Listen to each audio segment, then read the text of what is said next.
The moment has arrived. The biggest challenge so far lies ahead.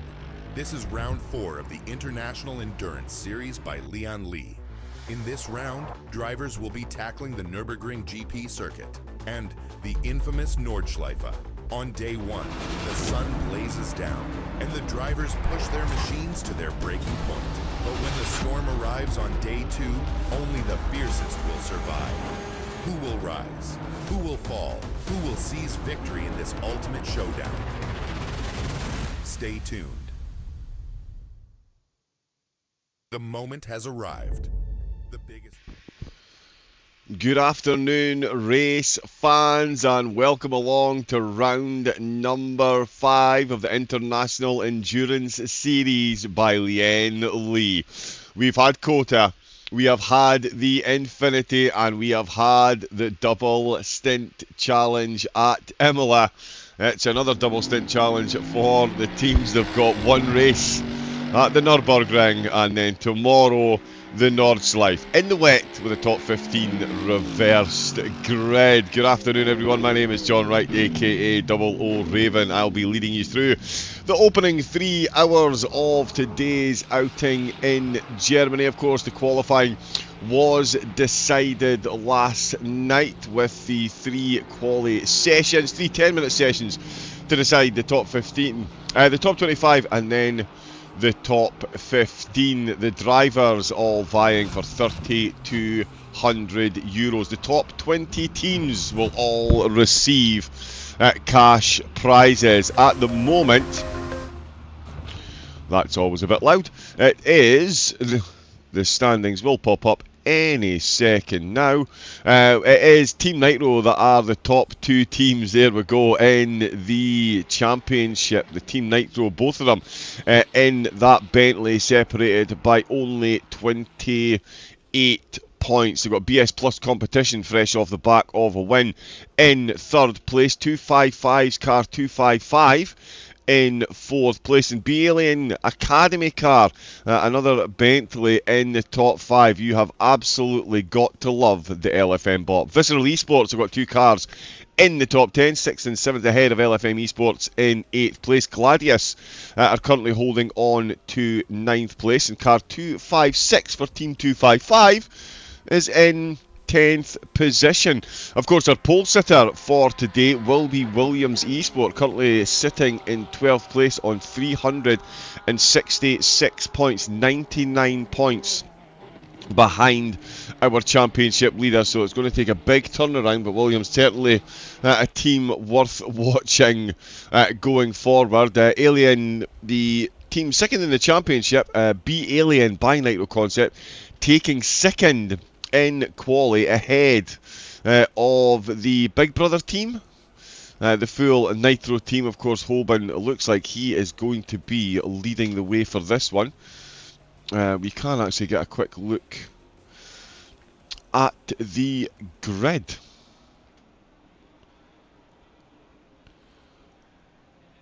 Oh no, something seems to have broken there slightly. Let's try that one again. Sorry, we jumped to the wrong one there. There we go. It is Williams Esport who will start in 1st place. Van der Velde behind the wheel. Then they will be followed by Leon Berndt for B Alien Concept in 2nd. 3rd place is championship leading Nicholas Holborn in the Nitro Bentley. They'll be looking for another race win potentially. Jakob Osterman will lead BS Plus out of the gates for our 4-hour excursion today in Germany. Then it is LFM Esports sitting in 5th position. 6th place, we've got Alplight really getting it done in quali in all 3 sessions last night. Looking forward to seeing how their race goes today. Marco Lome gets us an Aston Martin, another Aston Martin in the top 10. He's in 7th for Gladius. Then it's Armamentario in the Audi. Great mix of cars in the top 10. Still plenty of Ferraris though, which I do love to see. Visceral, I've got Shea O'Sullivan behind the wheel to start their race. 9th position for them. Good qualifying. Gladius rounding out the top 10 for today's race. Finn Zimbel leading the way. Then it's going to be Veloce, just pipped to 10th place last night. They're starting in 11th, Walsingham behind the wheel. Ruggiero behind the wheel for Raggioli. They're going to start in 12th position, ahead of LFM's Sasha Wassner. The Ferrari qualifying in 13th place. So they did make it through to Q3 last night, not quite within. 14th place for car 255, Boothby and the team. So not a great qualifying for them. And then it's Alien Academy team starting in the Bentley in 15th place. Gladius have got themselves another car in the top 20, 16th position for Schubeck and the team. Congratiel for G League Esports starting in 17th position. Then it is Brabham in the Mustang. Princess, Trineski and Warner all making it to 18th place. Crazy Fly took pole position in Q1. Couldn't improve on that. 19th position for them today. Then it is the Dine MC Motorsports. They've got the Porsche in 20th position. Just behind them, Dumb and Dumber, it is Luke Addison, Abe Santema and Cody Chirat in 21st. Then it is Dine MC, their youngsters car, doing well, 22nd place, not bad for the youngsters. Then, of course, it is Rwagi and the team, Regio, not sure how to pronounce that team name at all. Then we've got Madcap Racing, they're going to start in 21st, an absolutely stacked field. It's Valentin Barriere who will lead the way for the Jardier community team. They've got 25th after last night's qualifying outing. Then it is Everson, Visceral Esport, 26th place for them today. With Gladius, got another car behind them. Do love these Gladius liveries. 27th position they will start today. Then it's Kaj Paw, apologies, we're a bit slow, there we go. For Skidmark Racing in 28th. And then the big shocker last night, 255 competition car, 256, 29th place. They're going to start today. Another big shocker for me as well. Jeffrey Miguel Reno Ritchie, the RNL Roar team, starting in 30th position. Two big hitters down the field, that is for sure.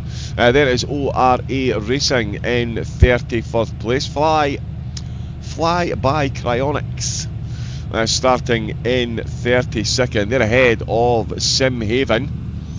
It looks like Tamara is behind the wheel there. Most of the team's running with 3 drivers today. Then it is Fisher Racing. It's one of the first times this season we've seen the two of these teams, the two team cars separated. It is SRC Sim Racing Champions in 35th place. They will be ahead of Fisher Racing's second car. Again, not often these two have been separated. Don't be surprised if they finished back to back at the end of the race. Top Racing TV in 37th position, with David Pertiel taking the Team Racing Point Aston from 38th place. Then it is PSR Pit Speed Racing, another Porsche out on show, 39th place for them. And then Visceral, Kevin Tadai, Grantis Karekis and Fabrizio Campagnella, another huge shocker yesterday. They're going to start in 40th place, ahead of RCI Esports, Martin Larenk, Verstappen and Dalton behind them. And bringing up the rear of the 42 car grid is Zero Racing, Christian Manika behind the wheel there. But it will be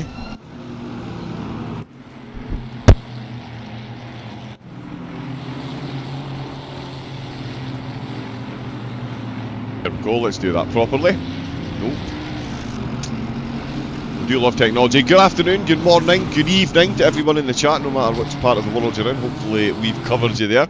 Again, we are here for the Nürburgring, of course, built back in 1927. The Grand Prix track that we'll be using today didn't really start to come into existence until 1984. It's seen several changes over the years to become the absolute beauty that it is now. 2002, of course, the beloved Mercedes Arena was added. A couple of asphalt lane changes and changes to the final chicane back in 2003. The track remaining unchanged since then. 3.1 miles, or 3.2 miles, the drivers will be driving today. Of course, tomorrow, entirely different story. 16, well over 15 and a half miles, and they will be driving tomorrow. The race results from today will determine the starting grid for tomorrow's race, and the top 15 will be reversed. That's right, 100 full points allocation for both of the races as well, so absolutely all to play for. We've got I'm on Chris in chat, so that'll be for we've got share chat in as well, so there will be German, Spanish and English in there. Do feel free to jump in and say hello. Let's go Armamentario getting on. Who else do we cheer on? Who else are we cheering on in the chat as we round the last corner?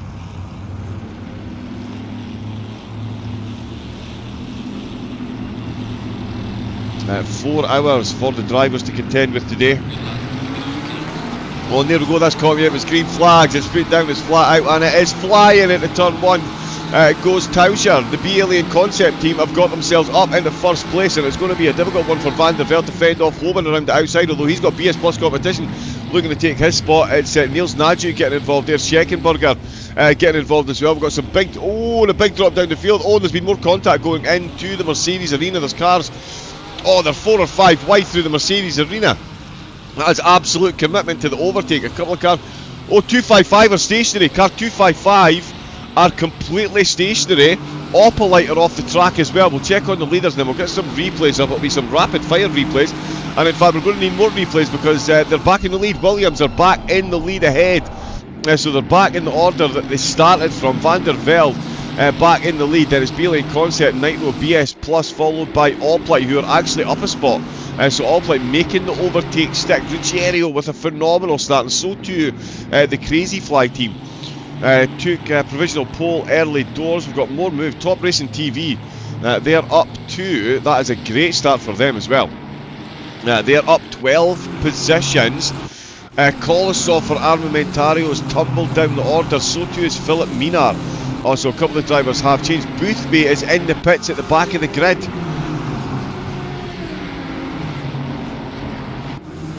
And that is, oh no, there we go. Right, yeah, let's, no, that's the wrong replay. Right, we're going to watch a couple of replays here and see what we can see. Wrong camera, please. Change, thank you very much. Oh, and there was the big contact. It's one of the B-Alien cars. Oh, and he's absolutely rattled back across the course. Nothing Boothby could do there.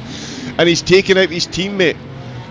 He's taken out his teammate as well. We can see that was a whole lot of action going on. We're going to jump, we're going to stay on the replay screen, and I'm going to try and catch. Nope, and I've done it again. My apologies. I'm trying my best, but there's a couple of incidents popping through. Let's watch this from Boothby's point of view. Oh yeah, no, so he took contact from that oh wow, he took contact from that Bentley, and then right at the end the car is absolutely destroyed. And I think he's had to jump back to the pits. We'll have a look and see. There's another accident here involving Congrateel. Yep, so this is the yellow Bentley. Oh, side by side with Brabant. We've got the Dynamics team pulling along behind them as well. This is heading down towards Advan Bogan. No, yes it is. So this is coming to last game. Oh, and he's had a big touch on the front there as he's trying to go across the Mustang and end up facing completely the wrong way. We're going to stay on the replay scene, and we're going to have a look at car 256. This is Philip Mina, so he did get going again after taking some contact from his teammate. Heading up through the Schumacher SS. Oh, he's lost momentum, and Gladius has piled right into the back of him. Oh, wow. 255 having potentially the worst team start that we have seen for the entirety of the competition. Up at the front, one of the teams that's definitely had a difficult competition so far is Williams. They have put in some phenomenal lap times, done some great quality, just been in the wrong place at the wrong time in a couple of races, but they have taken pole position. They lost the lead into turn number 1. They've gained it back again though, and they're holding it over the two teams leading the championship. But this Bentley in second place is all over the back, and in fact going for a side by side into the final chicane. Is that going to stick, or is that going to open up the door for his teammate to come through? And that is the latter of the two, as the teammate does go side by side, the two Bentleys. These two have been so respectful to one another so far this series, but they're going to have to make their mind up soon, because here comes Niels Nadjuk, and he won't take a second invitation to go past both of them. And I'll tell you, Schneckenberger as well, looking absolutely perfectly positioned to get himself a couple of spots. He's looking to get that one back from Opelite. Ooh, there's a bit of concertina. There's traffic cones, and look at the gap now that the Williams car has got. I'm saying a gap, it's up to a second. That's the biggest we've seen so far. Holborn has got the car up in the second place, did go past the sister team, so they're now running in championship order, and look how close Niels Nagic is to these two cars ahead. This is absolutely precision stuff from up at the front of the field. Boothby is still in the pits. We've also got Iverson in the pits as well. Minar way down at the back of the grid. Let me move that so it doesn't cause any lag on the stream. Hopefully all the pictures are coming through absolutely beautifully along with the sound. We've got... Yep, we do have the sound on as well, just I would like to double check that. With the drivers up at the front then, what a start that was. So many cars tumbling down the order, so many incidents. We've just had another one with car number 6 as well. Let's jump on and have a quick look and see what else is going on down the grid as these drivers still battle for the race. It is Congrateel once again. The Bentley really getting himself into the wars. Goes up the inside of the Visceral car, down into turns 3 and 4. He's got the outside line. Oh, a little bit of contact there, and that's just enough to put him on the gravel, unsettle the car, and drop that position. In fact, I think he lost another one to the pink Ferrari behind him. Valentin Barriere is in 22nd. He's made it up 3. He is now ahead of the Armamentario Audi, down 15 positions. Another car that lost out big at the start, Luke Addison and the Dumb and Dumber team. They now find themselves down in 31st position. We do have a yellow flag for Addison. Let's have a look at that and see what's going on there. Well, again, into the last chicane, he's braked a bit later than the Jardy team. Oh, he's had a bit of a wiggle. Yep, he just lost momentum on the way through, and I mean, all things considered, that's not the worst thing that could happen to you. At least he ended up facing the right way, but that is a whole lot of positions have been thrown to the wind. Some serious overtaking, and in fact, just behind him, it does look like Congrateel is looking to improve on his position further after a 13th place drop. Now they're carving their way quite literally through the rest of the field.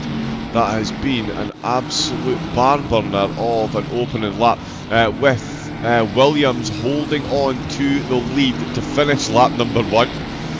We'll see how long they manage to maintain that. Manika, oh yeah, the penalties. I'll need to find a way of figuring out that. That should pop up on that screen there, hopefully.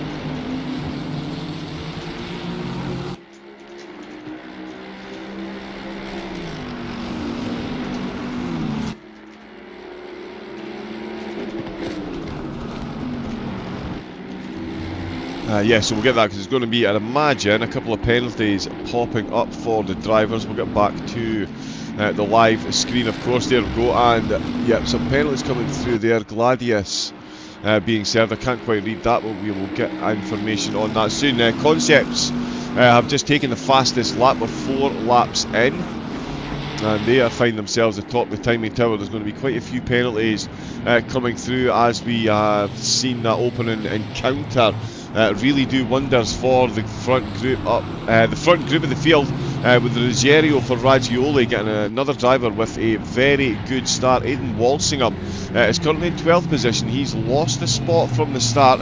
Crazy Flies Lian and McCovkin taking 8 places in the opening exchanges. Walsingham now ahead though of Shea O'Sullivan.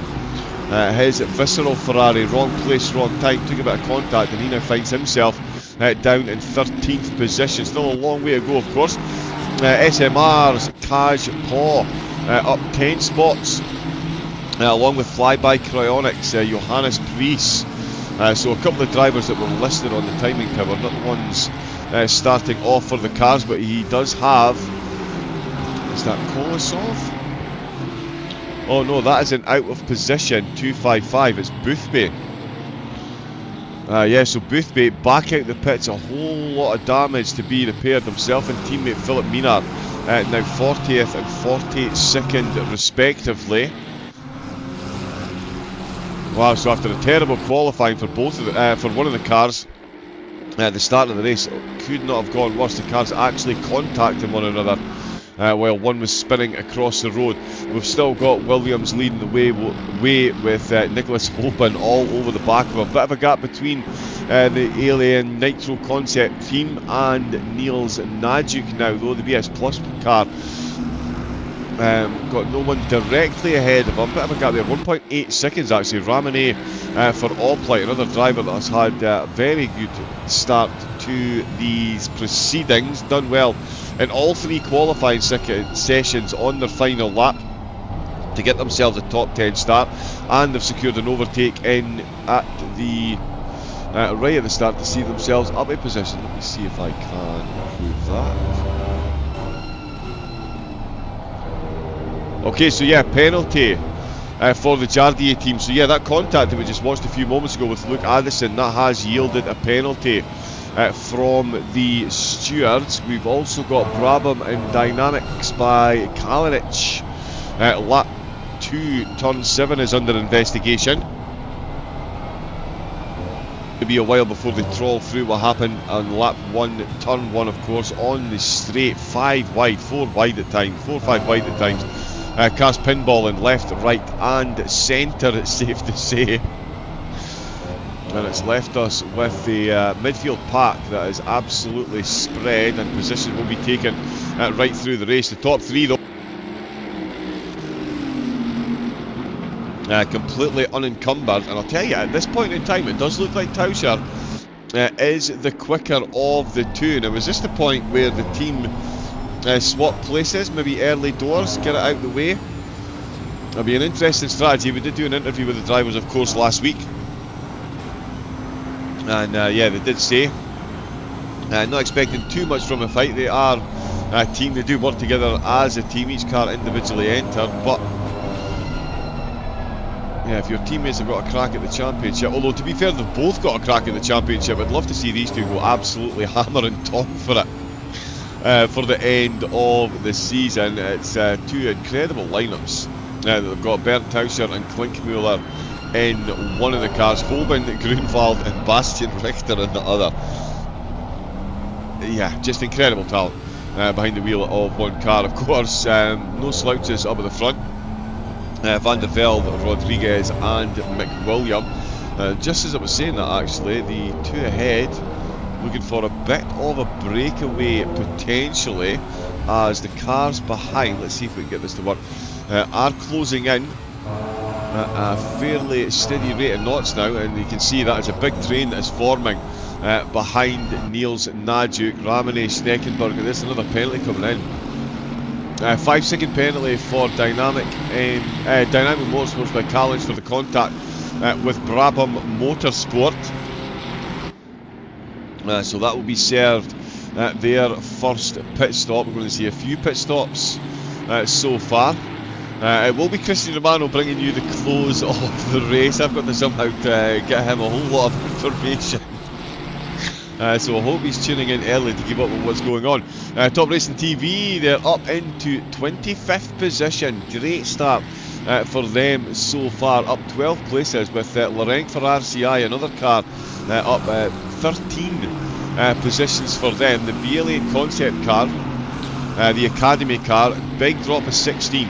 But looking to make back, that was over 20 positions they'd lost, and they've made back quite a few so far. 4 hours at the Nürburgring is an absolute test for man and machine. Driver and machine, my apologies. As they come round at the last corner, that's 6 laps under their belt. 7 laps under their belt, and the top 3 still as you were. Niels Najuk still hanging on to 4th. Of course, Romane with that phenomenal overtake at the start, and Ruggiero breaking his way into the top 10. One of the few cars to still be running in their original starting order. Naskidiasvili. I do trip over that name quite a lot. For Gladius, still running where he started in 10th place. One of only 4 cars to still be where they started. The SRC car, Sim Racing Champions car, currently guided by Swiderick. Oh, we've got another yellow flag.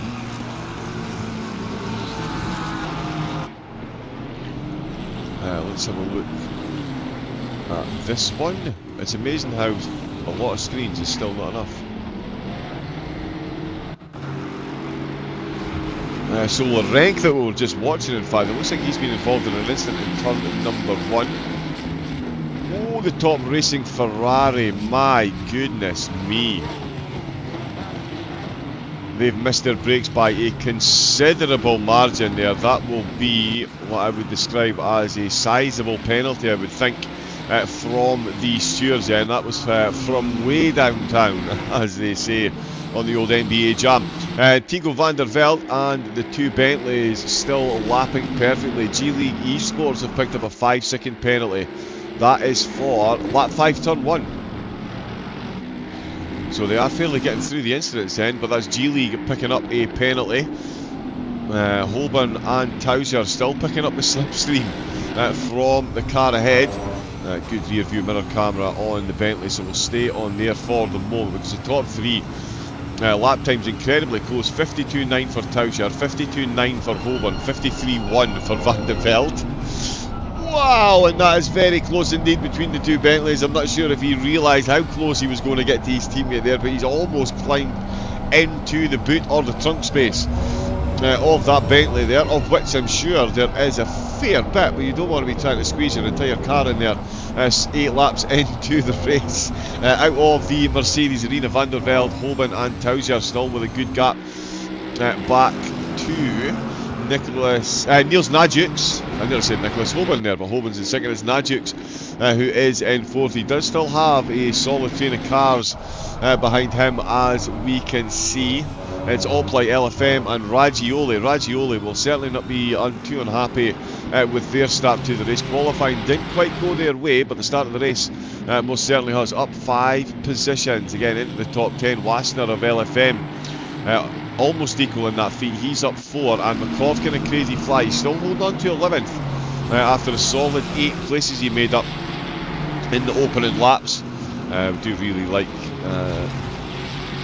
that delivery as well. Dynamics and Brabham, no further action for forcing another car off track. That was lap 4, turn 9. So Dynamics avoiding a penalty from the stewards for that one.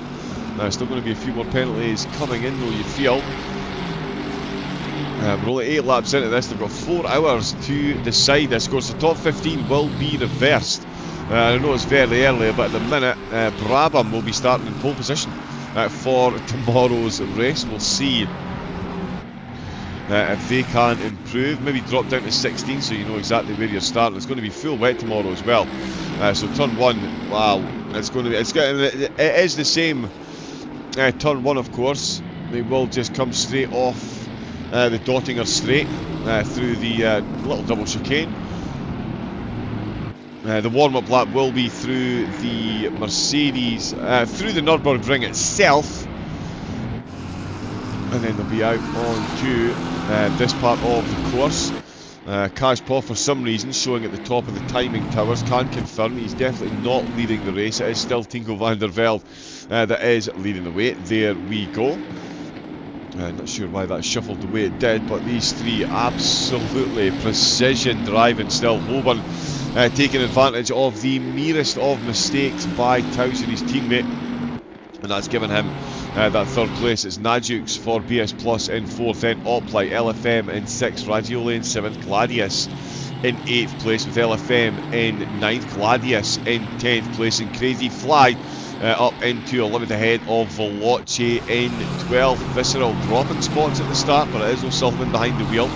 He's doing good things in the pros on a Thursday night. Let's see what he can do here with the remainder of his stint from 13th. Gladius, more cars in the top 15 for them. 14th place ahead of Brabham in 15th position. Dynamics nearly picking up a couple of penalties. Half picked up 1.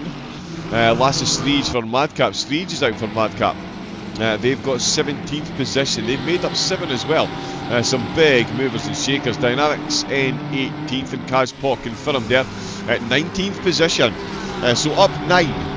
Definitely worthy of a shout out up towards the top of those 9 spots. RRJ have got themselves 20th position. It's Armamentario. That looked like a swap.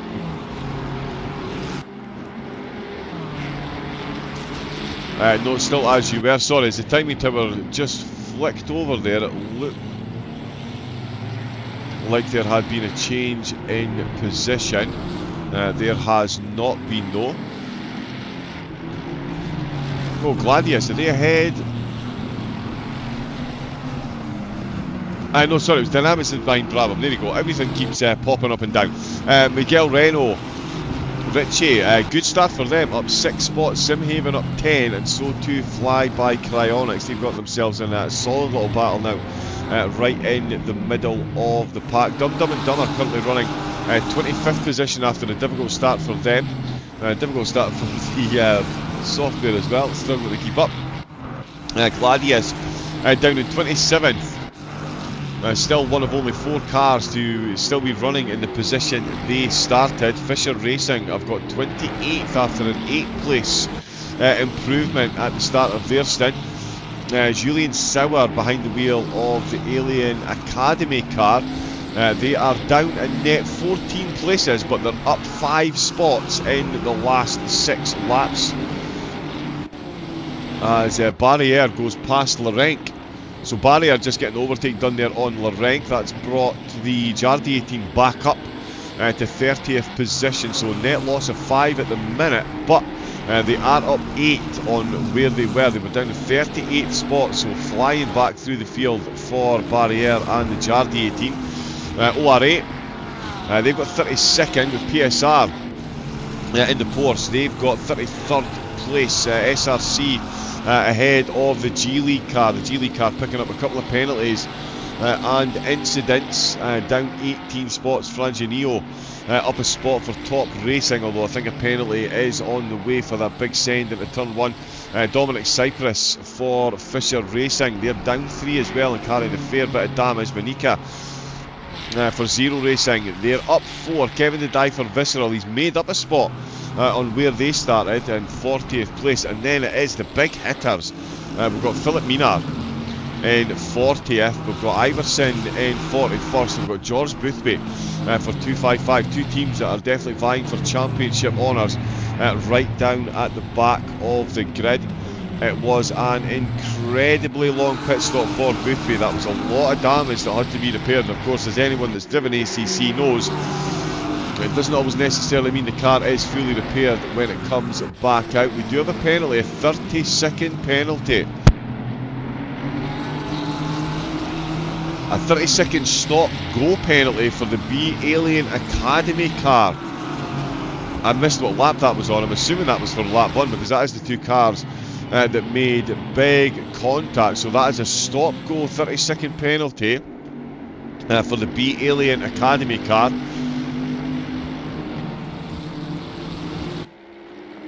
Currently running in 35th. So yeah, that will bring them back into range. Oh, Tadai got some move done on Manika. Let's get a look back up at the front and see how these 3 are. They're still absolutely as you were. It's still Taujar that's got the fastest lap of the race so far.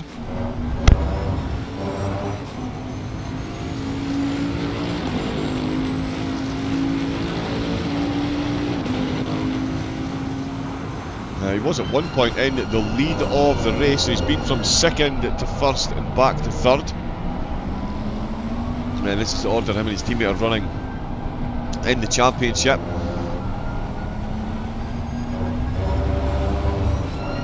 Almost like a bit of lag there as he's getting the power down through the Mercedes arena, completely undeterred up at the front. Van der Velde is absolutely smashing in those laps. The consistency is as frightening as you would expect up at the front of the field. Still so many changes going on down through the field. Let's see if we can... oh yeah, short on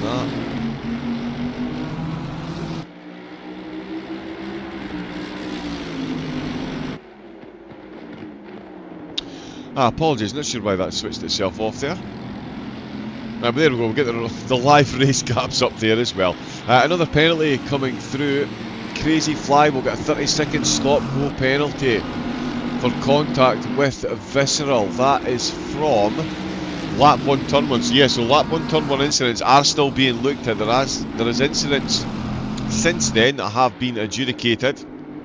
But certainly the lap 1. Oh, now under investigation.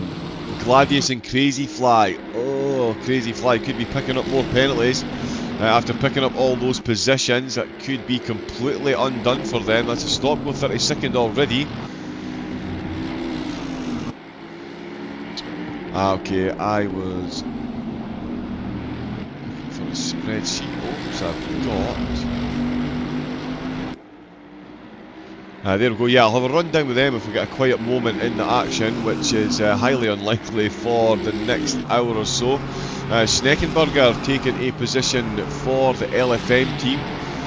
He's got one over on Gladius, causing a crash, no further action, so Crazy Fly and Gladius, both of them avoiding position penalties for that, the contact between those two on lap 1, turn 1. Of course, a lot of the contacts that we saw were just concertina effects. Raggioli really pressing the pace now, and they've absolutely got to, because Marco Lomi in the Aston Martin, he has got the scent of blood in the water, and he is chasing these two down. Colasov for Armamentario as well. He's got a battle going on with Lasse Strid for 20th place after dropping quite a few positions.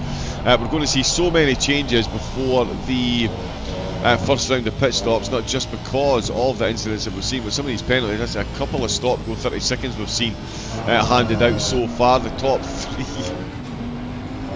are handing out heart and mouth moments to the Nitro Concepts team manager. These two right on top of one another. We've got Fisher and B Alien Academy. Lap 4 turn 1 is now under investigation. So yeah, B Alien Academy really have been in the wars. One of the teams getting a stop go 32nd from the stewards in the opening exchanges, and that's going to keep them absolutely on their toes. This is going to throw the championship absolutely into the wind. You'd be as well taking some wedding confetti, writing the team's names on each piece, and then just throwing it in the air and seeing where it lands. And the first team you pick up, they're going to be doing well. These top 3 certainly are doing well. Niels Najuk doing exactly what he needs to do at the moment. You can still see the group ahead, and he's not lost any positions to the cars behind him yet. Still running where he started, much like the Williams Mercedes. The Opel Ferrari is the car chasing them down. These two got a bit of a gap back to Schneckenberger, who is coming under serious pressure from Ruggiero still. Ruggiero really looking for it into the Mercedes arena. An absolute gaggle of Ferraris dueling out. Ruggiero will be on an absolute high after making it 5 at the start, and he'll be aware that Schneckenberger has already lost a place as another penalty does come through.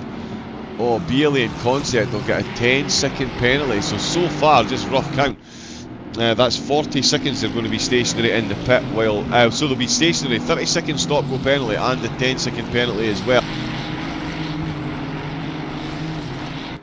to serve when they're next in. So their race is absolutely taking a tumble. Of course, not as bad as Boothby. He's only completed 14 laps. No, sorry, I'm looking at completely the wrong screen there.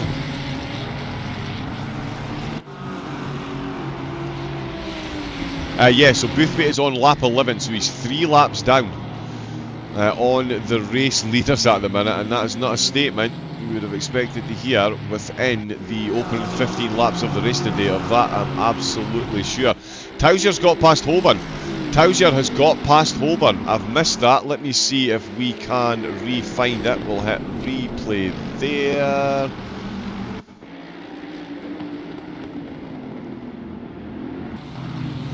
So let's get a look at this one then. So heading down towards the hairpin before the Schumacher S. Hopefully we do get to catch this overtake. More position changes up in the top 3. Towser has now held all 3 positions, or yeah, even running in third, that was him. He'd held all 3 positions. Oh, and it's the Schumacher S's again. That's the second car that we've seen take a bit of a wiggle on that right hand curve, and that's cost him a position then. So the Nitro team swapping positions, and that has given Van der Velde the biggest look over his rear view mirror that he's had for the entirety of the race. Simhaven Motorsport will get a 15-second penalty for making contact with the Jardier Honda. Yep, the steers are going to have those pencil sharpeners on standby. There's a whole lot to unpack in the opening exchanges. Ruggiero, Lome and Schneckenberger are still right on top of one another as well. We've got Reno Ritchie for RNL. Just popped up a yellow flag there. He's only got the 23rd. Fisher Racing and G Sport, they're now under G League Sport are now under investigation as well. Turn 6, lap 15.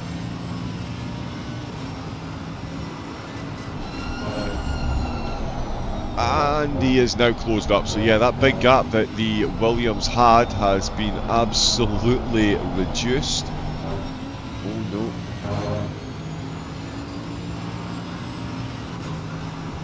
That's the spoiler that's making that blue. Never mind. So here we are through Ad Van Bogen again. All the pace unleashed from these cars, and then it's heavy onto the brakes through the final chicane. No mercy on the curbs. Nitro's Academy car keeping it nice. The B Alien by Nitro Concept, they've kept it nice and neat through there. We've seen them lose a position through there so far in the race. Not to be on this lap though. 16 laps in the books, another penalty just popping up at the bottom of the screen. I missed that one ever so slightly. There is Najux pulling into turn 1, and him and Ramone, you can see that is a decent gap they've got back now. Ramone, oh, and he's going for up the inside into the first corner. It is Ruggiero making this one stick, or has he made it stick? He's got the outside line going through the Mercedes arena. He's going to have to be absolutely on the gas, and they're both going to have to watch what they're doing there, because they had two Gladius teams are closing up there. No guts, no glory. Ruggiero going for 6th position, not able to make it stick though, and that really has brought the Gladius cars right into it. Marco Lome has absolutely closed that gap. So too is his teammate Naskidashvili. As we can see, these two getting right involved in a battle. There is the race leaders going through the hairpin. Still absolutely as you were. Still got all 42 cars running on track. Of course, Boothby bringing up the Iverson. Oh, we've got an overtake there. Timothy Eon just losing a position to Swiderek there, as we've got another race incident being investigated. That one's popped up between Visceral and Madcap. So more penalties potentially coming in the early stages. The drivers are going to be spending an absolute lifetime on their first pit stop after everything that's gone on so far. More gratuitous front right wheel camera as we're on board with Larenc up through the Schumacher S. It's more Bentley on Bentley action. The B Alien Academy car currently ahead, or one of the B Alien Academy cars, Julian Sauer in the 23. Really weaving across the track to try and get as much grip as possible down towards Ad Van Bogen to go. This is the battle for 27th position that we're seeing here. In fact, 26th, because Pertiel is at the front of the group. He's going to be the first one on the brakes, appearing now. There he goes.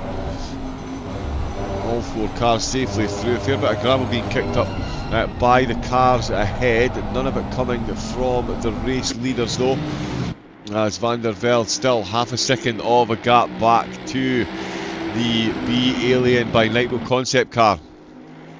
Back up to 2nd place with championship leading Nitro Concepts in 3rd place, back where they started.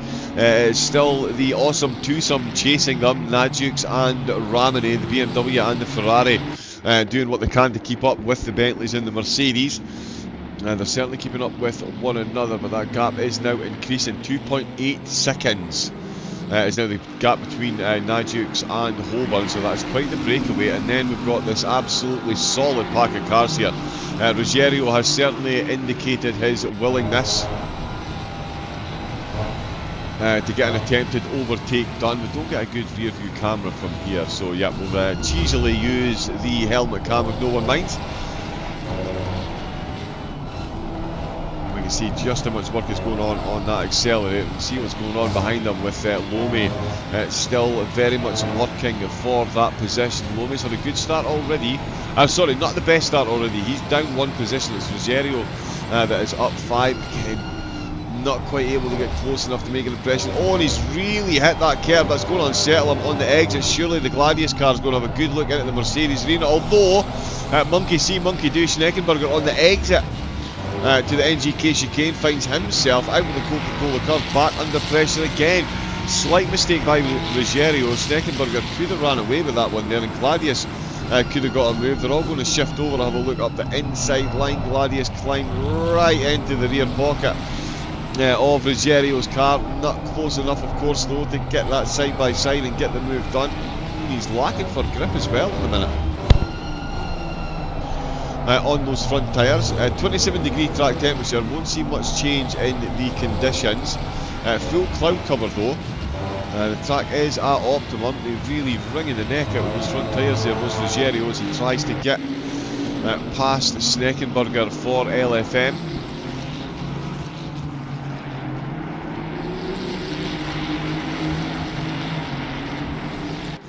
Chromadex is in the chat. Sister car is in second. Yikes, yeah, there's been some big changes all the way through the field. But good afternoon to everyone. We've got OPA Armstower. Let's go Gladius.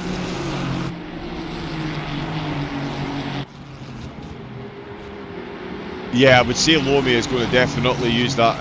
Yeah, he is safely going to be getting an overtake done pretty soon. Although I tell you, Sasha Wassner, let's not cast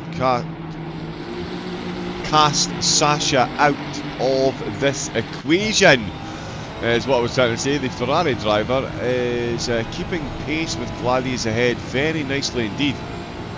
That's a good run through Advan Bogan. They're going to Constantine up again. What can he get done versus the Aston on the brakes? They really don't mess about over those curves, that is for absolutely sure. Some of these things higher than a Dutch tourist, especially on the exit to the NGK chicane, and that is where we've seen a couple of cars get unsettled so far. Tauscher with an improvement on the fastest lap. Well, it says 53.5. I'm sure he did a 53. 52.9.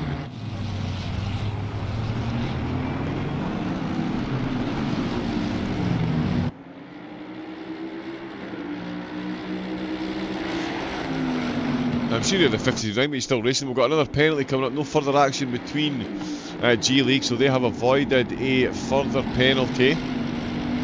There has been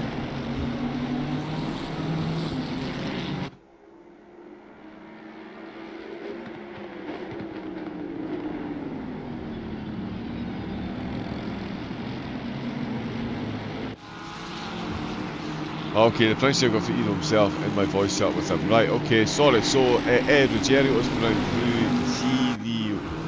I'm not exactly sure how to sound that out. Ruggiero. Oh, Ruggiero. Ruggiero. Ruggiero?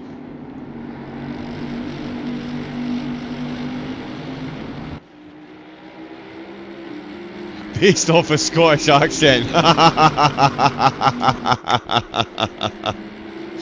Yeah, never the easiest thing to do. Oh, that's an interesting one for the Mercedes. He's absolutely flown over that curb there. How has he managed to keep control of that car? Van der Velde giving it absolutely all or nothing there. It was very nearly nothing. Has got Schneckenberger the wrong way.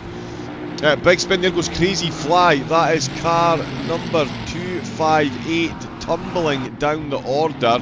Let's see if we can see what's happened there. Ooh, so a bit of dust kicked up. He's got the Raggioli driver.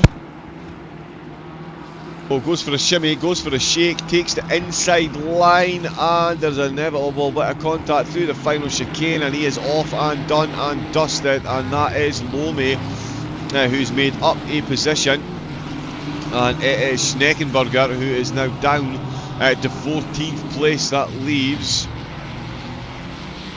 Ruggiero.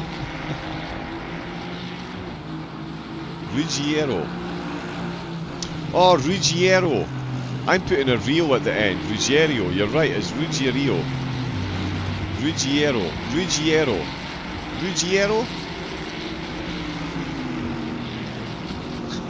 I'm going to be stumbling over that one all day long.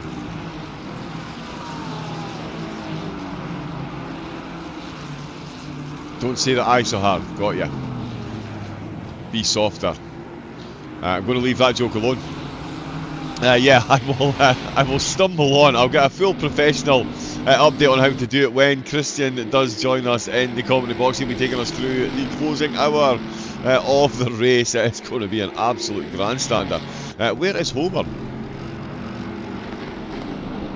He's 3 seconds down.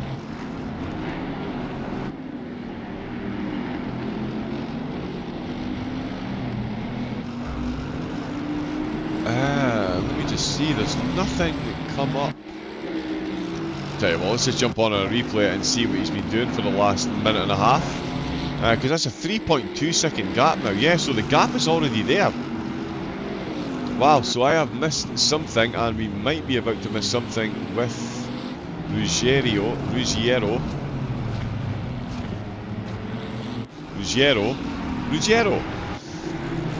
I'm pronouncing it 17 different ways and expecting someone to be able to say, yes, that's the one you're looking for. We'll jump back on to the live action though, so not sure what's happened there, but Holborn, championship leader, now 3 seconds down on his teammate. His teammate certainly not giving up the hunt for the lead of the race as yet, that is for sure. These two only 3/10 apart now. So Van der Velde may have lost the attentions of one of the night will be in Bentleys, but certainly the other one looking to take its place. That is another penalty coming through. Simracing champions in Dumb and Dumber. No further action from a lap 7 turn 1 incident for them. Let's see what's going on with Walsingham. In fact, that looks like a close one there. So that's given Walsingham a position back in a net gain for the race so far of 2 places. So he's back inside the top 10. Wasner is ahead of him now though, with Shea O'Sullivan still in 11th. Franginio still running where he started, down in 37th, so that's not too bad. Boothby and Minar for all the 255 fans. Horror show of a start they made. There was contact between Boothby and another car as Minar tried to come through. Boothby's car came pinging over and collected Minar as well, so they're both well down the order. Neuwirth looking for an overtake. Let me just move this and this. 18th place for Neuwirth. It's been a good start for them as well, up quite a few places, up 5 spots to 18th place, and looking for more overtakes. Oh, Van der Velde! Oh, Van der Velde is absolutely swamped. That's Raggioli and Gladius. Van der Velde is now down in the 6th position. Oh, I did say at the start it's been a tough competition for the car so far. They've dropped down. They've been involved in incidents. Car 420, multiple accidents. We're going to stay on board with the accidents, see how this one shakes out, but they are certainly down the order, and that is a big drop. And it looks like another one is Raggioli. They're going side by side through the 4th curve. It's going to be a harum-scarum exit as Volocci can't believe their luck either, although Wasner has gone past Walsingham again. These two side by side. Van der Velde looking to hang on to 6th position if he can. He just about has. Right, let us look through the replays that we'll have.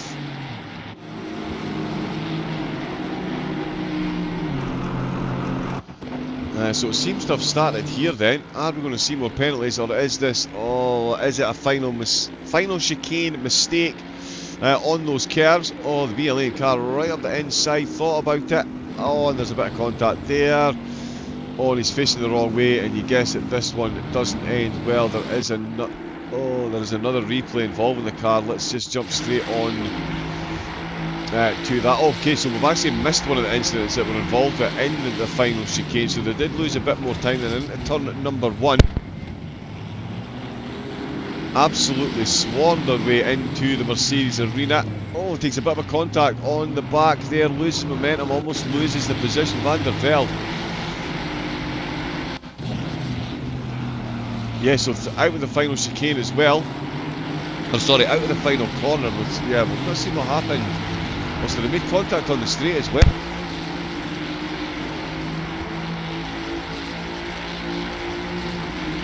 So a little bit of door banging there.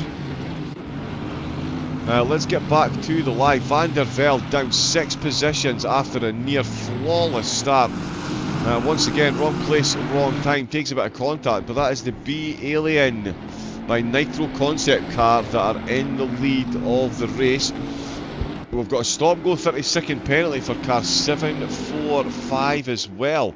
Another stop-go 30-second penalty has been handed out.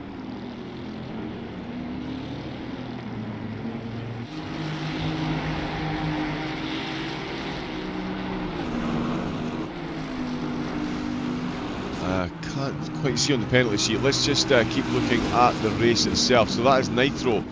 Got themselves 1 and 2. Holborn after an uncharacteristic mistake? Question. Is now 3 seconds down on his teammate. Najuk's up into 3rd place. He's still fully got the attentions of Axel Ramene for Oplight. Through Advan Bogan, these two still absolutely as you were. So after that happened ahead of them, both of these cars skillfully avoiding it, no problem. Well, not quite sure if it was no problem at all. Oh, and there it is, Marco Lome. We did say he would be looking good for an overtake. Terrible rear spoiler camera on that car. So let's jump on board with the Mercedes and see. There is Ragioli, firmly positioned in that rear view mirror. We're 45 minutes in and this race is all over the place. O'Sullivan and McCovkin both coming in. O'Sullivan and McCovkin both coming in. Oh, of course, yeah, it's 48-minute stints again. It is 48-minute stints, as we can see there. He's been out for 46. You've got 2 minutes left of the stint, so this is going to be a rush of cars. Yeah, there's Crazy Fly in, Cash Paws in, Madcap, we've got Sleege in, RNL Roar in, Dumb and Dumber in, Simhaven into the pits. There's now, I think, less cars on track than there is in the pits. Yep, they are all coming in for that first stop. Not the race leaders though. They have stayed out as long-time race leaders and pole sitter Williams look to get themselves back up the field. Walsingham could be looking for a spot before the pit stops take place as well. He has got Sasha Waster is the car ahead of him, and LFM Schneckenberger the car behind him. Definitely carrying a bit of damage after his incident as well. Can he get caught back up to his teammate? We've got another incident between G-League and Brabham. Lap 1 turn 13 is now being investigated.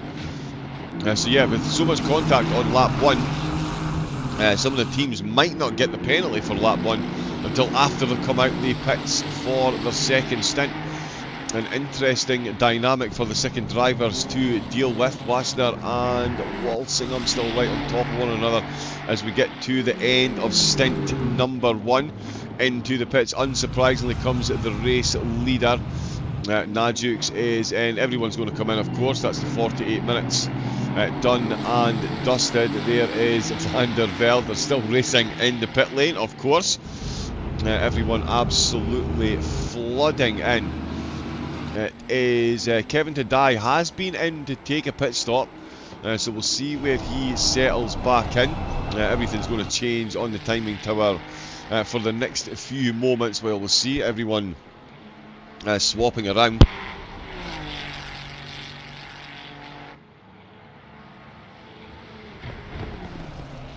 Yeah, Williams' bad luck does continue. Ooh, that's not the way to do it through there.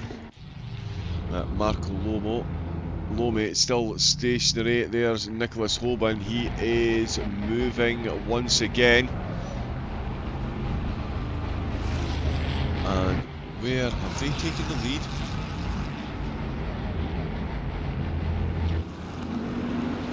Penalty popping up at the bottom there. Skidmark Racing will get a 5-second time penalty for causing a collision with Madcap.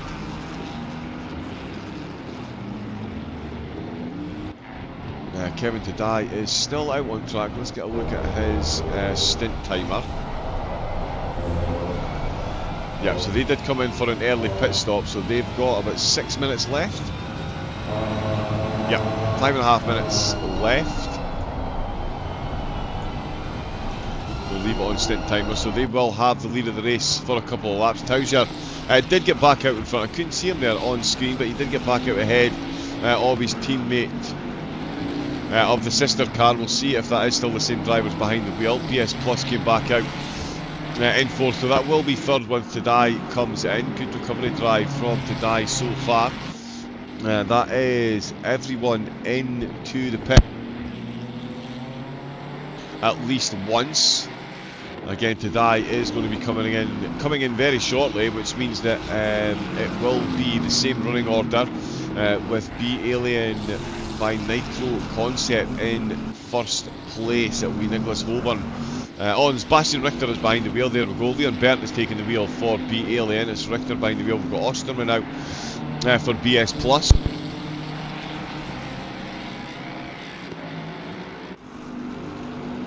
Ramone looking to continue his good work for Oplight. We've got Chris Warner now out for Brabham. They're up into 6th. A couple of drivers with out of sync pit stops so far is Raggioli. Got Ruggiero behind the wheel. Rodriguez out for Williams. It's going to be quite the stint from him. Gladius have got 9th and 10th, so it's 8th and 9th when the cars ahead come in. No further action between G League and Brabham. So no more penalties there. Florence and Walsingham almost swapping positions out with the last corner there. And Walsingham's going to go for it into turn number 1. He's surrounded by LFM cars. Oh, and he's almost sandwiched there. He's got that outside line. But he does have the Gladius Aston Martin preventing any further advancement. And he's squeezed onto that inside line. He's managed to hold on to it though. It's a good run by Walsingham. Great drive through the Mercedes arena for Walsingham. Takes a little touch of contact there from Florence for LFM. But they all survive. It is now LFM. Sorry, being chased. That's Shea Sullivan. My apologies. It's not an LFM car. It's Shea Sullivan. Back out for Visceral.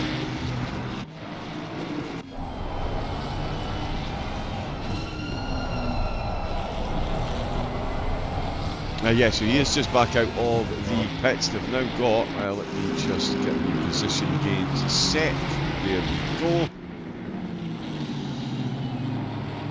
LFM and Raggioli have got themselves an incident in the steward's notebook.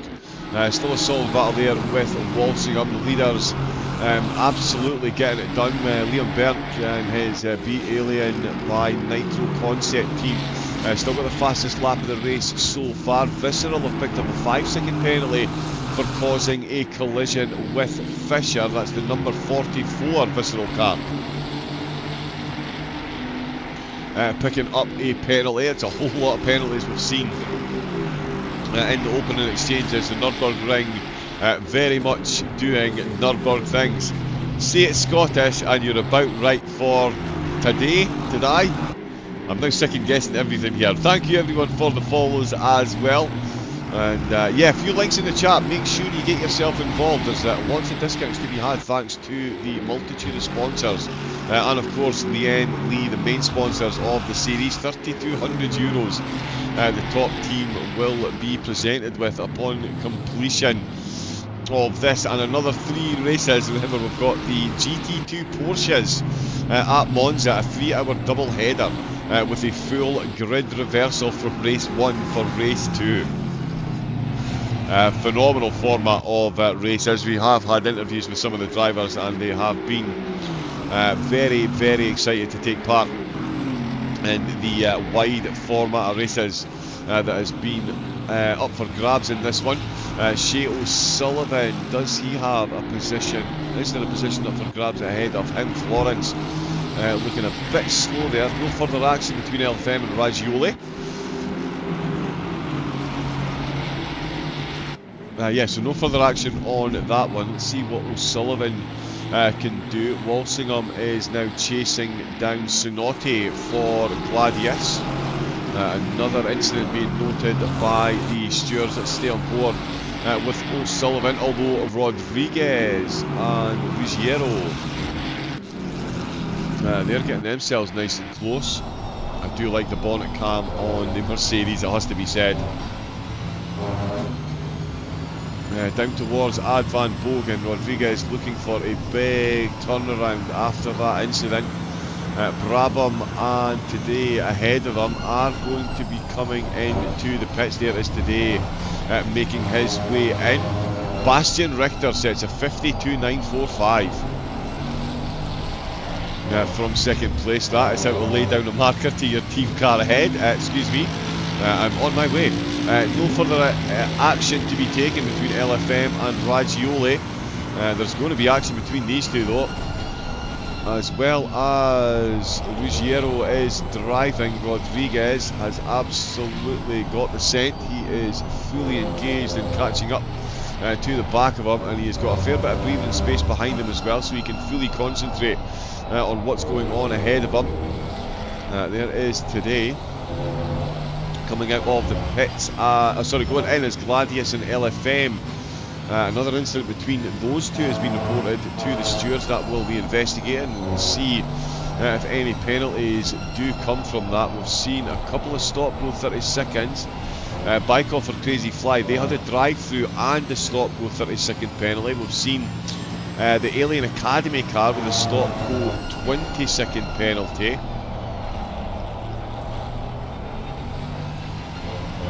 There was another stop go 30 as well. Can't see that on the tower. Let's have a look and see what's on here.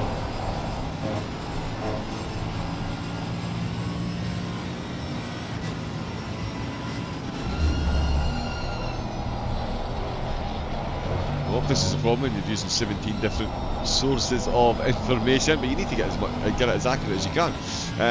This is Rodriguez that we're on board with. Down in 24th place, Cody Chirac for Dumb and Dumber. They've certainly been in the wars in this race so far. They've got ORA ahead of them at the minute, and doing a good job of closing up there. For the Jardier team, the Honda, another car with a tough start to the race, losing some positions. Good comeback drive for them though. Ducot behind the wheel for them.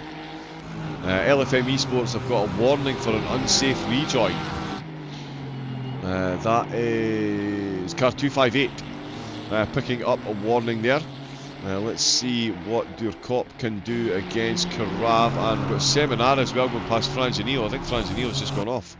Oh no, he survived. The top racing car has survived Gladius, making short work of that overtake. Let's see if Chirac can do the same. And of course we do need to keep an eye on Rodriguez and see if he can get himself past Ruggiero, because that one is still close there, not close. Up at the front, Bernd has a 2.3 second gap over Richter, but Osterman now 5.4 seconds down. Alplay absolutely not giving up the ghost on this podium. Overall, Alplay up 2 positions. So it's been a very, very, very good start for them. Absolutely hanging with the BS Plus car. Ooh, Rodriguez tumbling down the order. Rodriguez is tumbling down the order.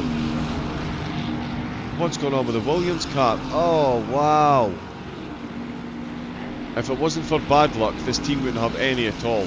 Let's have a look and see what has ailed Williams this time around. Oh, down towards the hairpin. Is that the Brabham car on exit? I believe it. Oh my goodness me, yep.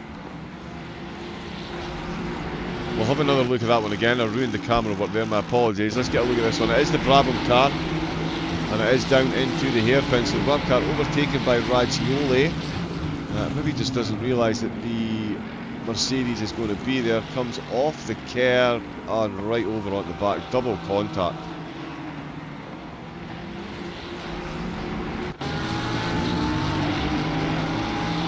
I've just said it and I'm going to say it again. If it wasn't for bad luck, this team wouldn't have any luck at all in this competition. Igor Rodriguez and Williams have gone from pole position down to 14th place with less than an hour of racing. so far. Still got 3 hours of racing to catch back up, but that is quite the fall from grace from the car. Neither incident that's cost them positions was of their own doing either. Just wrong place, wrong time.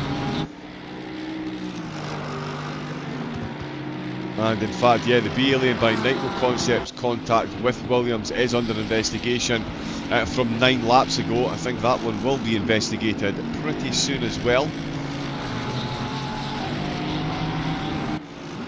That's broken and not working, so we'll go back to this. Still with a big gap over the front. It is falling though. Richter is closing. The gap's now down to 2.1 seconds. So Richter with the fastest lap is definitely the faster car in this stint. Although Berndt has done a 52.9, so he's not exactly lagging behind McNanny. Nope, don't like that camera in this car. There's a rear view mirror.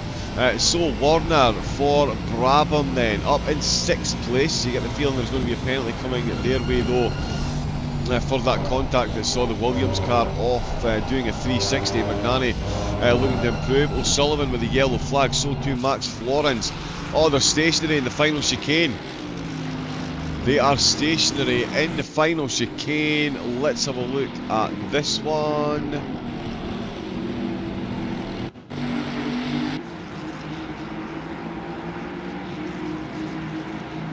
So down through Ad Van Bogen. Oh, the Veloci car almost making contact there, but it is the one that we're focused on. So that's in the foreground. Oh, have they come upon another accident? Oh no. Slight contact, snap of oversteer, both cars facing completely the wrong way.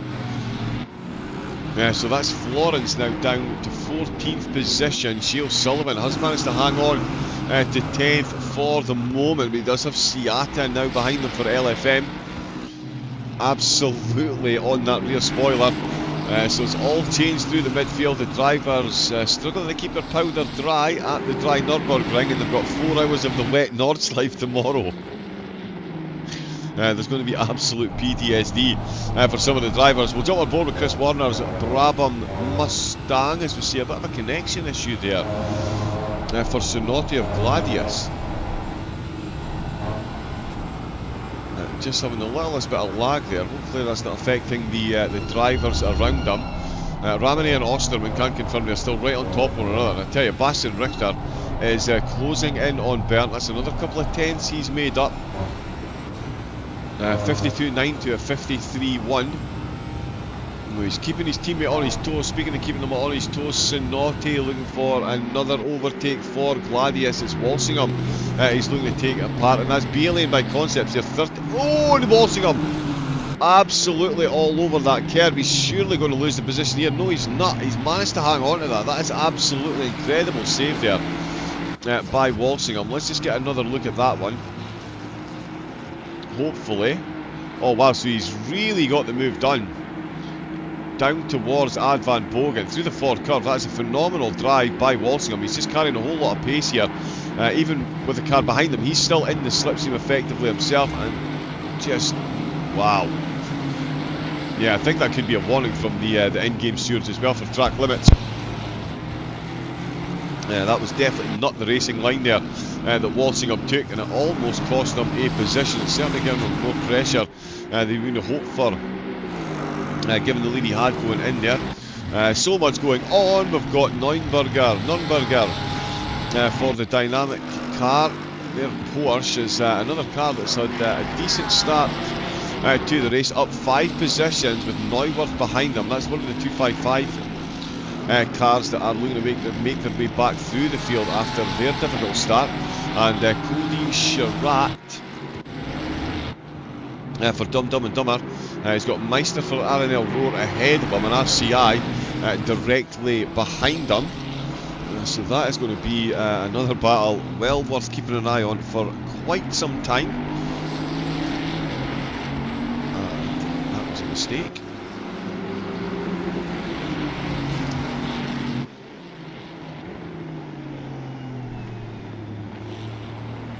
And yep, we've got another penalty coming in. Sorry, I've just spilt a whole lot of water.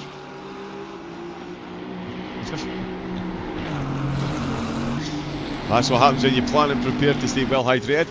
Gladius on Gladius. Time penalty for one of the cars. So Gladius on Gladius action. So another team, the cars making contact with one another. That is not the way you need to be doing it in any race, never mind a 4-hour endurance race when there's €3,200 up for grabs. Nürburgring is still quick. Bastian Richter now within 1.2 seconds of the lead. I don't imagine we'll see too much of a battle between them if they do get close. Oh, and he's going for it round at the outside if he can into the Mercedes arena. The Ferrari's going to have the inside line on the way in, and that is Florence making that one stick. Is he going to? He is indeed going to have it on the exit. And again, I think that is Boothby's car.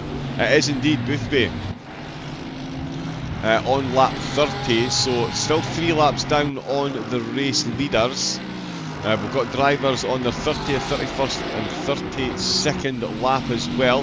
As having the top 28 still on the lead lap. But Boothby, difficult position for him. He's going to have to respect the fact that he is the blue flag driver looking to unlap himself, and the drivers ahead are battling for position, so that does kind of hamstring him a bit as far as trying to get past these drivers if he can. There's a battle also for 30th position. That is the Porsche still, Swiderick. That's still hanging in there with Pit Stop Racing. The Cabin. That is a name that I'm going to massively mispronounce given the fancy looking V. There he is out for Madcap Racing. They've had a penalty themselves. Time penalty to serve in their pit stop. They're back out though in 20th position. They've got Skidmark Racing just ahead of them. Another team I've seen a bit of a slap on the wrists from the stewards. Sinotti still looking for moves, and Richter is closing in very handily on his teammate now. Again, it'll be interesting to see what the team do here. I'm not sure whether... I mean, Richter is absolute otherworldly pace, there's no denying that whatsoever, but the B-Alien by Nitro Concepts car have done not too bad this season. Is Bernd just quelling his pace ever so slightly to get Richter back ahead, or is Richter just absolutely running the rubber off the rims to catch up and get the car back in the lead? Either way, the team will be pleased so far. There may be penalties coming their way, we will see. Certainly for the B-Alien by Nitro Concepts car leading the race. Slight contact with the Williams Mercedes. Seen them drop down the order. Speaking of Williams, actually,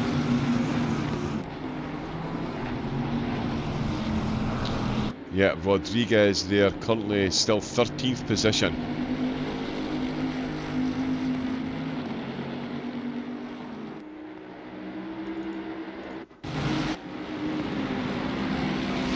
I'm not sure if this is one.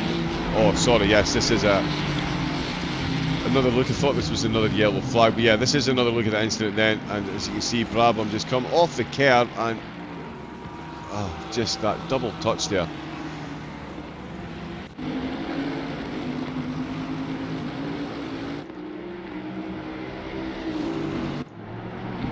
So Ramone for Oplight, he is still all over the back, and I tell you what, Ciata as well for LFM. This is a cracking little battle that's going on here. As Ciata trying to get past O'Sullivan and Sinotti. That is very close between those four, has to be said. Further down as well, I can see Geely, Congratiel and Brescia for RCI. Now, where is that? The 25th position.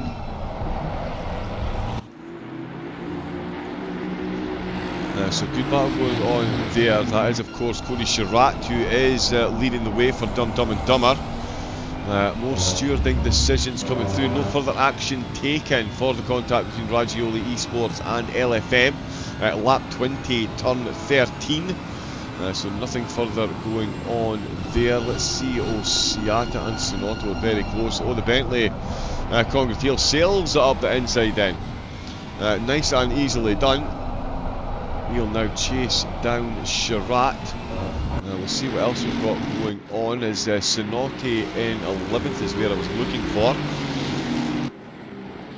Well, Fisher Racing Academy and ORA now under investigation.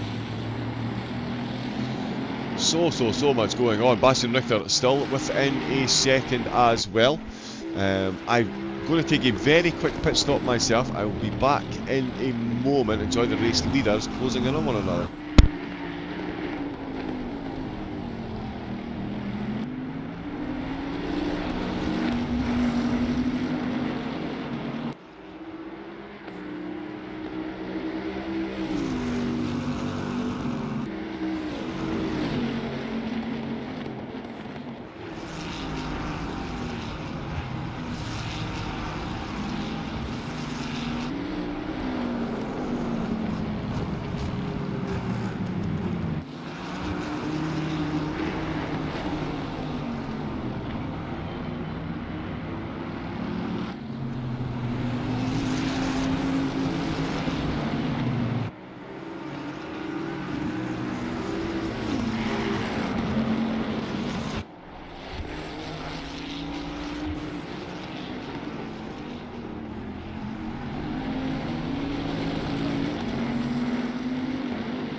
Hello again, it is I, John Wright, 00 Raven here for the International Endurance Series by Lian Lee. We're here for round number 4 of 5. This is race 15. I got race 16 tomorrow. It's going to be the Nordschleife, and it is the top 2 in the championship that are the top 2 out on track at the moment. Bernd has certainly found some pace. While I was gone there, he's limited the gap. I thought that we'd be within half a second by the time I got back, but Bernd's certainly on the move. Raggioli and Williams Esport is now being investigated as well. Rodriguez has certainly been, the car's certainly been in the water. Oof. That front end did not look like it had any grip at all.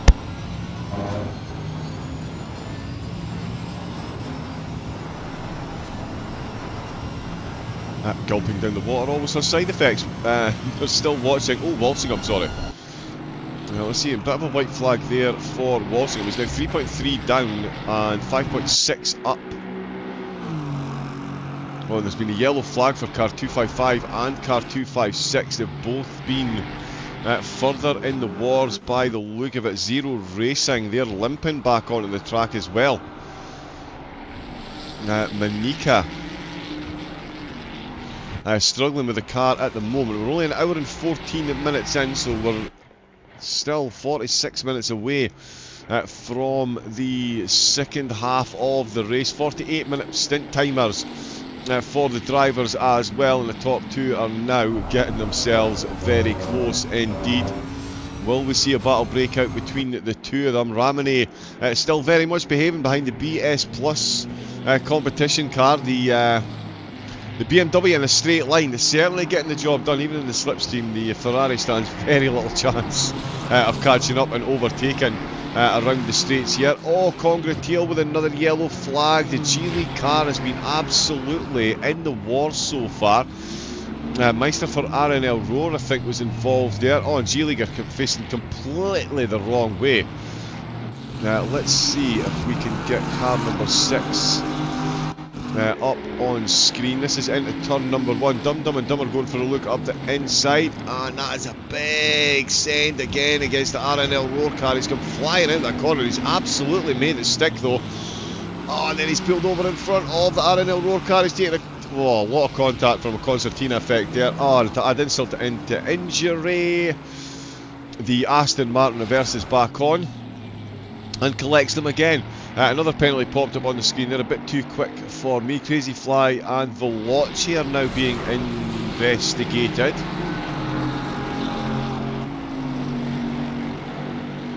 Where have Veloci gone? Campaniel is behind the wheel for Visceral. They've got quite the run.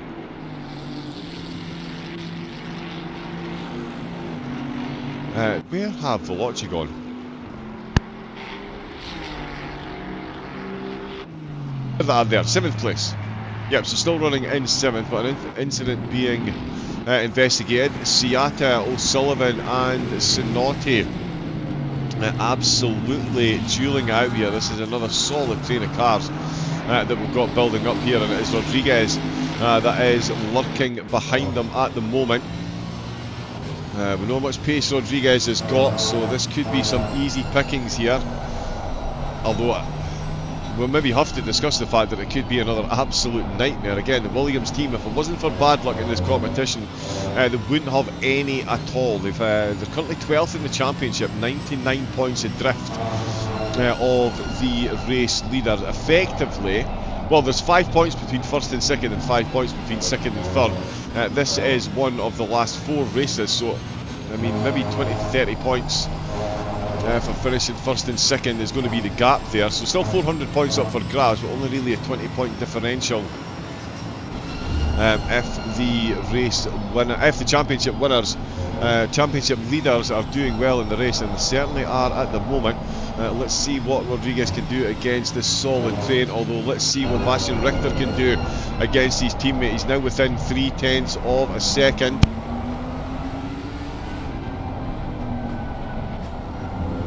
We're an hour and 18 minutes in. Can we see from this camera the stint timer in the Bentley? No, we cannot. 20 minutes left. So 20 minutes left of the stint for both of these cars. Of course, they came in at exactly the same time. So that's going to take us to what, 2 hours and 20 minutes. Oh, and both cars there violently exiting the Ford curve and finding themselves heading down into Dunlop with a bit of lateral motion that they wouldn't have been necessarily expecting. Oh, Siata on the Brabham car. Chris Warner under increasing pressure from the train behind. That was almost 2 becomes 1 there out of the Mercedes arena. Firing down the hill they go. It's going to be a quick left, and then that right-hander that we've seen unsettle quite a few cars so far. Absolutely. Oh, and there's been contact. The Williams car has contacted the back of the Gladius car. Oh, and the Gladius car has collected a car in the background, and that is just a big old mess there. As Polovchik, I believe that was, another penalty coming in from the stewards. It's going to be Veloci getting a 5-second penalty for that one. Let's have a look and see what this most recent incident was. Oh no, this is the B Alien car. Sorry, we're going to jump back and look at another replay. This is Clopert for the B Alien Academy car. So they're unlapping themselves and they've come round the corner onto the contact that we've just seen. And they've ended up stationary sideways on the side of the road. Motorsport is the cruelest mistress on the planet. I dare anyone to disagree. I'm going to... Oh, 255 have had an accident as well. Oh, so they've made their way through this little gaggle of cars as well. This has been an absolute race to forget for the 255 competition team, as you can see, completely unawares, absolutely unsighted. Oh, they've just taken a shoulder charge off. Sorry, that's not the same incident. Same team cars, different incident. So it's all going on. We're going to have one more crack at getting the incident we were looking for. Here we go. And there is a good close look at where that contact was made between those two through the Mercedes arena. And that is them all unsettled and out of the way. Oh, he took a second contact from the visceral car. Another contact there as R&L Roar go through. More incidents being investigated by the stewards and more investigation into which of the Nitro concept cars are going to be leading at the end of the stint. The two of them, absolute precision stuff. Yeah, I do use that word a lot when I'm describing the driving between these drivers. Ruggiero, whose name I think I'm getting closer to, is still in 5th position. Just having a bit of a yellow flag there. Magnani's behind them, so that's the crazy fly car that is a lap down. After some incidents, we've got more overtaking going on with Florence and Sonotti. And I tell you what, Sonotti, they're both coming under pressure because that is Armamentario's Audi that is breathing down their neck at the minute, and so too is Neuwirth, who we all know is pretty handy quick behind the wheel of that Aston Martin, and he has closed right up on this battle as well. This is for top 15 honours. Ramone still close. Polovchuk, Siata and Nürburgring are having themselves an almighty battle. Sorry, no they're not. It's O'Sullivan, Rodriguez and Siata. If we jump on board with Rodriguez, we'll get a good look at what they've got going on. So it's been all changed. O'Sullivan back to where he started. He was down 4 positions, but he is back up to 9th place. Chris Warner is up 10 positions overall. Was up to 6th position at one point in the race. Now running in 8th position.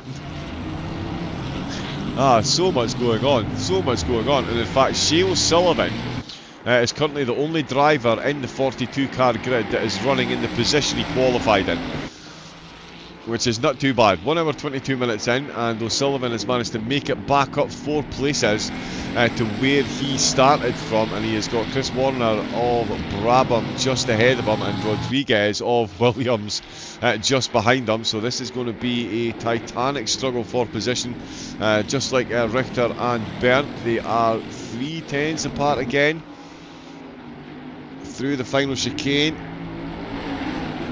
Both of them making it through that time, although the lead car there just a bit lively on the curbs, you would think. Definitely don't want to be doing that too often. And lost. There we go, into turn 1, 3/10 separating them. Ramone again. Oh, now Huzzy, I was saying, in the straight line, the BMW is always going to win. Am I about to be proved wrong as Ramone goes for it around the outside of the Mercedes arena? He's going to need some pace through this middle section of the corner, middle phase of the corner, which the Ferrari does have. Oh, he's right up on the curb in there, trying to hold it. Couldn't get the acceleration down because didn't have all 4 wheels on the tarmac, and BS Plus are still holding on to that 3rd place. Rodriguez. That's not a Rodriguez, but that is a penalty coming through. Brabham getting a 20-second time penalty for their contact with Williams. Right, so yeah, so that'll be the contact that we've seen a couple of times now. Oh, and that's just some lazy door banging there from the drivers on screen. Not sure exactly what Polovchik is thinking there, but that Porsche likely to put in a report. Is Nürburgring on the receiving end there, but no quarter given nor asked between any of the drivers at this stage or any stage of the race so far. We'll see if it settles down moving into the last hour or so, but at the minute it's still absolutely full-blooded from all the drivers. We're going to stay on board with Rodriguez for Williams. They're currently running in 10th place. Of course, started in first. 2 incidents later, and they find themselves in 10th position. O'Sullivan and Warner. And O'Sullivan, so the great comeback drive. The last thing he did was pole position, sat behind him, as he's trying to retake some of these positions, or certainly making net gain at the moment. As I say, O'Sullivan back to where he started from.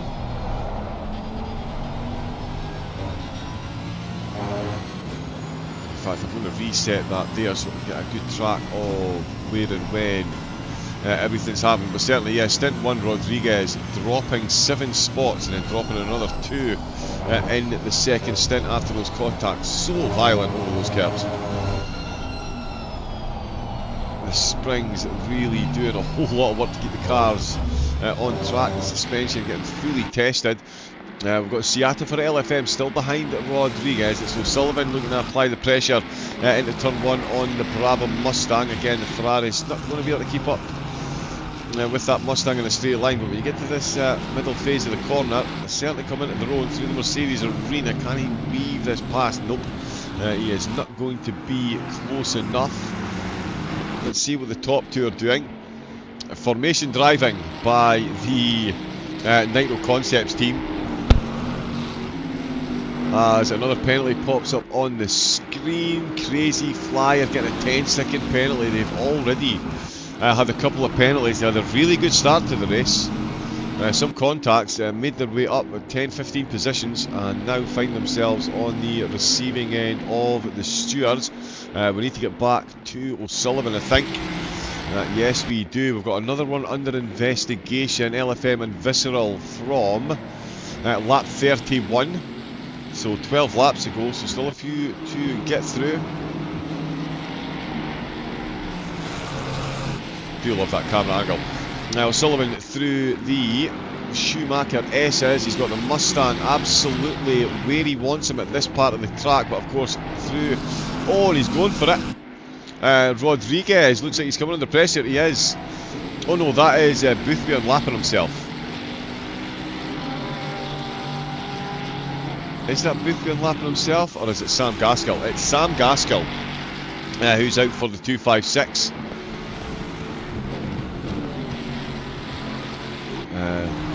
And that's great work by Gaskell and the team, actually. This is going to bring them back on to yeah, pretty close to the lead lap, that is for sure. The leaders now on to 45, sorry, no, so they are still a lap down. We're certainly trending in the right direction if they are blue flagging their way past long-time race leaders. The long-time race leaders, are under seriously increasing pressure from Seattle. O'Sullivan will certainly be grateful of the breathing space being provided by Gaskell on lapping himself, getting himself involved in this mix. Can confirm Ramone and Osterman, BS Plus and Oplight still absolutely as you were since the start of the race. These two are going to have separation anxiety. These two cars, are going to have separation anxiety when the race finishes, I would guesstimate. Richter just has jumped on board. The gap drops increases to a second. Let's see what's going on here though. O'Sullivan still trying to get his way past the Brabham car, and they've now got Sam Gaskell, one of the fastest drivers on track, up behind them, looking to unlap himself. Again, difficult position to be in for the car. You may well have pace over the 2 cars ahead, but the 2 cars are driving for position, so it's not the easiest to get the overtake done and get yourself ahead, find that space. O'Sullivan sends him up the inside, and Igor Rodriguez is going to look to take advantage of that if he can. That was maybe his plan all along. He is right under the rear spoiler now of O'Sullivan, with a Gaskell making his way up through this train of cars. You can just see in the side mirror there.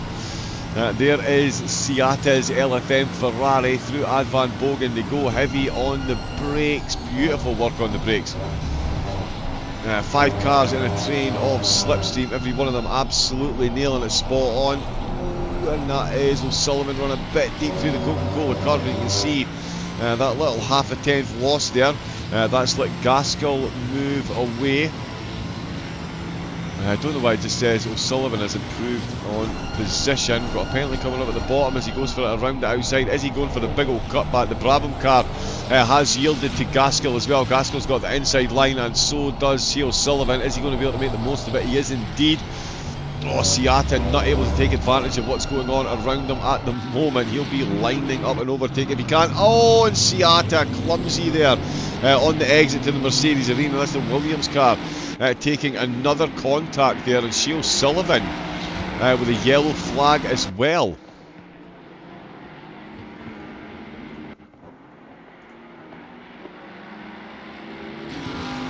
So let's see what's going on here. So O'Sullivan is at the front of this group,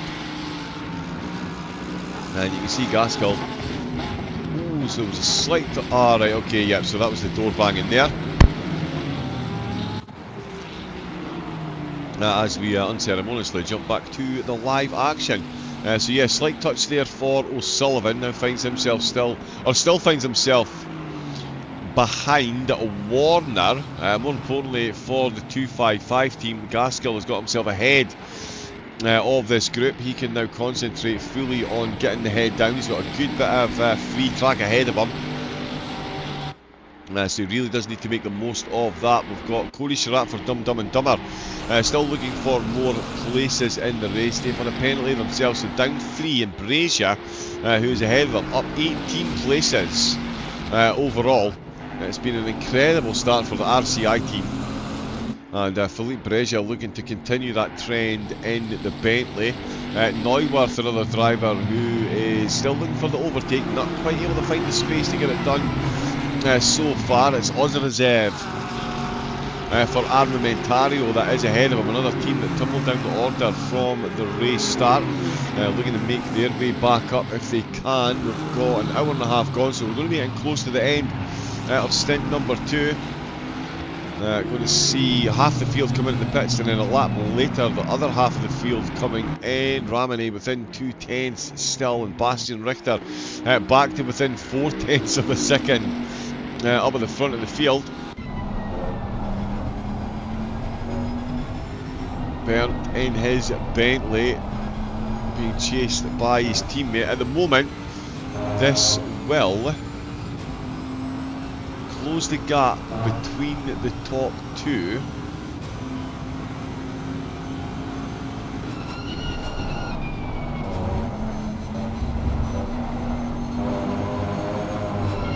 To 23 points. So the way it stands, if these 2 cars finish in this order for the next 4 races, it's the car that's currently in second that will still win the championship by 2 points. 3 points. Wow, that is going to be close. That is going to be close. So yeah, Alien by Nitro Concepts, they need to finish at least an extra position, so 2 places ahead of the sister car if they're going to bring home the championship win. It would be quite the turnaround if they did, because these 2 teams have been absolutely flawless. Although this is motor racing, we've seen how easily and quickly things can go very, very, very wrong for the teams. Williams, of course, point in case again. The luck they've had in the series has been incredibly bad. Currently running in 12th in the championship, 10th in the race at the moment. Let's see if we see any improvements on that. That's O'Sullivan and Chris Warner for Visceral and Brabham, who are just ahead of them at the moment. Nürburgring in 13th, looking quick against Polovchuk. Looking to retake that position from the Gladius car. Sullivan and Rodriguez, look how close they are still getting. Ciata still very much in the hunt for this one as well. Yeah, Dieter still to come out and take a stint. So down towards the hairpin we go. 48 laps have been completed by the race leaders. Still got almost 60 laps left to go and a whole lot of pit stops, which will be starting again pretty soon with that 48-minute stint timer. And in fact, we've got Aranel Roar, Fisher Esports, Pit Lane Racing and ORA are all in the pit, so that's the first 4 in for their second pit stop, or second mandated pit stop certainly. We've seen a few teams in a couple more times than that so far. How many tyres for this race? Now that is a good question. As far as I'm aware, I believe it is unlimited.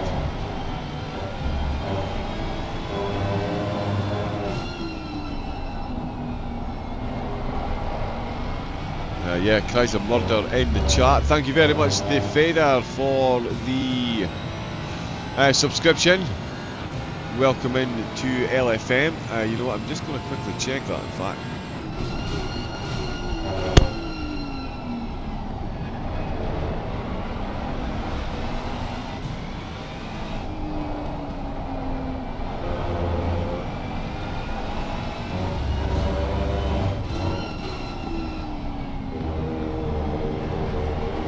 Did just see a Stewarding decision coming through there as well. Rodriguez, unsafe rejoin without a collision. He's been given a warning. That is the second warning.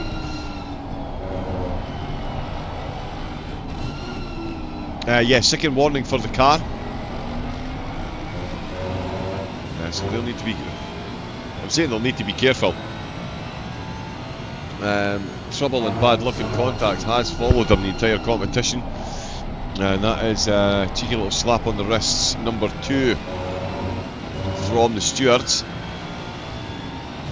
Yeah, again, as far as I'm aware, I don't think there is a limitation on the tyres for today.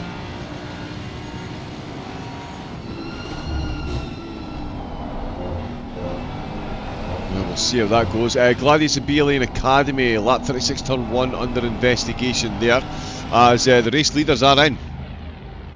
Quite a few of the cars making their way in. BS Plus are in. Ramani, of course, is in. Ruggiero, he's in as well. Magnani, Walsingham, all coming in. Everyone's going to come in.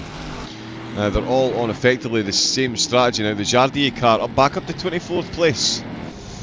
With Ducrop behind the wheel, and they are back out side by side. Pit exit there for Gladius and Jardier's car. Having to put 2 wheels on the gravel. Oh, he's violently turned that in. The Racing Point team really looking to establish their track position there, with the Jardier car having absolutely none of it. We'll stay on board and see. In fact, we'll get an update on the driver swaps very shortly. Oh wow, they've come out together so close. That little 5-second penalty there almost costing the B-Alien car the lead. Campagnella currently being given credit for second place. The Visceral car will have to come back in. We've seen this already, although Richter and Bern are back out in front of them.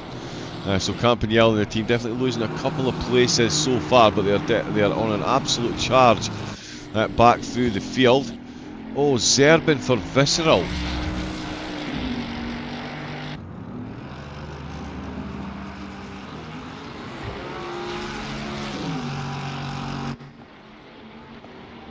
Let's see what's happened here in the final corner.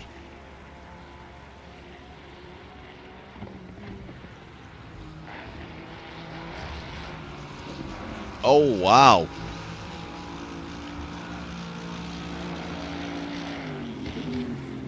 Yeah, the car having absolutely none of that grip stuff there. No.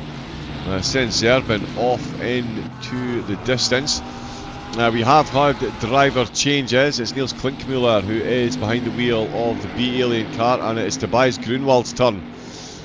Oh, we need to move that. out behind the wheel of the championship leading car. Let's see if that changes the dynamic of the on-track action between these two.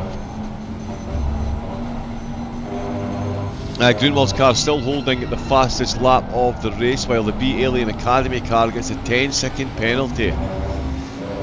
That has been quite a few penalties they've picked up so far. Schreppen in for Crazy Fly, being in for that stop go 30. The B Alien Academy car already had a stop go 22nd penalty.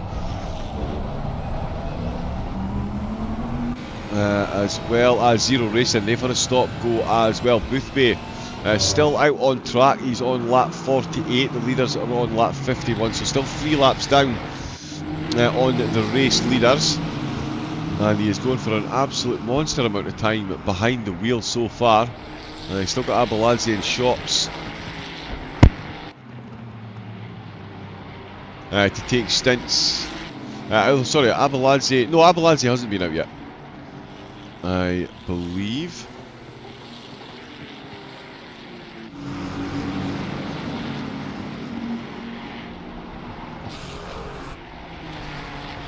But certainly more driver swaps to come. Every team with 3 drivers this for today's race and for tomorrow's, after all 3 took part in yesterday's split qualifying session. We're currently on board with Naskadashvili for the Gladius Aston Martin. This team's been fairly up and down in the wars as well. Naskadashvili looking to make it an upward trajectory from here on in, I'm sure. We've got 2 hours and 19 minutes left. As there is Gaskell coming into the pits, 28th position for Gaskell coming in, so certainly ascending through the ranks. How much further can they get though?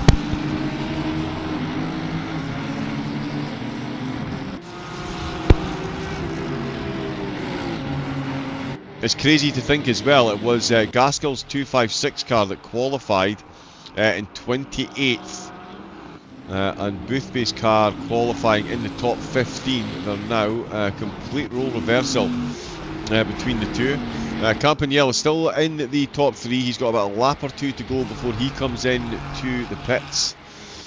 Schneckenburger, Frey, Wassner involved themselves in quite incredible battle here as well. There is Wassner for LFM. I was thinking Warner for a moment.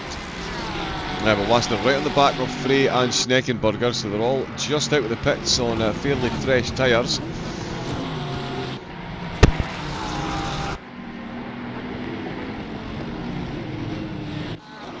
And yeah, while all that's been going on, Grunwald has taken the lead. So Grunwald has got himself ahead of Klinkmuller as they come past the Gladius car. Apologies for the screen tearing there, not sure what's going on with the graphics today. Hopefully it's not too bad for everyone viewing at home. Up the inside for the LFM car, he's got the Brabham car just ahead of him. He's going side by side with Visceral at the minute.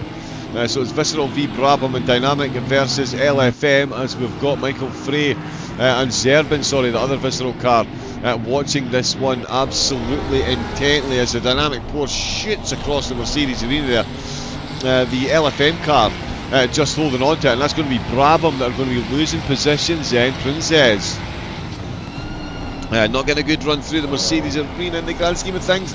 Wow, and that is almost contact between the two of them. Once again, this Ford curve has been a tricky one for the drivers today. We've seen quite a few incidents there that have really lost momentum, and the Visceral car's there, but he's got absolutely no place to go. He's now got LFM up his inside through the hairpin. Oh, Brabham's run deep. Oh, the Visceral car's going to have to put an exit application in the brakes. Visceral were looking to get the job done. Not only get the job done, they were looking to fend off Polyakov, which is now going to be a difficult task, because here comes Polyakov once again. Oh, and look at the momentum that's been lost there. That is Polyakov losing all that momentum there. Armamentario are going to sneak through there as well. Kolosov, all the positions changing, and it's a big cut back there. He's run too deep into turn number 10. I'm struggling to keep up here, but that is another swap in position. Kolosov finding the car up the inside there. Pozniakov losing position there. Absolutely lost momentum at the turn number 10 and lost 2 positions for his trouble. As Campanella does come in to take his pit stop, that puts Iamullo back up to 7th place. We're on board with Pozniakov. in the Mercedes. Kolosov has just gone past. There's confirmation. Campanile in the pits. Tinko van der Velde is behind the wheel of the Williams car in 8th position now. He's got 11 seconds to make up to Ayamilo, who's 1.3 down on Tobias Schur for Gladius in 6th. And speaking of 1.3 seconds behind, Niels Klinkmuller. 1.3 seconds behind Tobias Gone Grunwald. He is off into the distance. He is done with any questions being asked of which of the two cars in the team is the quickest. And he is absolutely flying at the minute.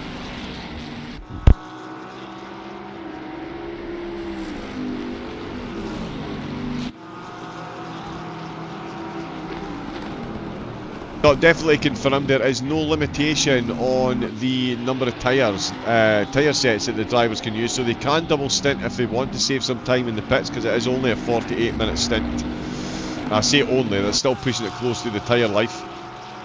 So they could double stint to save some time in the pits if they want to, but there is no limitation on the number of tyres that the drivers can use. Yeah, I do think some of the driver teams down the field, they'll certainly be looking to change tyres as often as possible. Make sure they've got some seat. Although, now that I'm saying that, I do remember at Imola a couple of teams saying it was only towards the end of the second stint the tyres were coming to life. Visceral picking up a penalty against G League Esports. That'll be a 10-second penalty for car number 44. As we're still on board with Princess then, looking to fend off the advances of Visceral G League, I believe that is. It's Gladius, sorry. Gladius and Armamentario. You can see the train of them behind. And Aston Martin's going to slingshot around the outside. Of course, Ferrari behind Aston, it's always going to be the Aston that wins. And if Aston's behind the Ferrari, it's probably going to be the Aston that wins once again. And that Audi is perfectly positioned once again. These two need to sort themselves out, or it's going to be a double for Armamentario sooner than you can blink. Oh, and he's looking for up the inside. He's got a good line up the inside then. The Visceral car is having a bit of a wiggle there through the Mercedes arena. And Adam Princess will certainly not be sad to see that gap increase to the cars behind, because they were getting pretty close there. But yeah, he's got a good bit of operating window now to get the head down, as these cars are still dueling for the positions. Kolosov just on the back for Armamentario in the Audi. The wrong screen. This is the right screen. So yeah, still they're down 7 on where they started, but they're certainly back up. Kolosov and Armamentario at 1 point down in 30th position, as Tobias Grunwald stamps more authority on the race lead with a 1 minute 52.2, I believe that was. 1 minute 52.7. I really do need to get my glasses out. It wasn't Zerbin that we were watching, although he is right in the middle of this battle. Lasner for LFM. Decent gap and a blue flag. Then it's Princess, then it's Zerbin, then it's Naskadashvili, Kolosov and Pozniakov, the driver that saw lose position on the cold tyres. Now starting to find that pace again as the tyres get back up to their operating pressure. Track conditions still exactly as you were. 0 wind for the drivers to contend with. 27 degree with full cloud cover, giving us, as you would imagine, optimum driving conditions for the drivers to ply their wares.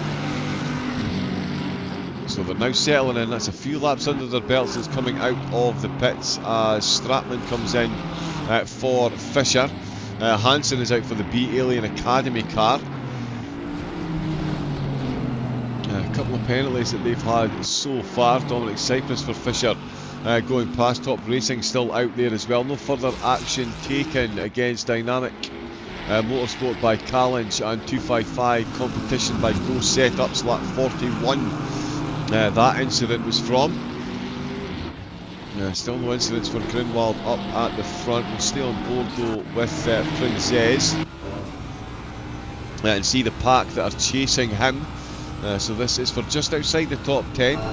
We've got Visceral, Gladius, Armamentario, Gladius, and then Dynamics through that middle corner phase. You can see just how much more majestic the Ferrari is.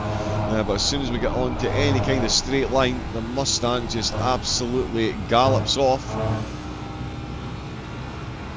Trying to think of a clever pun between the two horse brands, but we'll leave it alone. We've got through turn 10 again. Oh, and he sent it up the inside on the way through turn number 11. Has he got the job done? He's got the car in front. Not only is the Mustang, I was going to say, is the Mustang going to come fighting back at him? Really could come fighting back. An Armamentario car as well. They're going to go 3 wide on the exit to Advan Bogan, as you do, and it is going to be No, they're not. Armamentario backed right out of it. They saw that final destination trailer, the same as everyone else. So I tell you what, they've got the position anyway. Up the inside, Brabham losing 3 positions in 2 corners, and that is a big drop. And it is Gladius that have come out on top. What a move by Vili. That is incredible stuff there. He's absolutely hung on to that one. Let's go back and watch that one again. I don't know why the mouse keeps popping up during that phase.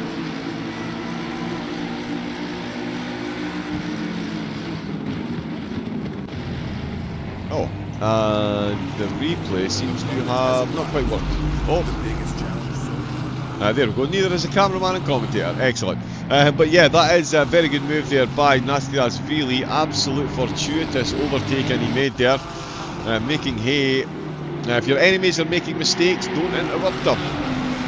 That is, yeah, words to live by. Certainly words to win positions by Vili, getting Gladius back up to 12th place. Kolosov and Princess, and Princess now in 15th position, and he's got Petzold just behind him. So the Dynamics team have had some penalties thrown their way so far. Still running just outside the top 15. Could that be top 15 come the end of the stint? Another driver who's having an absolute flyer. Dario Iamulo for Veloce. They are making net gains all over the place, it has to be said. Up to 7th position on where they started. So that's a good run into the top 10 for them. Klinkmuller now the only car running in their qualifying position of 2nd place. Everyone else has made improvements or losses over the race. The B-Alien Academy car down 21. Abeladze is out for 255's 255 car. Of course, the big story at the start. Their sister team qualified in 28th, and Abeladze and the team are down 28 positions. Almost a synergy between those two there. Their sister car, though, Sam Gaskell behind the wheel, they're currently running in 35th. So good comeback. So they got involved in an early incident as well, of course. They got collected by their teammates and ended up losing a few positions, but Gaskell and the team have made back 5 that they've lost. They're still down 6 on where they started, but it was a lot worse than that. They were down in 40th position, so they've definitely made some serious gains. Tobias Gruthwald is still making incredible gains up at the front. He's now got that gap up to 3.3 seconds. It's not even a contest up there at the minute. He is consistently lapping in the 52.9s, 53.0s. Klinkmuller second in the championship and certainly second in the timing towers at the minute. 53.4, 53.5, so all above the 53 mark. Where Grunwald is very consistently, he's just done another 52.9. That's why they're winning everything in the endurance space at the moment. Quick, clean, consistent. The magic equation required to win endurance, not only races but championships, and that's exactly what they're doing. Iamulo then out of the last corner along the start-finish straight. He's got Aston Martin cutting through the air. Cutting through the air for him, not able to close that gap though. Wow, we're already almost 2 hours into this. There has been so much change. So much change. The only thing that's not changed is the top 2. They have stayed the same. BS Plus competition having a great race and actually got a bit of daylight. That one snuck under my radar with everything that's going on. These two cars, BS Plus and Oplite, were separated by 0.4 of a second for the first 40 laps. And Wassner with the yellow flag. As he loses a position then, the poor Michael Frey taking advantage of an off-track excursion by Wasner. He's lost momentum and he has lost the position. The Porsche has sailed on through. Might have been a bit of contact, a slight bit of door banging between the two of them. It's certainly Frey up to 10th position. That's Wasner now in 11th. We've got Gladius still holding on to 12th place there as well, with Visceral in 13th and Kolosov for Armamentario got 14th position. Adam Princess we saw lose 3 or 4 positions in a couple of corners. He is looking to fight back, but so too is Louis Petzold for Dynamic. They've got that McLaren on point. Oh, I tell you what, Pozniakov doesn't look like he fancies hanging about for too much longer either. He is getting close. Ayamulo is getting closer though. Ayamulo pops out with a slipstream, head towards the NGK chicane. Can't quite get it done. Going to need to be very good on the brakes here. They both are, and they both survive. But for how much longer is Sure going to be able to find off Ayamulo? He is absolutely moving at the minute.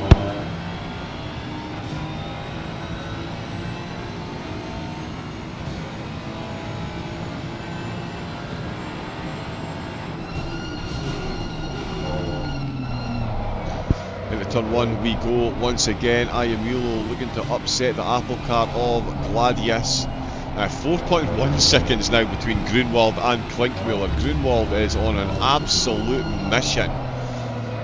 He's decided there's been enough entertainment from the team for the opening 2 hours of the race. It's now time to absolutely get the foot down and put this one to bed. Sasha Wasner still close to the overtake. Pozniakov, Petzold and Princess are still pretty close as well. That's Kolosov. I meant to jump on Princess so we can see what's going on there. It's been a bit quiet on the penalty front so far. How is everyone doing in the chat? Welcome along to round number 4 of the 5-round endurance series. That is the International Endurance Series by Lian Li. So far we've had 6 hours of the Circuit of Americas. We had 4 cars, 3 tracks, 12 20-minute races. And then, of course, the Double Stint Challenge for Imola. This is race 1 of round number 4 tomorrow. We will take the finishing order from this race, reverse the top 15, and we will unleash the teams on the Nordschleife for 4 hours in the wet. So absolutely all still to play for in this round. 2 hours left of this race to go, and then 4 hours tomorrow. We'll see how it all plays out. I'm looking now though at Kaj Paul for Skidmark Racing, 19th place and all over the back of Hakola for the R&R team. And Paul and the team, yeah, up 9 places. They've made up a spot in the last couple of stints as well. And looking to make up a couple more, that is for sure. Oh, wow. Both cars taking interesting lines through that final chicane.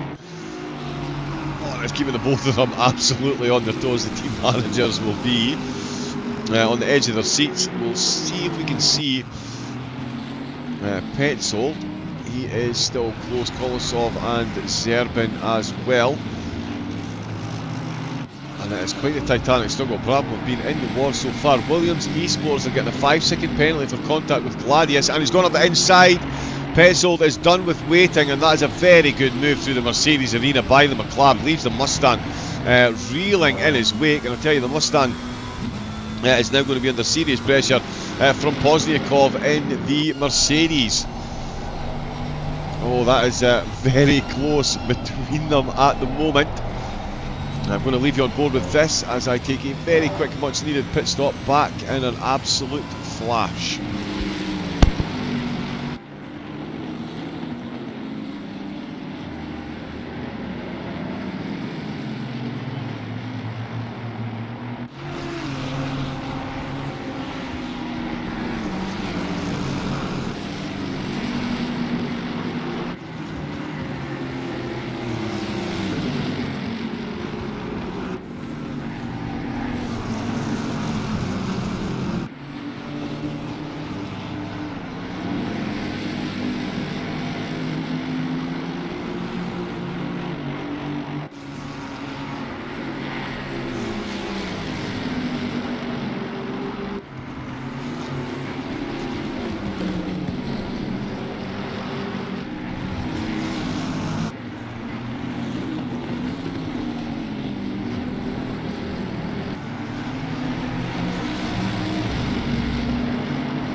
And back again. We've got 1 hour left of myself. It will be the venerable Christian Romano that will be taking us through the closing hour of the race. And what a closing hour is going to be. The opening 2 hours have been not too shabby, but an hour left to go for me to enjoy the action from the commentary box, and then I will be enjoying it from the comfort of my armchair, because this is one I'm going to watch all the way to the end. Grunwald now 5.1 seconds in the lead. It is an absolute masterclass at the Nürburgring from the Nitro team so far. I'm looking for Kolosov. He's close to Zerbin, and Pozniakov looking to apply more pressure to Pinzez, who again has lost quite a few positions in the stint so far. Kolosov though looking close. Kajpot as well, looking for some more places. Quick update on 255. Of course, championship contenders, where have they gone? There's Sam Gaskell there in 35th position. Been a long race for them so far.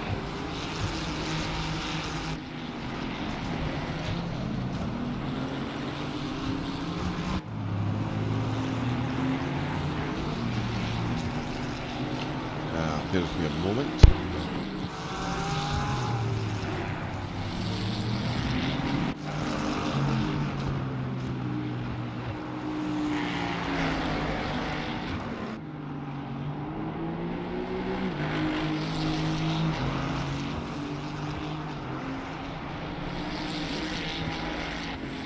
So yeah, 255 suffering in the qualifying and certainly during the race as well. We've just seen a position change though. It's Hakolo. Oh no, Skidmark Racing coming straight back in and defending the position. So titanic struggle between these two at the minute. Both of them in the Aston Martins. The Bentley's doing all the running, but the Aston's no slouch around here either. And these two are an unstoppable force meets an immovable object. At the minute, both of them in the same car, so it's all going to be down to the driver and the setup. Grunwald, he's just put another lap up on 29th position, maintaining a 5-second gap over the B Alien by Nitro Concepts. Sister car in second, BS Plus third, one at Imola. Now find themselves running in third with a big old gap to Alexandre Lay. That is very nicely done indeed. To eke out that gap, because those two, 0.4 of a second for almost 40 laps, was all that was separating them.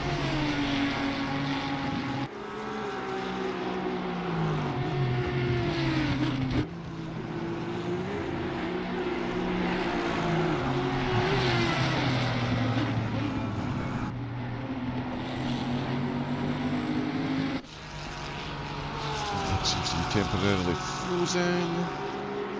Yeah, even the technology is struggling to keep up with everything that's going on. That is Petzold, who's now a bit down on the Armamentario car.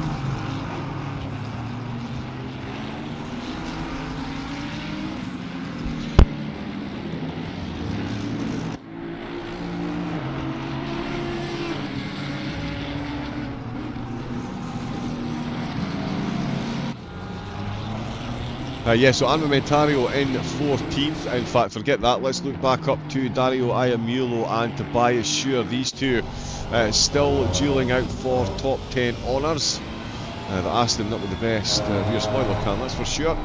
Through the Schumacher S. We've seen quite a few cars come undone through here. One of the fastest parts of the track. Or sorry, the fastest part of the track where steering input will be applied. As they will be trying to get that flat out towards the end of their stints. We've already seen a couple of stops. Again, just a quick reminder, no limitation on the tyres, so a wide variety of strategies available to the drivers. With it being such short stints, they could theoretically, especially given the track conditions, double stint the tyres. But is it worth that drop off at the end of the second stint? It'll be an interesting one to find out. I will make sure I ask Christian to ask the drivers when he does the interviews come the end of the race, which does still seem like a long way. It's going to seem like a long way away for quite a few of the drivers. Can confirm Van der Velde for Williams is closing the gap on Ayamulo and Sure Ahead. That's now down to less than 10 seconds. The team that took pole position in the shootout yesterday, down to 8th place after being involved in a couple of contacts. We'll see if they can make back any more spots. LFM's Sasha Wassner looking to get back in the top 10 at the expense of Michael Frey in the Dynamics team. We'll see if he can get that job done. And that is another penalty. Let me just lean over and read that. Williams Esports gets a warning. I believe that's their third. That is warning number 3.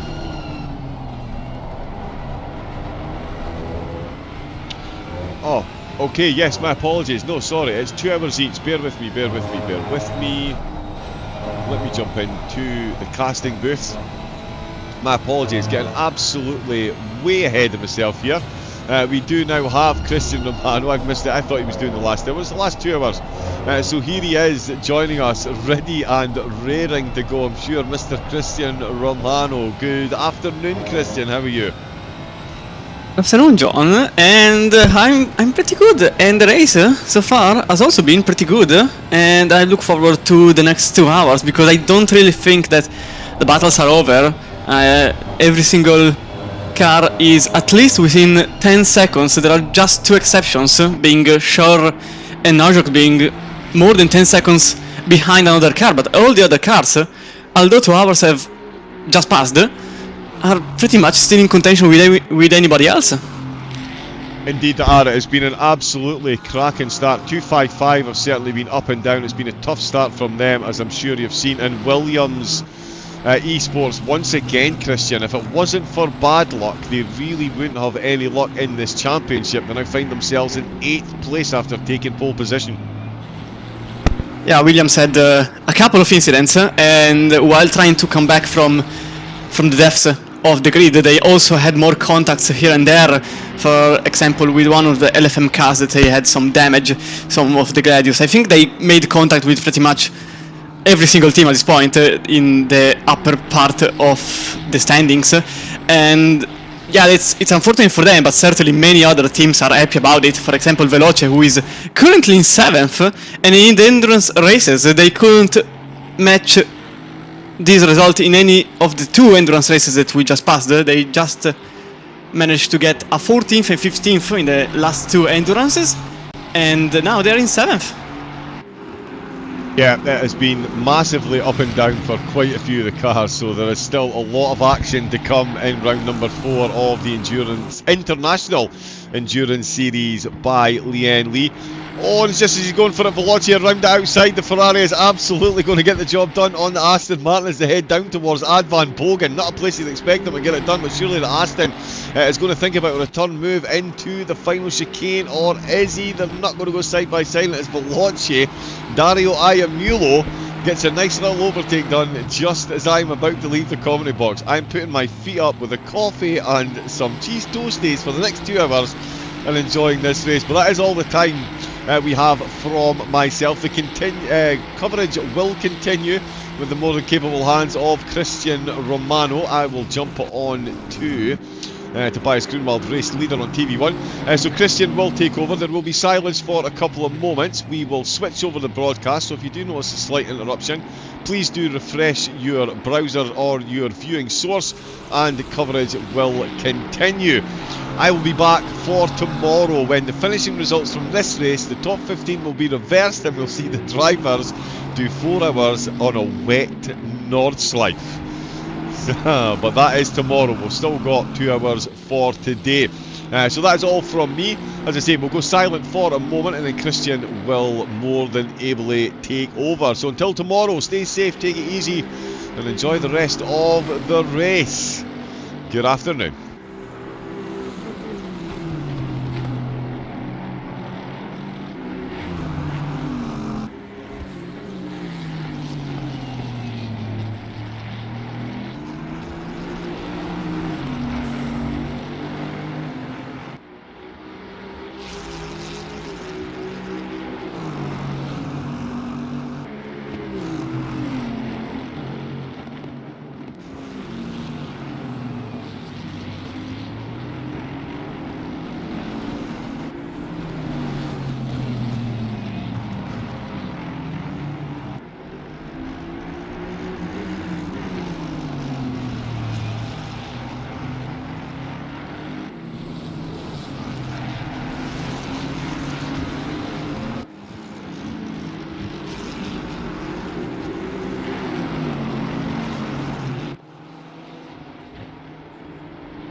Okay, and we are in. Welcome everybody. Well, for whoever stayed in for the whole commentary, thanks to John that brought to you the first 2 hours. Now we are on for the last half of the race. 2 hours to go, and still many battles that are in front of us. Currently, Tobias Gronwald, 7 seconds up ahead of Klinkmüller, their effective sister team, or more, rather a satellite team.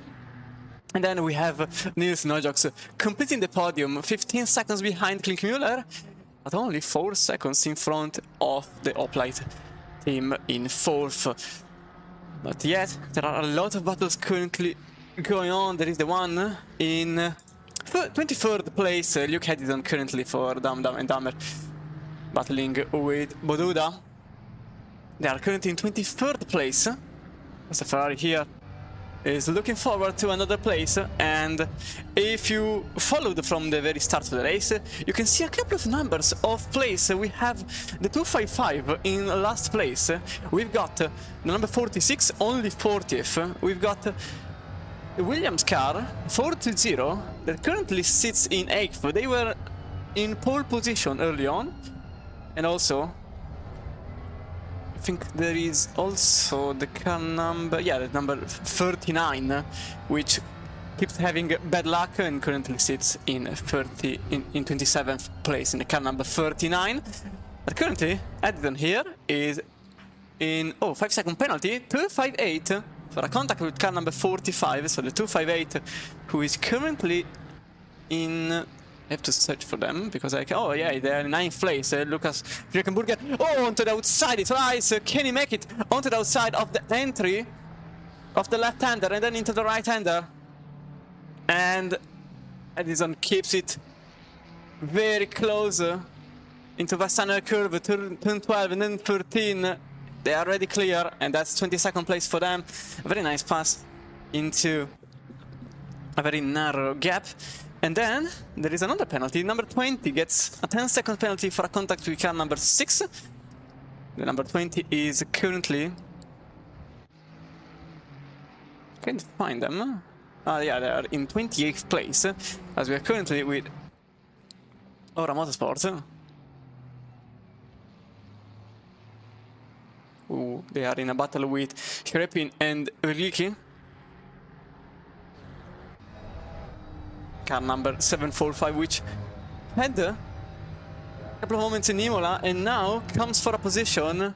Here comes under the outside, in the very same spot as contact here, and both drifting into turn number 12. They remain on the racetrack, although with some damage and some time being lost. Now Timothy Ion is a second and a half behind Verlicki, and he will have to make it all back, but it's not over yet with this fight as Sherepin passes, possibly Ion, thinking they were on the wrongdoing, lets them go and set the position down, but also up there is more issues as K-Po. Oh, that was very leaky. Losing a massive amount of time. Yeah, that's very leaky. Apologies, I just saw the silhouette in the distance that lost some time. I thought it was a blue flagged car for a moment, instead it was really losing 2 places on both Ion and Sharplin.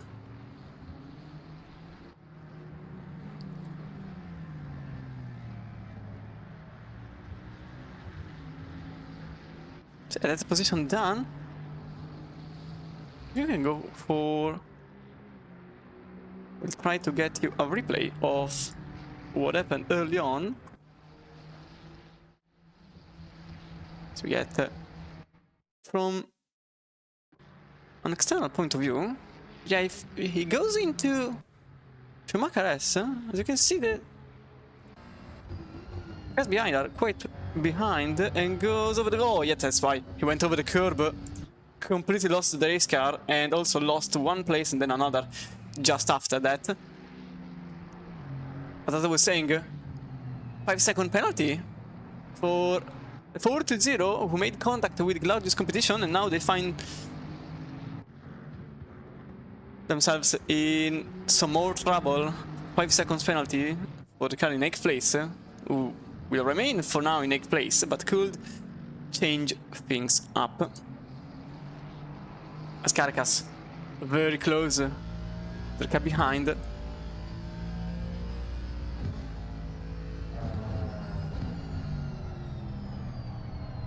There's also the battle for 9th at the moment. Upper with Dynamic and Low Fuel battling for 9th place, but for now we will remain with this interesting battle between Sigma Racing and Vital Esport, and also car number 254.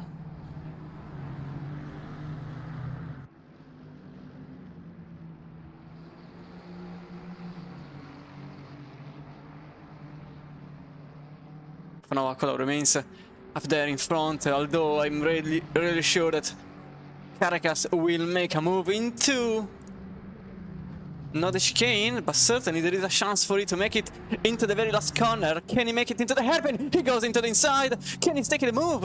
Ooh, Skidmark Racing closes the door as soon as possible, and that's K-Pow keeping 18th place narrowly. As Caracas very interested in making the move as early as possible, nearly making contact with the car in front as we go from the upper view from the helicam.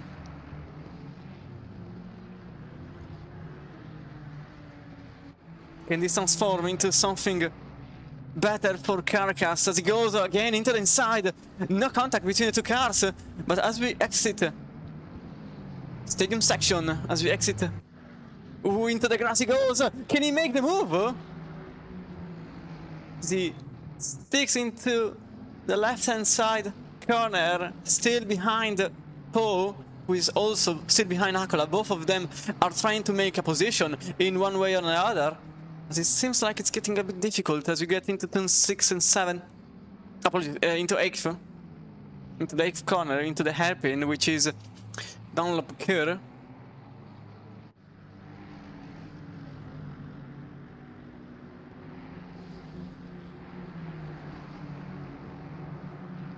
And again, Caracas very, very close. The car ahead, although I think they lost some time into the S. Yeah, they definitely lost some time. It's visually evident, the fact that they lost a couple of times, but nothing to worry about, as this team is pretty much glued to the Aston Martin in front.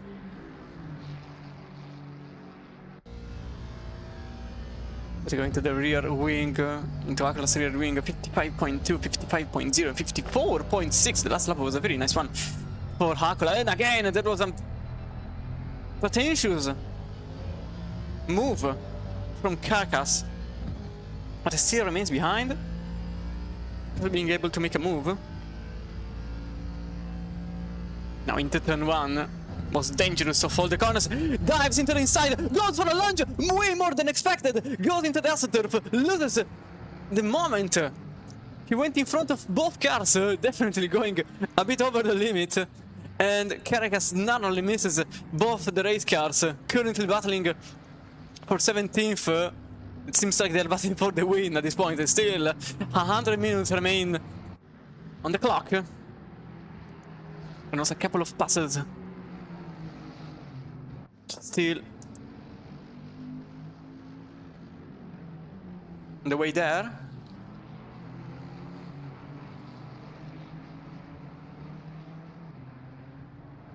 Okay, the stream is working perfectly. Happy about that. Obviously, as always, let me know if something is odd, like the game audio, my audio,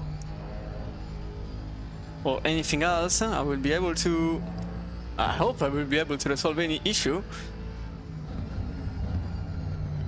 But this battle for now is definitely taking the better part of the live scene. As you can see from the tower to the left, there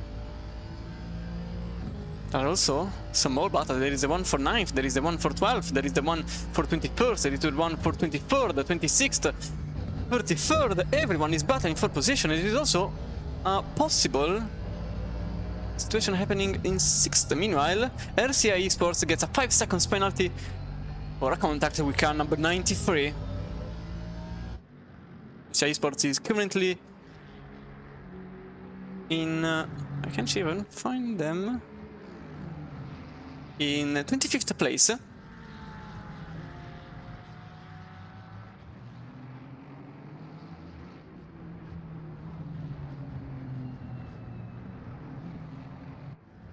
So it seems like this whole battle calmed down a little. Okay, never mind. I just saw Caracas practically lunging as much as possible into the inside. We go into this camera here because you can see from the mirror, or rather the virtual mirror, and what is happening just ahead. It's very close, but it's even closer here because, as you can see, Michael Frey and Lucas Nürburgring battling for 9th place. Low Fuel Motorsport and Dynamic. It was 0.1 the gap between the two, and now Sasha Vazner is just behind. So now we have another freeway battle as we go back into 17th place. I honestly don't know which battle is better at this moment, and I'm finding it very difficult to choose a side, because I know for certain that the moment I make the decision, the other battle will evolve in something different. But for now, Jonas Hakola remains in 17th, with Kaipo in 18th, and Grantas Caracas there. It's pretty visible.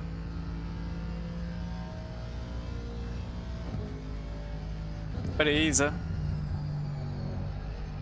Over the chicane, and now it's the time. Oh, into the grass he goes, and Paul loses the position on Caracas, who finally gets 18th place. But I don't think it's over yet. We have still to go into turn 1 with a long straight line up there for Paul to try to make a move. I think he's just too far away. Yeah, I think he's just too far away, and he remains in a 19th place. Paul number 42 remains in 19th place, and we can now jump into a different battle. It is the one for 9th place, going among Nürburgring, Frey and Vazner. So low fuel motorsport sandwich there, with Frey in the middle being the ham between the two bread. 2 slices of bread. And it's a fully German sandwich. Apologies if you can't see the position that changed from the start, but the broadcast tool just signs the position that changed from the moment it started to operate. So this time around there will not be position delta from the very start of the race. There will be from the very start. I started my stint in the International Endurance Series by Lian Lee, proud sponsor of our competition. Nearly putting the car into the wall for Michael Frey after going slightly on the gravel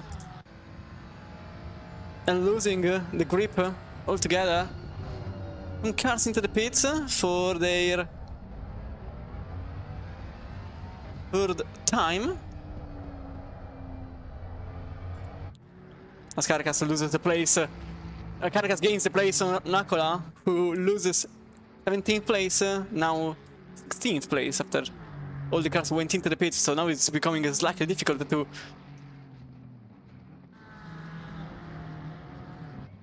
track the effective position after so many cars went into the pits. As you can see, we have already 10 different teams that launched into the pits. So we are just now ending the stint. The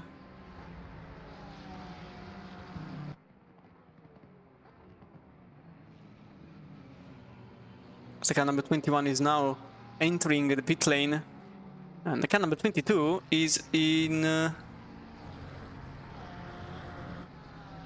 21st place momentarily. But close to wait, why is it with red markings? Oh wait, that is not that is a return to garage. That is a return to garage. So Grunwald lost the win, almost certain, well, certainly lost the win because Gronwald and Babin both with... Usually the red marking means that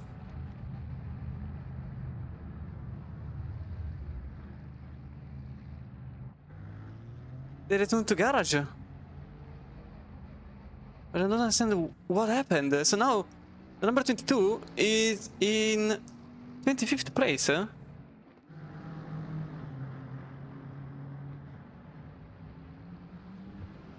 there are another two cars that have red markings. There is the Jolly Racing and...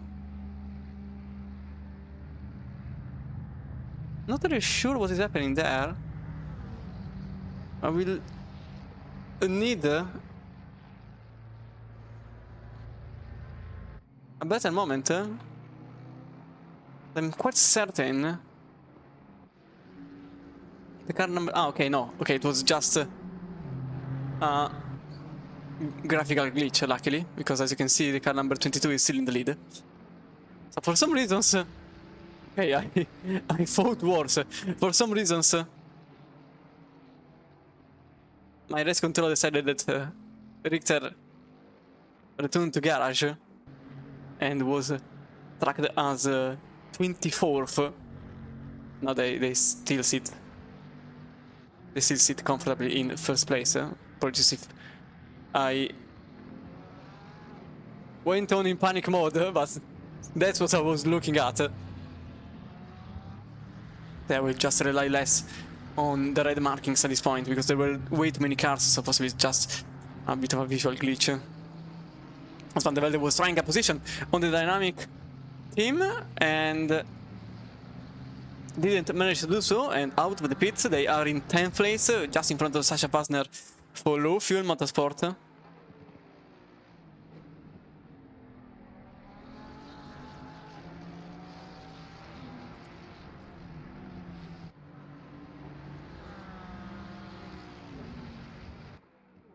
So McWilliam now driving the 420, which also had to stay stationary for 10 more seconds for a penalty early on. They just sit in 10th place, but there is another investigation between the 258 and the 420. So maybe it's not over yet with this team that had some...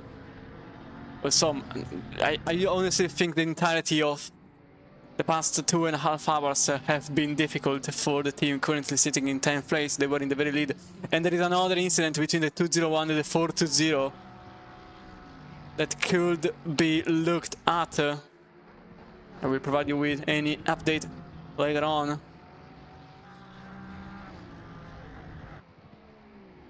Although, seeing the 420 at the very latter part of the penalty being investigated, or rather the incident being investigated, a possible penalty being applied, I think that they were actually the one reporting the incident. If so, it's a good thing, but never say never. I saw multiple times people asking for a penalty and receiving a penalty, but on their team. So the incident being reported doesn't mean that the other part will be penalized. You can also be penalized if they deem you as responsible for the incident. Meanwhile, Zerbin here, the Italian, in the Visual Rally Sport number 45, sponsored by Aztec Simsport, who is also proud sponsor of our championship, is in 14th place, just in front of Forza Parlamentario, and just behind the Gladius competition in 13th place, as the car number 202 sits there just in front of this duo. And if you see yellow flags for the 256, it's completely normal. It's just that the game sometimes doesn't recognize the fact that someone goes into the pits. They're currently in 28th.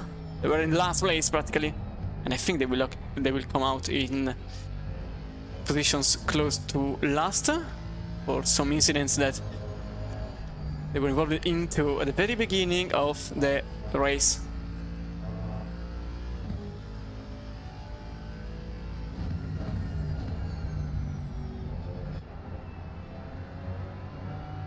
In terms of lap times, I still have no idea since they went into the pits, but Zerbin clearly went for an undercut on lap 72. So they have fresher tires than Zimbal, who went into the pits now. He's very up. Oh, a bit into the grass, not very good for the tires. This could realistically be a good moment for Zerbin. Make it in front of the team that established itself in Rome. So Italy versus Italy into turn 1.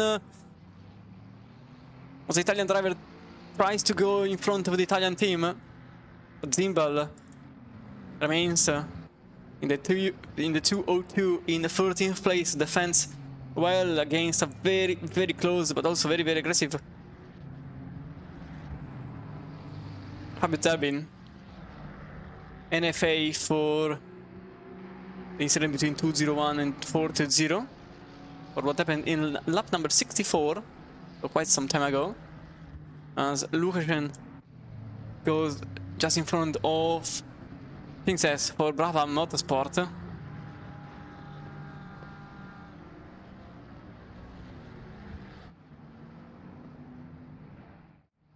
We can have a bit of free play for this team that had some penalty, Brabham Motorsport, especially one for colliding with the Williams Sport race car.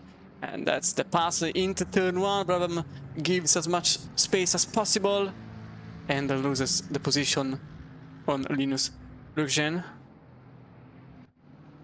So go back into the position number 13. This is the currently closest battle on track. Now and a half to go, and another NFA for what happened with the Williams car. Zerbin creates a little bit of gap towards F. Now the gap is not 0.4 but it's 0.5, so completely different. Oh, now it's 0.8. Now it is a bit different, with a mistake possibly by Orzef, who loses a bit of a slipstream. Another NFA, this time it was again against the 201 and the 420, but another NFA there. But the contacts that happened early on.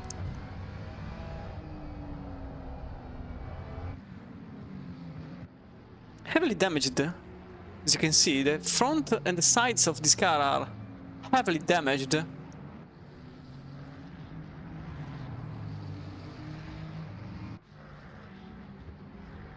But they didn't repair the car the last time they went into the pits.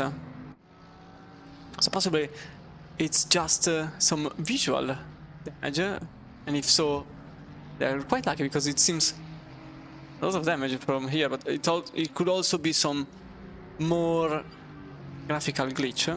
I can't know, physically don't have the possibility to know if it is real damage or if it is just some visual one, but in any case they are lapping into the 33.9, so if they have damage, I don't think it's really impacting their race craft. Although now Zerbin loses some time to Zimbal. This gives us the chance to get with Sherat also battling with Hakala, who early on was battling with one of the visceral cars.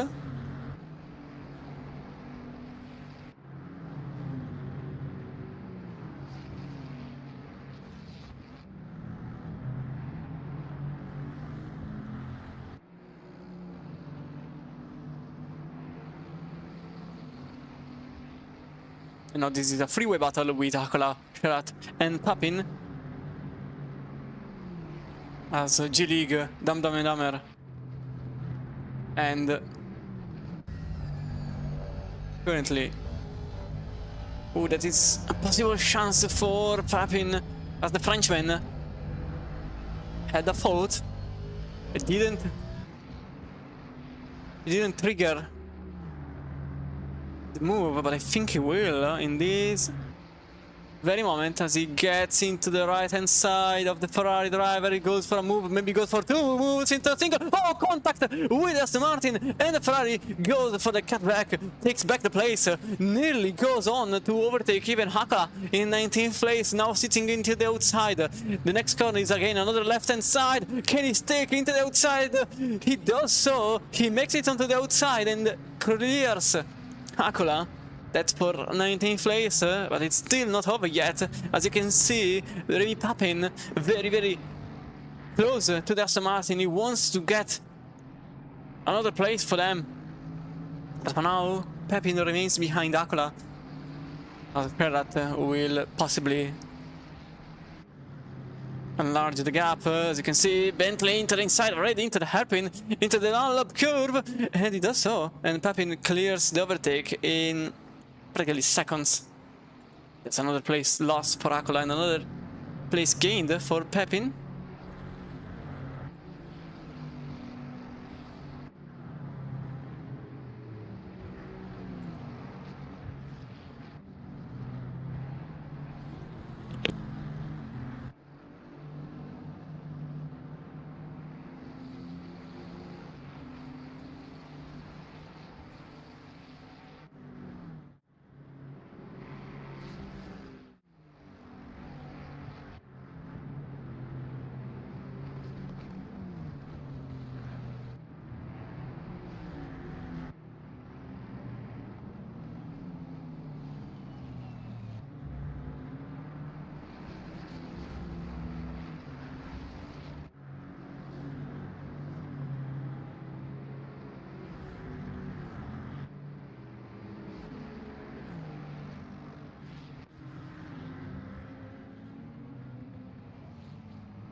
Okay, just resolved a little technical cavou.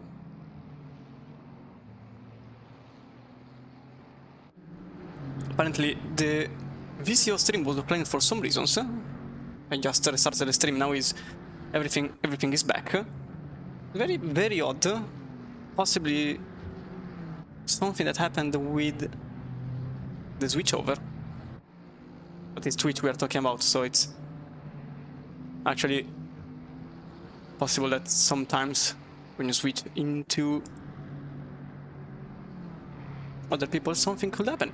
Meanwhile, Caracas, as I was saying, for Visceral Esports, still battling with Hokala. There were some more seconds for Caracas, for Visceral Esports, as he goes into the inside of the hairpin, of the last hairpin, diving into the inside. Can he make it into 21st place for the number 44? He does so, and he makes again the place.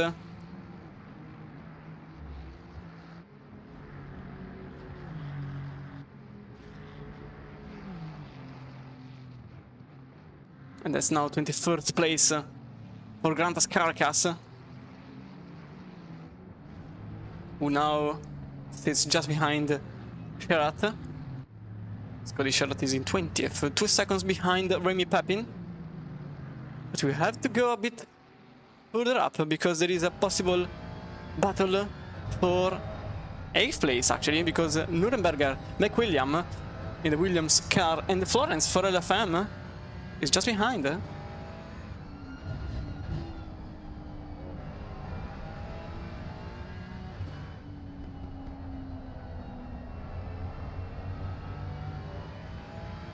Now can McWilliam make... Oh, there is a car off. So it's a car number 85, I think, but we will see the replay later on. There is a lap car just in the middle. That's a Ferrari. I think that's... We can't really see the number of the Ferrari up there, so we go with McWilliam, but it's certainly a future racing race car, as Marco Lomi makes contact with some blue flagged cars, and that's going to be penalized if Krepenin doesn't go away for Crazy Life Racing. Marco Lomi sits in 6th. He's losing a massive amount of time, and although Crazy Life Racing is battling for position, they have to give way of passing. Meanwhile, Max Florence, as I was saying earlier, sits in 10th. As Papin makes a position. Oh, double position. I think we can go for a replay here. Yeah, we can definitely go for a nice replay. Let's go from the helicam to see what happened to all of them. So we are into 19th place, as Brendan Gates loses a position on the G League team. And Caracas also, as you can see here, makes the place on Sherat. A double overtake for this little group to get back into 10th.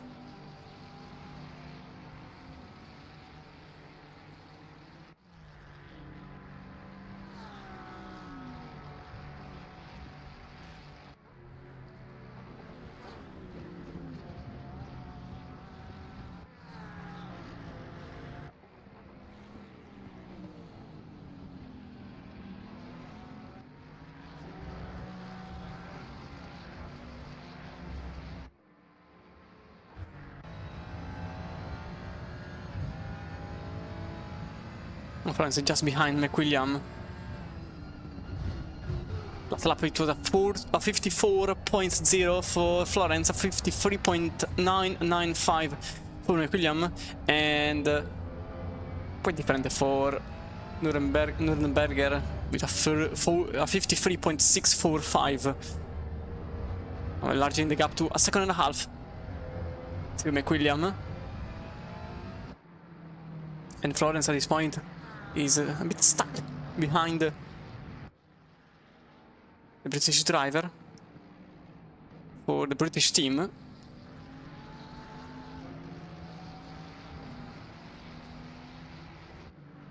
Few seconds behind, to be exact 2.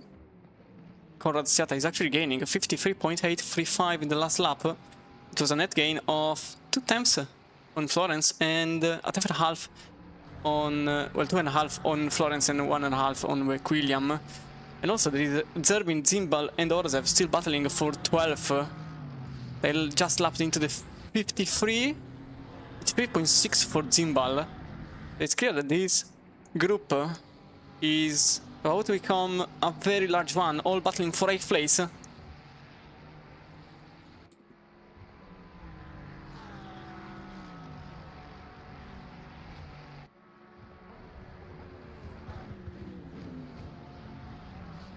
Just over the curb into the chicane.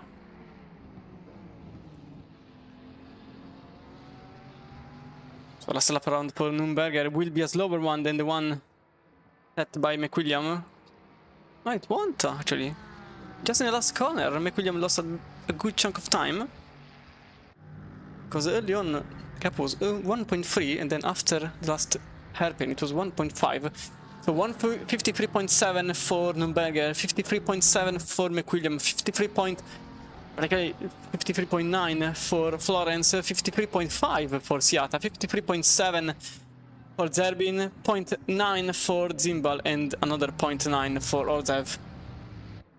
So as it stands, this gap and this group of cars remain on the same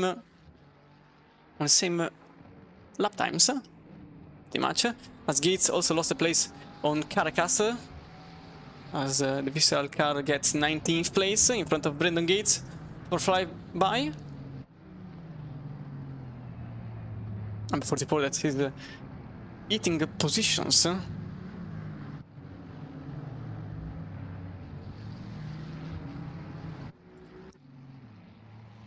Glorious competition now, battling with Zerbin.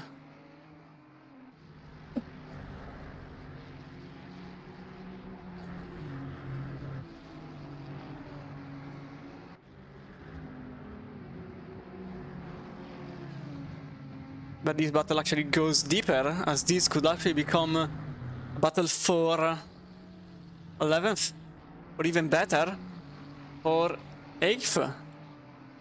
As Florence and McWilliam are very, very close with each other.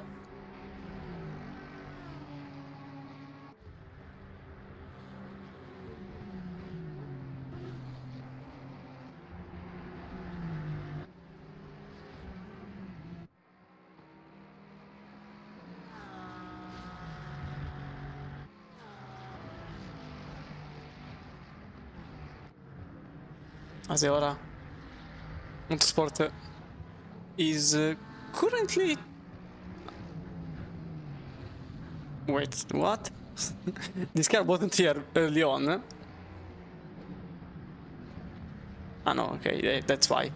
That's because the car is in 34th. Sometimes air control glitches out a bit.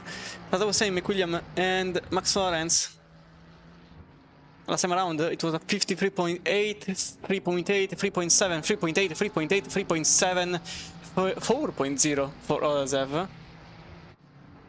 And this is clearly the most interesting group, because a single back and forth between drivers could become a battle among more than two people. Zerbin, for now, sits 6 seconds behind this group. And none of these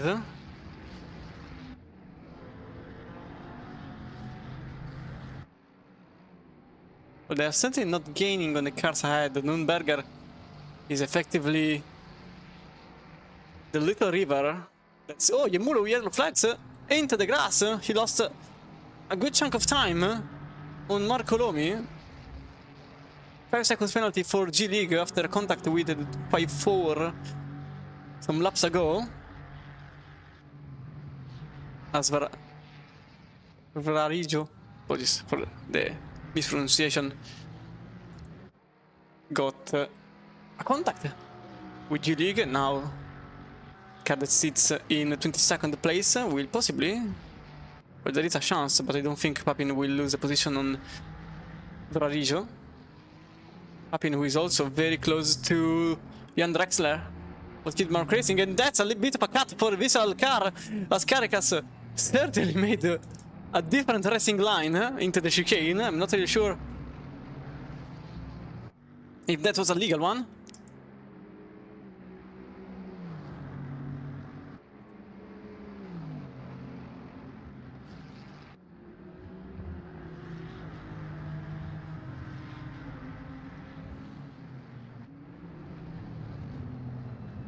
No, Remy Papin, car number 6, in the Bentley.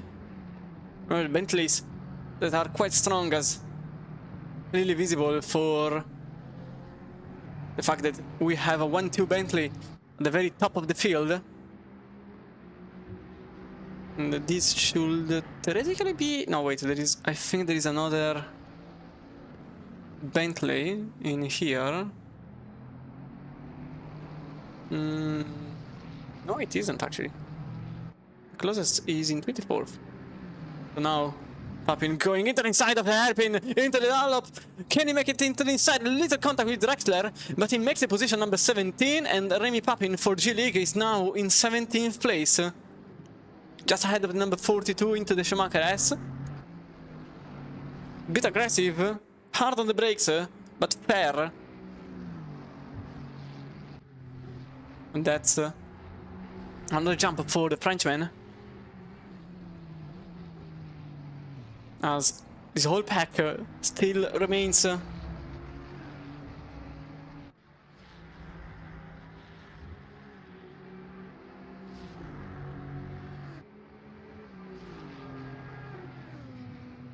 practically static, although very, very close. Doesn't seem like anyone is really making progresses. 3.8, 4.1 for Florence. So Florence is the one that lost a bit of time this time around. 3.7 for Siatas, 4.0 for both Zerbin and Zimbal, and 4.1 for Orzef. So if anything, this whole pack is actually gapping themselves as Caricas makes a move on Drexler. The car number 44 makes a pass for the position. To go back to see how it happened. I think it is the usual script at this point. So entered inside, dive, hard on the brakes, and position done for the number 44, who now sits in front of the number 42.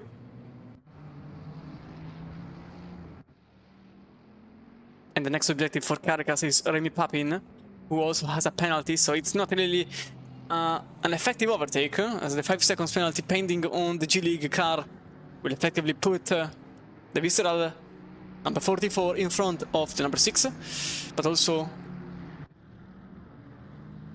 will number 42, the number 777, and very likely number 115 will be ahead of G-League Motorsport at the moment. Back here, oh, that's a lot of gravel, but that's not Durbin, that was a lapped car.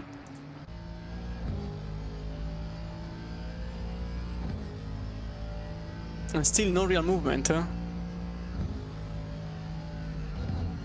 in any of the sites currently looked at.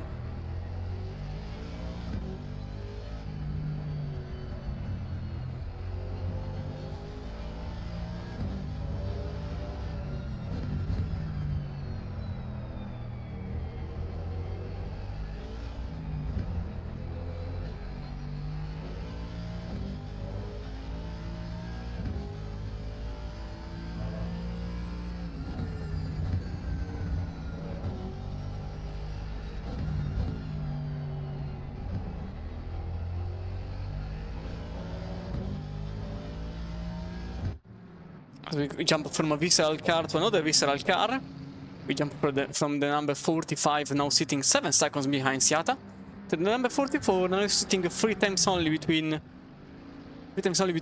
Pepin and Caracas.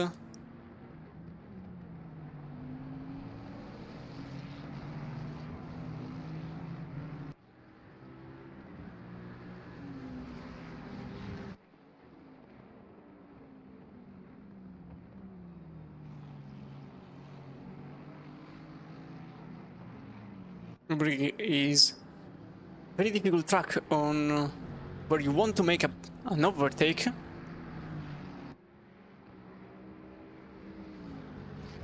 little reminder that the top 15 here will get a reversed start tomorrow, because this is effectively an 8-hour race but divided into 2. It's basically like the Creventic races that gets split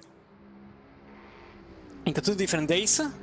This time around it is the same, but we also have the top 15 reversed.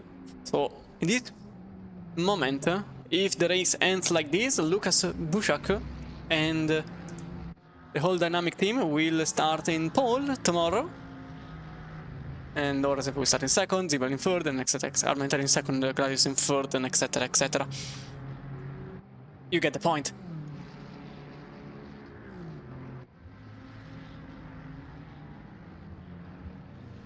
Follow me.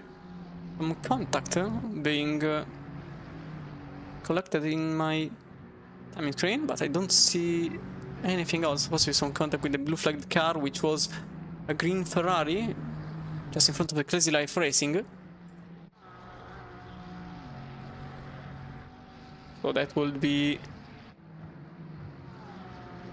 I'm not really sure, since that was not a car battling with Crazy Life Racing.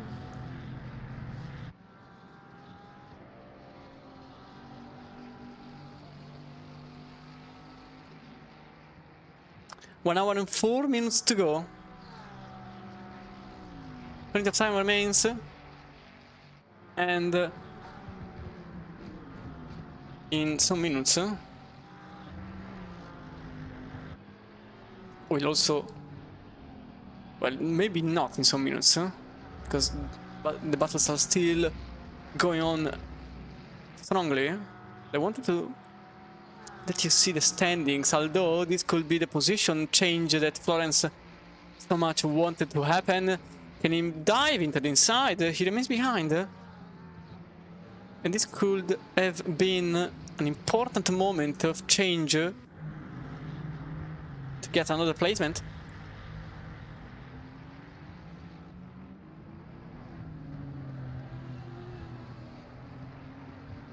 It's very important also to state that at this moment in time, Lukas Schubeck driving for Gladius competition in 16th place and Lucas Buchak in 15th are just gapped by 3 seconds. But if they manage to cover those 3 seconds, this could mean a jump of effectively 15 places in tomorrow's race. So if and when, or when 2 cars will get closer, that will be a very interesting battle, a very fierce one also.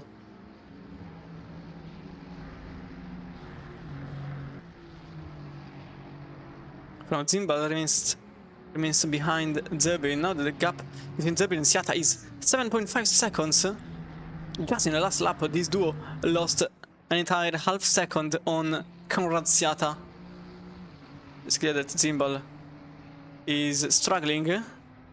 Not because he's slow, but mostly because he's actually quicker than Zebin. But can't really make a move, so he has to stick with the Ferrari, who is lapping a bit slower.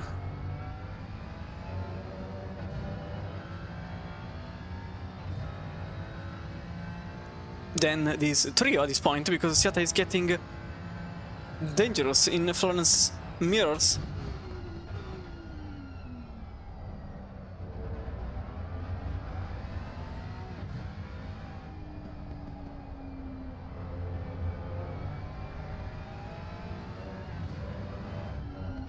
Caracas just made another pass, this time onto the hairpin. That's 17th place for Grantas Caracas, one of the best drivers all around, but it goes to the fender inside, a bit of bump draft by the Bentley. And then the Ferrari gets into the left-hand side of the racetrack. Doesn't defend against Papin, who actually brakes earlier than the visceral car, possibly knowing that it's a bit of a difficult fight. And also Charlotte gets the position down on Brandon Gates for 20th place. And that's Flyby losing the position. Per Cryonics losing the position on Cody Sharrat. But what is happening into the very top of the standings at this point? Bastian Richter has a 14 seconds gap on their satellite team.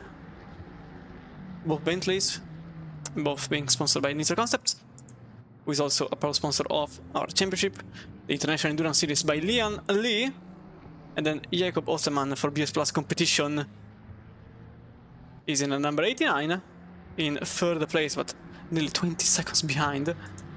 Alexander Le Roplight is in fourth, and we have Rajol Esports in fifth place, just in front of Marco Romi in sixth place, who in only this lap managed to gain 5 temps on car number 58. Yemulo behind for Veloce, who is actually delivering a very nice result this time around. 7th place for them. They struggled a bit in the last 2 endurance races, but now they are back where they belong to. Nürburgring for Dynamic is in 8th place, now 2 seconds in front of McWilliam for Williams Esports, who just happens to be in front of the 2 low fuel motorsport race cars, the car number 257 and the car number 258, with Florence and Seattle driving for them. 8 seconds now behind. They've been losing another half second on the front pack, so maybe the damages are actually impacting their race pace at this point. He's just in front of Pink Gimbal for Gladius competitions, and Nikita Ozarev is now 2 seconds behind. That's the duo with Lucas Buchak, the final position in the top 15, which is way more important than the usual. The car number 222 will start in pole if it ends like this for tomorrow's race.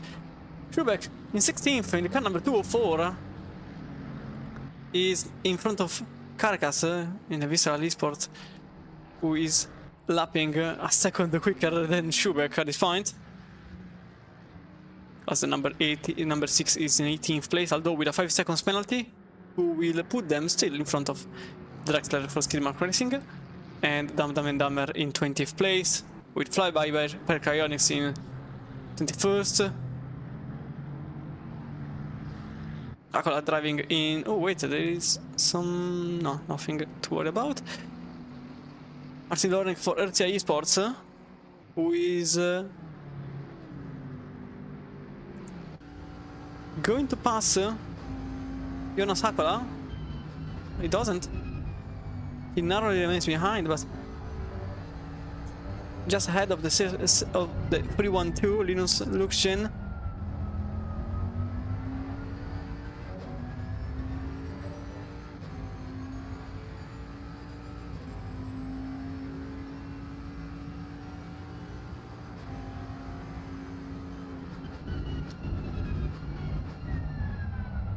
Ooh, that's a Ferrari in the mirrors. You could see how close Luxgen was to Lorank.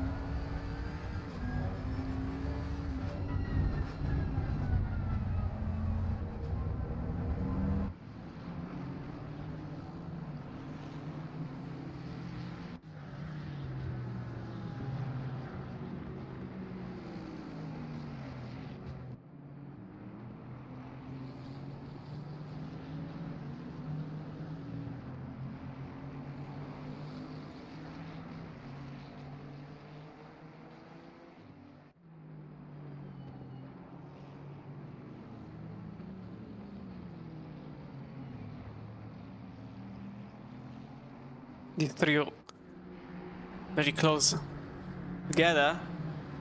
Last lap around for them was a 54.5, although Lukasen made a 54.2. It's a tiny bit quicker than the two up ahead.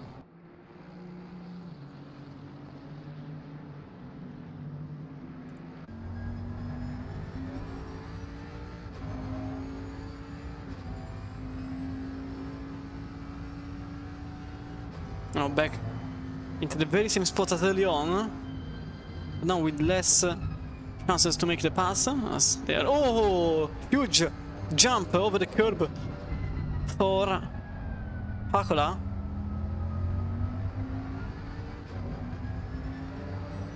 this just gave Lorenk a very high possibility to make the pass into 22nd place. Let's go into turn 1. He gets the inside line and also gets a position. A bit of contact between the two.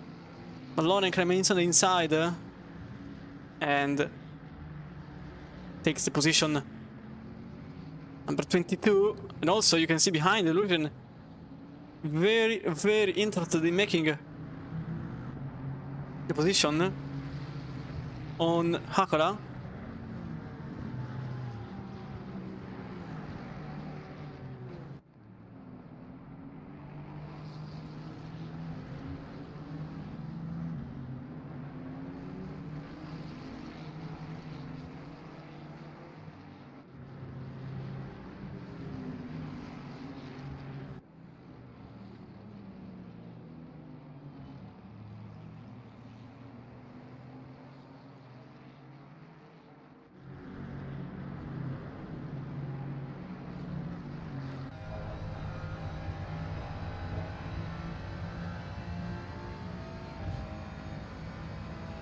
Going to turn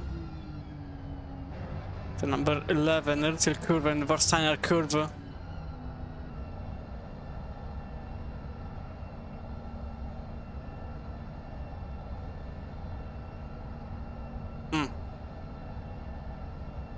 And is it the server off?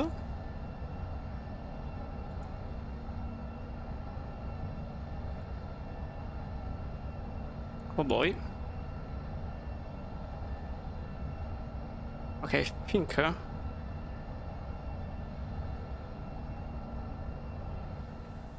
is not good.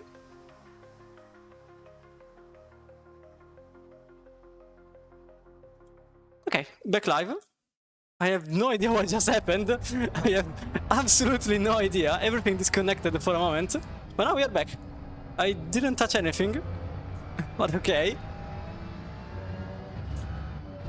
So medcap racing, as I was saying before whatever happened, I have honestly no idea how to even describe what just happened. Everything was freezed. I couldn't even switch to different windows. At the very least, everything is back. Although unfortunately we don't have the last laps anymore. And also the tower will take a bit of time to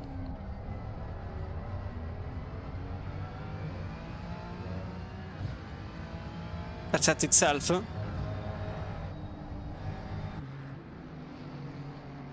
Medicap racing now also in direct proximity with Valentin Barrier behind.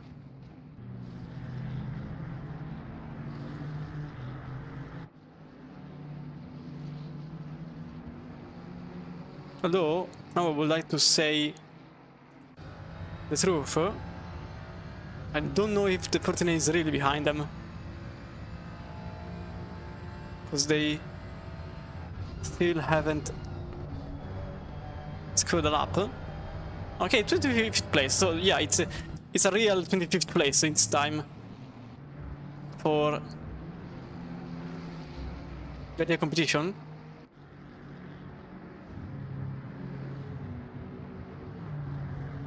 So this is now a freeway battle for 23rd. As the other battles up front had lost their closeness, except the one for 12, as Zerbin is still ahead of Zimbal by a couple of meters.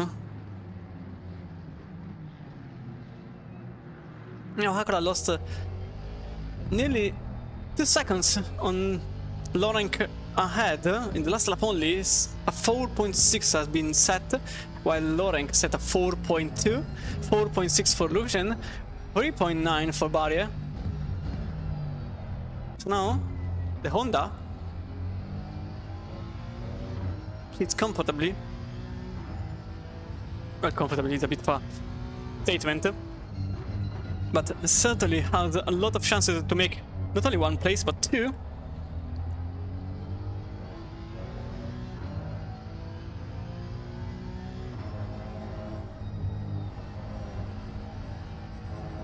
Into Schumacher assets.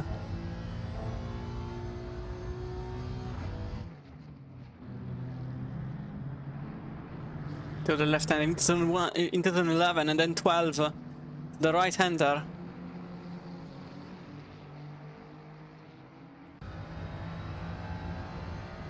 Lucian in a bit of a difficult position. He has to attack, otherwise he will be attacked.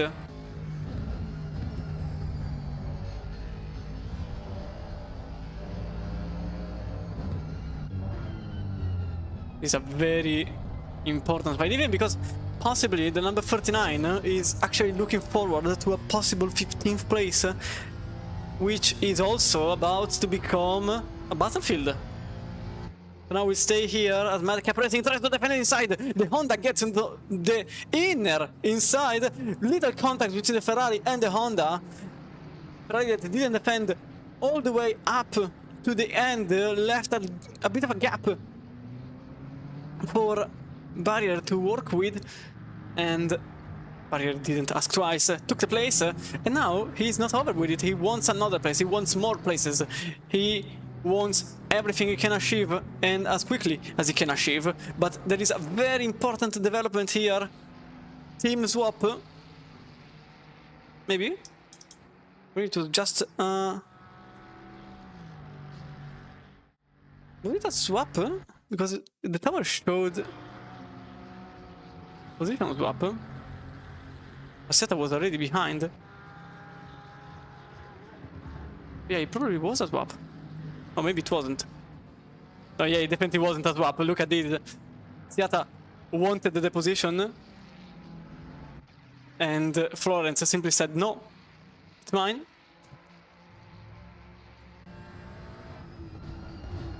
Just swap position yourself. And now McWilliam is 2 seconds up ahead. Not a great situation for the LFM team.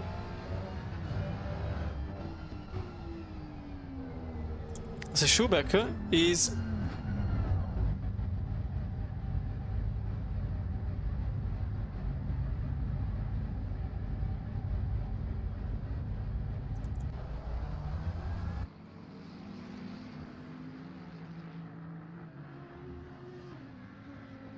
he's not in the... Wait. Ah, okay, no, okay. Just went into the pits, but unfortunately this afternoon CCTV is having a bit of a struggle, because he's again showing the same glitch as early on. I can't know where they are, simply put. As you can see, Burnt and Richter and Osman and Le all in the pits, and now Le will disappear. Yeah, okay. For some reason Nürburgring is a bit glitched in the pits. So apologies, but I can't correct it. Simply stated, I can't really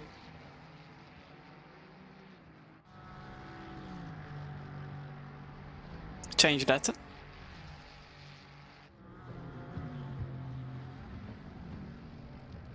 It's unfortunate that now the pit phase is on, because there was a very high probability for an important battle for 15th, which, a reminder, will be nearly colliding with their sister car for Siata, braking as late as possible, maybe a bit too late, nearly. But everyone is in the pits. 46 minutes to go, so everyone wants to undercut. And by doing so, nobody will undercut.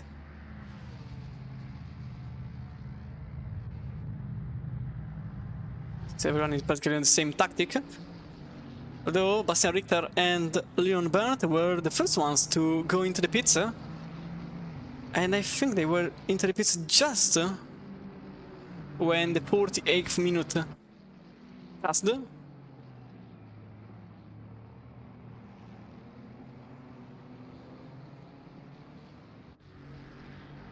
Tobias Grunwald is now driving for Nitro Racing, and Michael Tascher is driving for Lian.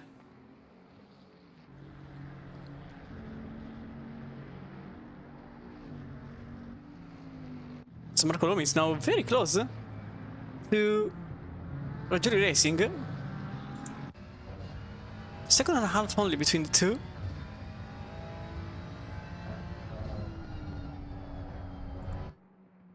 And looking at the pizza, this changed. So third place is now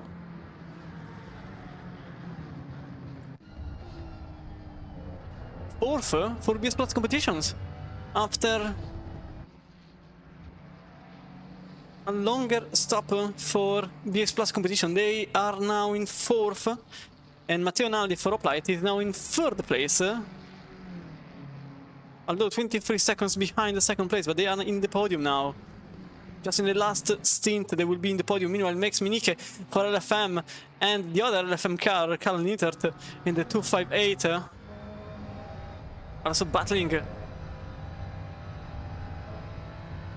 for position.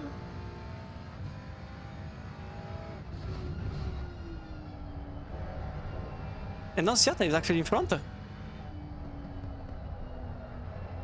Because early on it was Florence ahead. So the 258 actually managed to jump the sister team in the pits. Max Minique is now, well, the LFM number 257 is now in 12th, and the Nittert with LFM number 258 is now in 11th. A little jump in the pits for the two teams. Asabe Santema is now directly behind Mark Sideruk for Skidmark Racing. It is incredible. 3 hours and 20 minutes have passed, and it's quite obvious that it's not over. Everything can still develop. We have a battle for 3rd, 6th, 9th, 11th, 16th, 18th, 20th, and 20th is a very long train of cars that could battle for 20th. Although, there is still one car that didn't pit. It is the car number 256 that sits in 19th place. And also, the number 44 who sits in 5th. So everything I said is actually a position up. But it's also very, very possible, not likely to happen, that both the 44 and well, never mind, the 255 competitions who is now into the pits. But I was saying that it's possible that number 44 could jump into the pits and go for a bit of a bold strategy that could or could not work. So, pitting without changing tires. Igor Rodriguez, meanwhile, the 420 is barely behind the dynamic race car 111, who actually managed to get some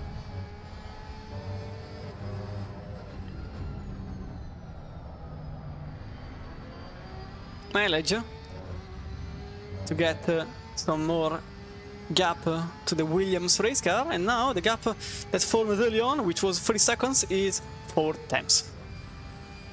And quite possibly about to become even less.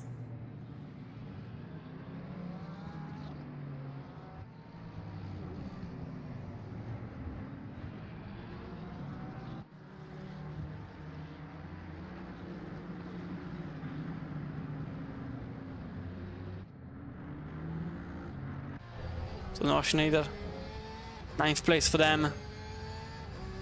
Igor Rodriguez, 10th place, although with a question mark, because it's likely to be the battle for 8th and 9th.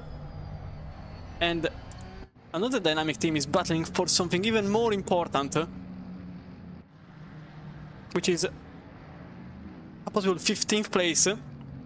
I know it says 16th, but I'm actually putting Caracas.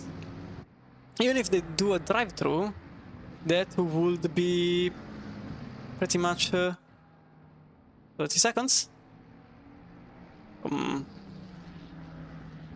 It's going to be interesting, but this could be the battle for 15th place, which means pole position in tomorrow's final 4 hours.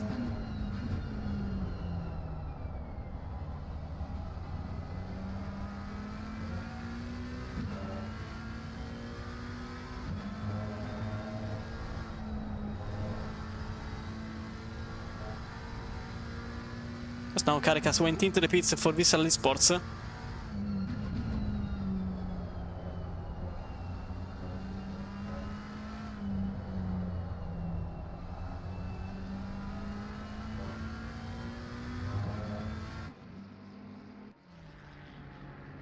And this is the battle for, again, 8th place. With Rodriguez and Schneider. Dynamic against Williams. I don't know where to put the eyes. There are too many battles going on. One more important than the other.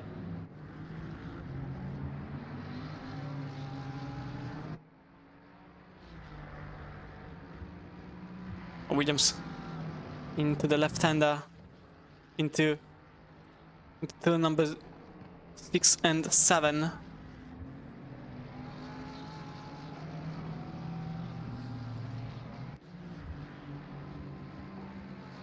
Then into the hairpin.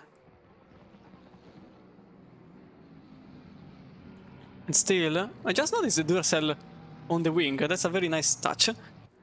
As now Caricas is back in 15th, and this is a big one. This is an important one. Currently, the Visceral car sits in pole for tomorrow's race, and we saw that this team can deliver.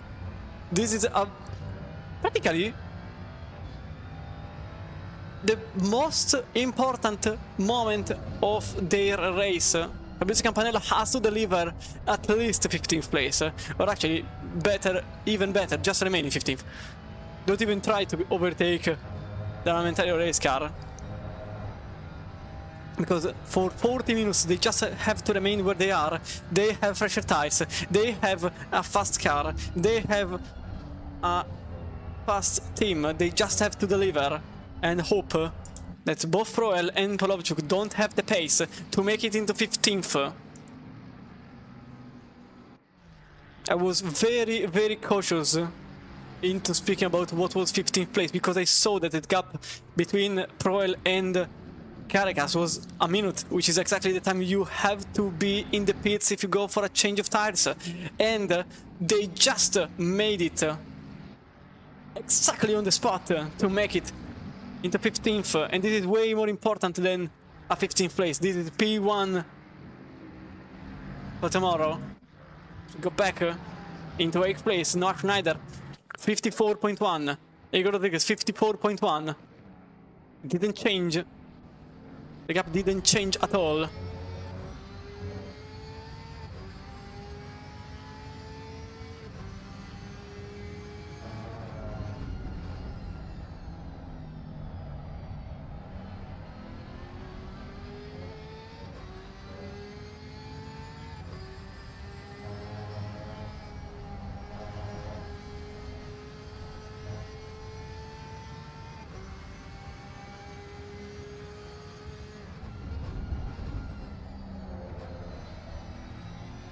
Williams car clearly wants at least a better position. Remember, they were starting in pole position.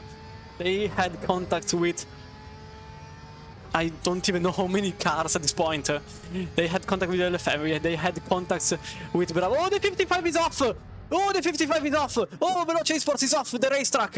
And they are in 7th place. Can they remain in 7th place? They barely remain in 7th place. So now this could be the battle for 7th. Going on, but a quick replay here. So look at this. Into the chicane.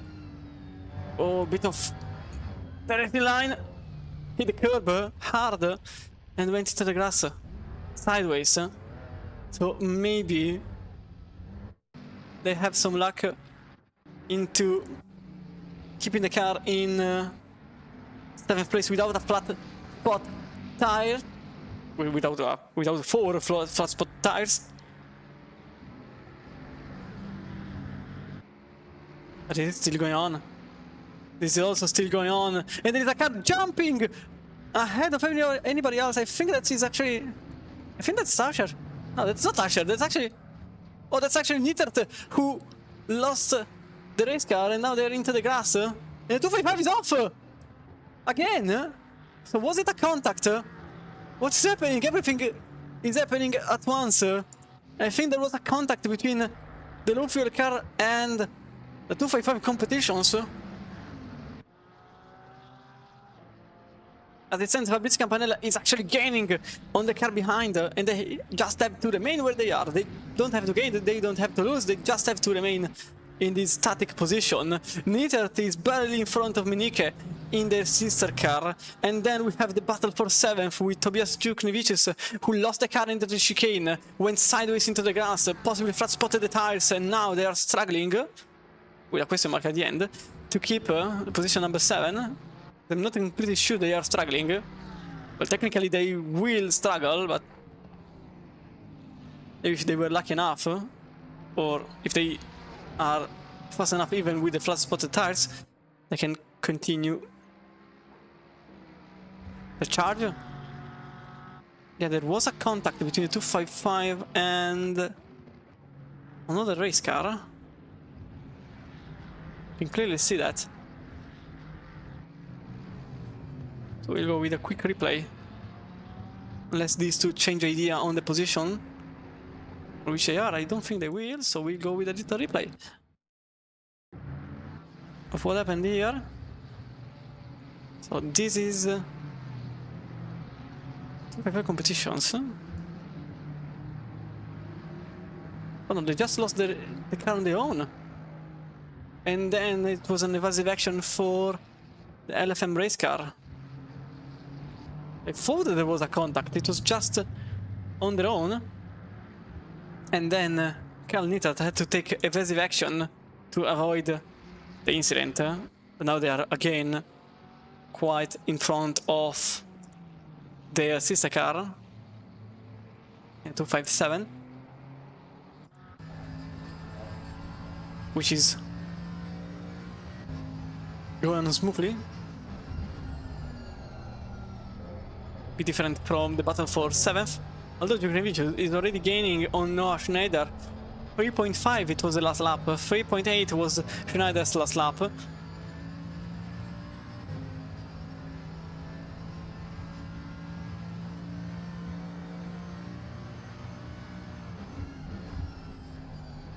Over the chicane, which took some cars out. Oh, a bit of a dive! Way too late! There is contact between the Porsche and the Mercedes. Can they continue the battle in a clean manner? And the answer is, for now, yes. As the Williams race car remains on inside, the Porsche has a better exit out of the last corner. But now we get into turn 1, and the Williams is into the inside. The brakes later. Actually, the Porsche brakes later than the Williams race car. Oh, another contact! More contact! And the Williams race car loses the rear end, and the Mercedes has to remain behind the Porsche with Noah Schneider still in 8th place, Taras Juknevicius in 7th, gaining on the two behind, and being quite happy that the earlier incident didn't bring any more drama than some flat spotted tires that will not be used anymore, since in 30 minutes the race is over. But Roel is not over with it. They still want 15th place. They still want pole position. They still want Vissal Esports behind them. And Pablo Podovchuk is not a threat anymore. They are in a second and a half behind, with a Bentley just in the middle. And that Bentley is actually the number. I can't see the number. It is the Alien in 33rd place. This one here. But they have blue flags, and they have to give the way to the quicker cars. Meanwhile, there was an overtake here between Matthias and McConnell. We can see the overtake, as you can see, Aston Martin gets into the inside. Little tap between the two. And 777 loses the position from the outside. And that's Connell in 23rd place.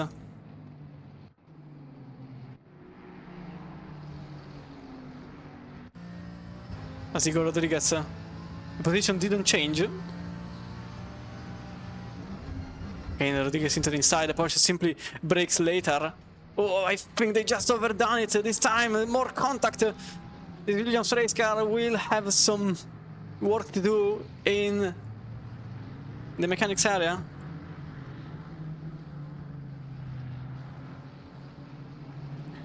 But Schneider remains in 8th place. At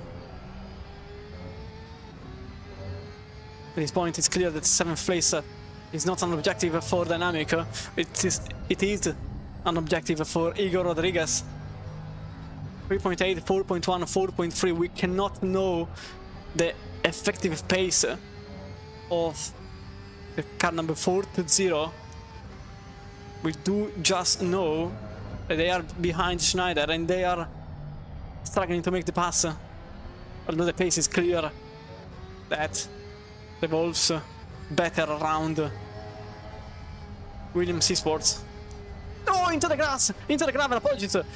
Into the Schumacher S. This could be the time of change for Igor Rodriguez. Into the outside, he goes into turn 11, into the AstroTurf. Well, over the AstroTurf, it will be a dramatic situation if he goes into the AstroTurf and he makes the pass onto the outside. And that's Igor Rodriguez marking it into 8th place. Noah Schneider has to settle with 9th, and now 3.3 seconds ahead sits Tadas Djuknevicius, and it will be interesting if the earlier error will be detrimental to their pace. Nice pass on the outside. Dynamic can't make anything. They are already seeing Rodriguez simply flying away, although they will try to keep the gap as short as possible. Meanwhile, Vararijo had a penalty, 5 seconds time penalty for crossing the white line at pit exit. This means that the team currently in 23rd place has a 5 seconds penalty, so they will go in 25th with the current situation.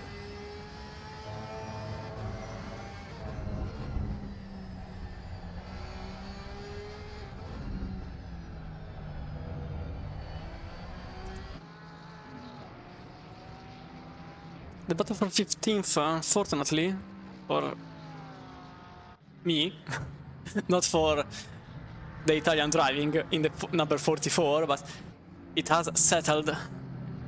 As it stands, Campanella actually has a 2-second gap on Proel. Really, the better tires are helping.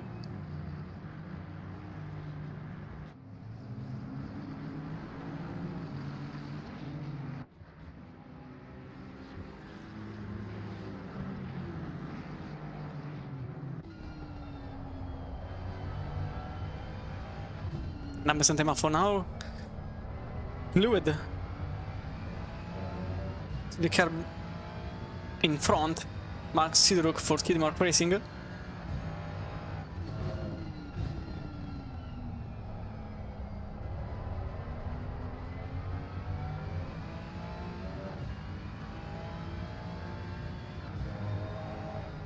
To the Schumacher S. Oh, you can see the dirty air.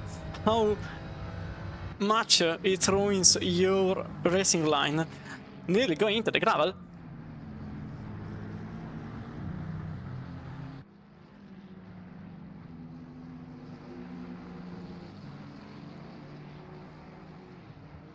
And it is just helping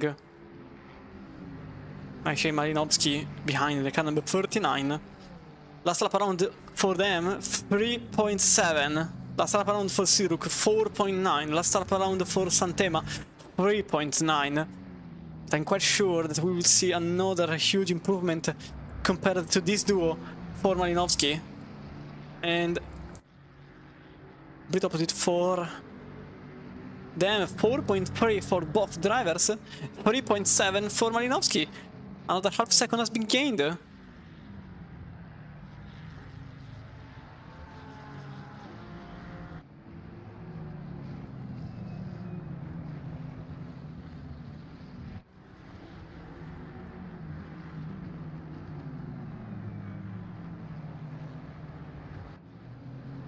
And it's clear that they want to make the place as soon as possible.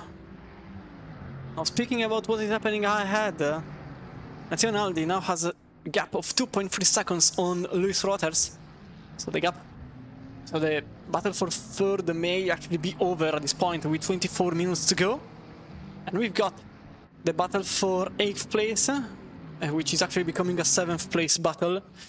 As Djukrevicius made another mistake and is into the grass again and loses the place on Rodriguez. And also, no, he doesn't lose the position on Schneider, but he certainly loses the position on the Williams race car, who now sits in 7th place. To go for a replay of what happened. And again into the chicane, and again another mistake, and again more time lost.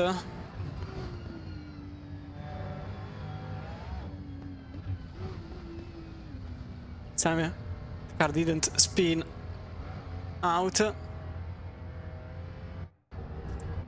Now Veloce sits in 8th, not anymore in 7th.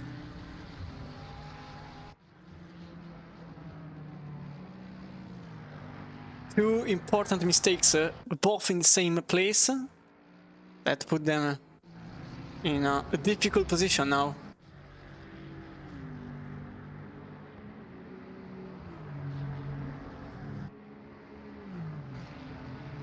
Last laps for Sidruk and Santema were into the low 4s.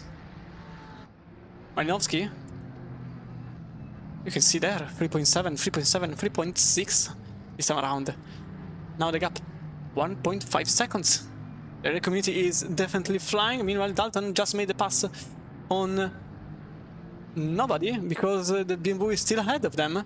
And Flyby Cryonics still sits in 24th place, although the Bentley has the inner side into the right-hander. But it remains like this. It doesn't change, and the Bentley still looks at the BMW's rear end. Meanwhile, Neithart is very interested in making another pass into the outside of the chicane. It's a bit impossible, to be honest. Yeah, I didn't expect anything but this.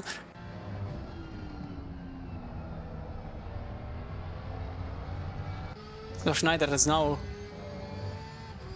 struggling to keep 9th place. As Carl Neithart is en route to making it into the inside. Can he pass? No, it was impossible. It was way too tight. Schneider defends well at this point. Djukrevicius is not an objective anymore.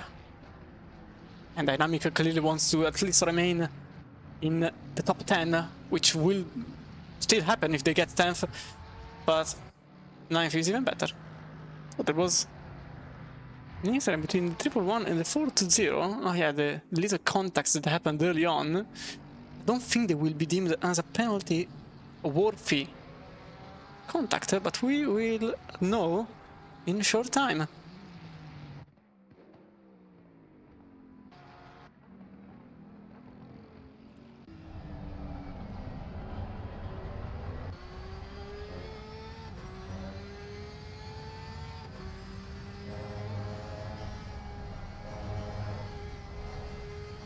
So there is also the fight for P5. You are correct, huh? But for now we will remain here, mostly because it's simply closer. Magnani and Babin are... Oh, nearly! Contact between the two. Magnani and Babin have shortened the gap now to only 4 tenths. With Babin that's lapped 4.8 in the last lap compared to a 3.6. So clearly a big mistake made by Babin for a Jolly Esports compared to Magnani's 3.6 in the Gladius competitions. I'm very sad that there isn't a multi-view.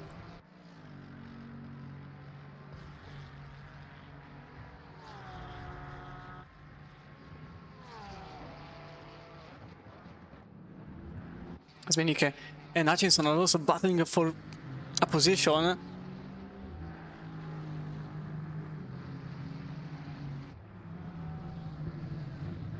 There's a lot going on, and also there is this one for 5th place. And I honestly have no idea where to look at. 20 minutes to go, and it's quite obvious that there is no idea to slow down. Meanwhile, oh, very, very close between Hutchinson and Menike. A single time between the two. The Visceral Esports now in 12th.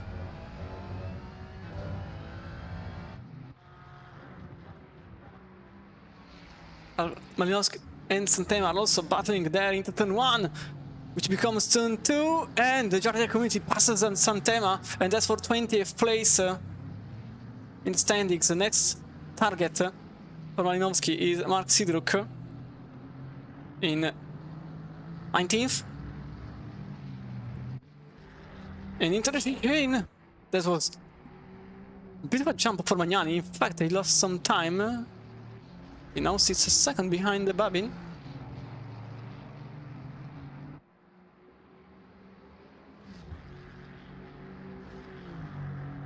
NFA for what happened early on with Dynamic and Williams, as expected.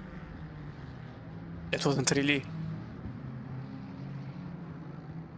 a penalty worthy contact. It was simply some GT racing at its finest. And Carl Nittert now in 10th, but soon to become 9th if he can make the pass into turn 1. But he doesn't. The Porsche is very, very good into the brakes. Or Noah Schneider is actually very good. Meanwhile, Menike is actually about to lose the position on the Visceral race car. Side by side into turn 2. Like maybe contact. No, there was no contact between the two cars. The 257 remains on the inside. Into 4.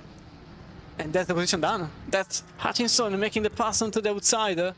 And that's Hutchinson now in 11th. Very close to 10th place up ahead. 4.7 seconds. It's not impossible to think that they can make the move into top 10 finish if these two start battling hard into the Dunlop hairpin. The Ferrari remains behind the Porsche. And also there was a different battle going on. In 17th place it was Pavel Polovchuk and Remy Papin changing positions, as you can see. In 17th place Polovchuk still defends against Papin, and this is just helping, well, nobody actually, because 12 seconds behind sits Sidruk, so it's a bit too far away to be helpful for them.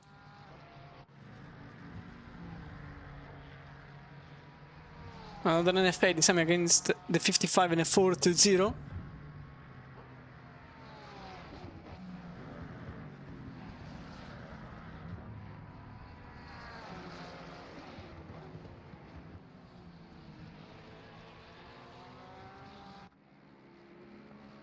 I honestly would like to show you a replay, but I'm very, very, very scared to do it, because there are too many battles. I honestly want to be ready when something happens, and also I don't think I have it in the quick replays. So yeah, they don't have it there. I have the number 48, so no, I don't have it. So number 45 is not showing, neither is this 257. So actually I would have to search for it, and it means that I have to go through the timestamps, and I don't know how much time has passed from the overtake, so apologies, but I don't have the possibility to show you the replay.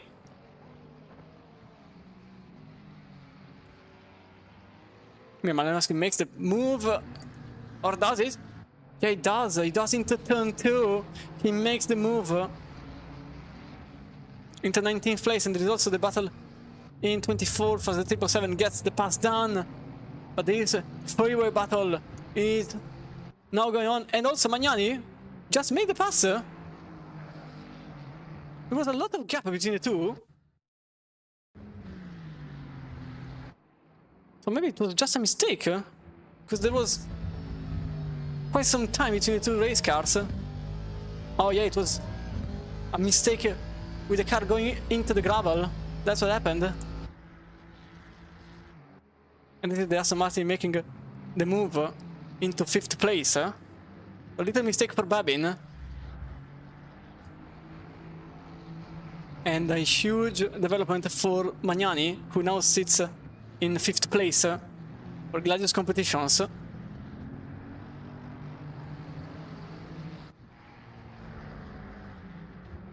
And that is to show you how close the gaps are. A single little mistake into the gravel transformed... Oh, Lorenzo Magnani is into the gravel! The second I switched to another race car, Magnani is into the gravel and he lost the position on Babin, so everything has to be done all over again. We can have a replay of what happened. So what happened as we go out of the stadium section? Oh, they break on the grass. Yeah, that's not very effective. And then you can see Rajoli Esports simply taking the place for themselves.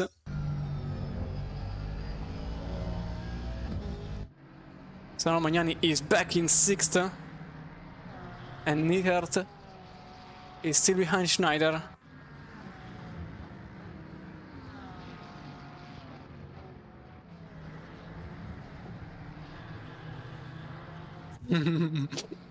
Gufo. Che gufata. Meanwhile, here... I think this is the time. I think this is the possible chance for Nickert to making it into 9th place. He goes on the outside. The Porsche remains on the inside. They can go side by side into the chicane. There is a lot of curbs being taken from these cars. 13 minutes to go. And I have no idea who will have the better hand on this battle. I'm also having a look at what is happening in 17th place. Pavel Holovychuk still remains. Oh, there is a dive into the inside for the Ferrari. No contact, but it was very, very close between the two. Meanwhile, speaking of which, Papin takes the position on the side by side into the chicane. It's impossible here. And matter of fact, it's impossible to make a pass there. Holovychuk keeps 17th place for themselves with the Bentley, nearly throwing itself into the gravel.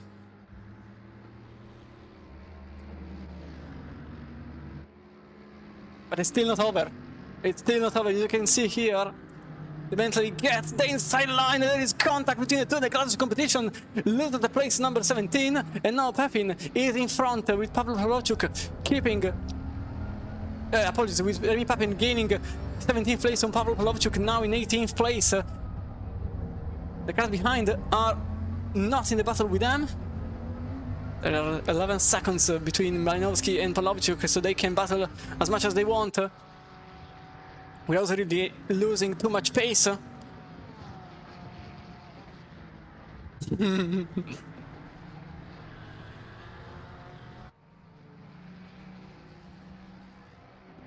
Yeah, pretty much.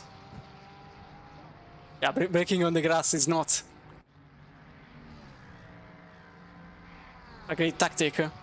He had the pace, but it's still not over.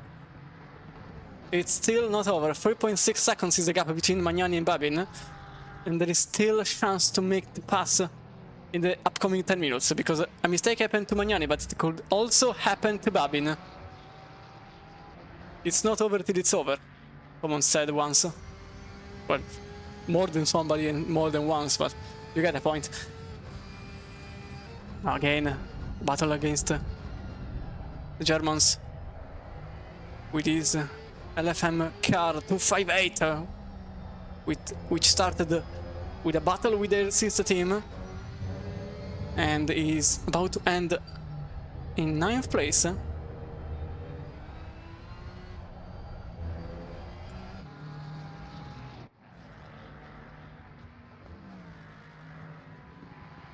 Now can this get better for Schneider? Last lap it was a 4.3 for Schneider, a 4.4 for Nickert, but I'm not looking at them. Hutchinson made a 3.9.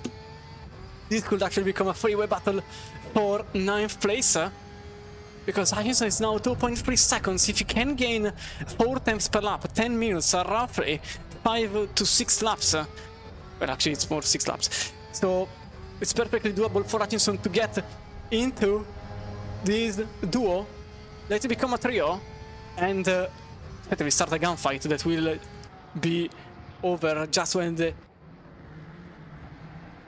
checkered flag will wave.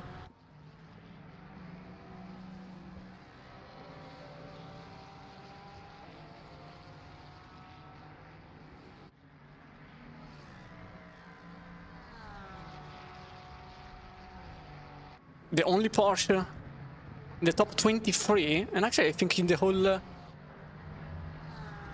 top 30, because I think that I think there is another Porsche, just don't remember where. Unfortunately, ACCTV doesn't show me kind of car. And I will not search for it. It's just, there is just too much going on. Completely different from Imola, where the racing after a while was a bit calmer. Now we are 8 minutes and 58 seconds away from the finish, and I still don't have a clue about the positions and how they can end. 4.3 for both drivers, literally 5 milliseconds only have been gained from Schneider to Nittert. Hutchinson, 3.8, another half second has been gained. Now the gap, 2 seconds. This could become interesting, but it will be interesting at the very final parts, or even the very last lap. Have a look at this. Okay, maybe not the best moment to do it, but have a look at this. The two cars there are the number 111 and the number 258. You can also see in the distance number 45 getting closer.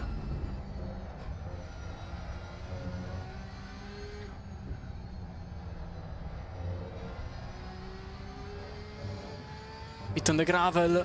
Remember last time, tiny bit on the gravel made an entire position change. Can this be same? No, it's not. Oh, Djokovic is off again! Into the grass! Once more! And it's the third time in the stint that this has happened. Luckily for Djokovic, no car was behind them directly. But another mistake for Djokovic.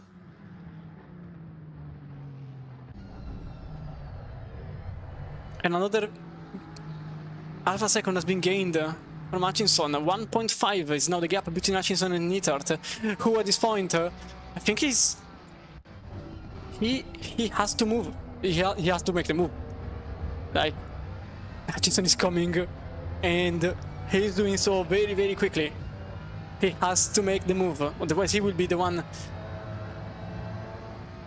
Oh, but it's just in the middle! There is contact between Nittert and the Mustang, who flew off into the distance. I have no clue where the 52 is. He's still on the racetrack. They are still on the racetrack, but they are with some rear end damage. This is not the 58, the 52. Nittert was just passing through, and the Mustang was simply there.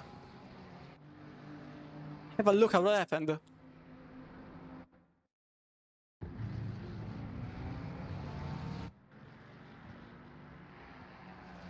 So the Mustang gives the way to the Porsche, goes back into the racing line. The Ferrari simply asked for the same treatment, didn't receive it, and said, okay, I will have the same treatment, I don't care. But that will be damage to the front end of the race car. That will be a loss of performance, and that will just come handy to hit Hutchinson for Visceral Esports.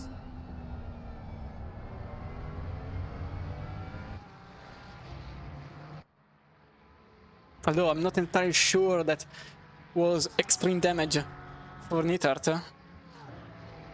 But nonetheless, Hutchinson this time didn't gain. This time Hutchinson didn't gain. Important development there for the duo. Hutchinson remained on the 54.2, so a little mistake happened for certain.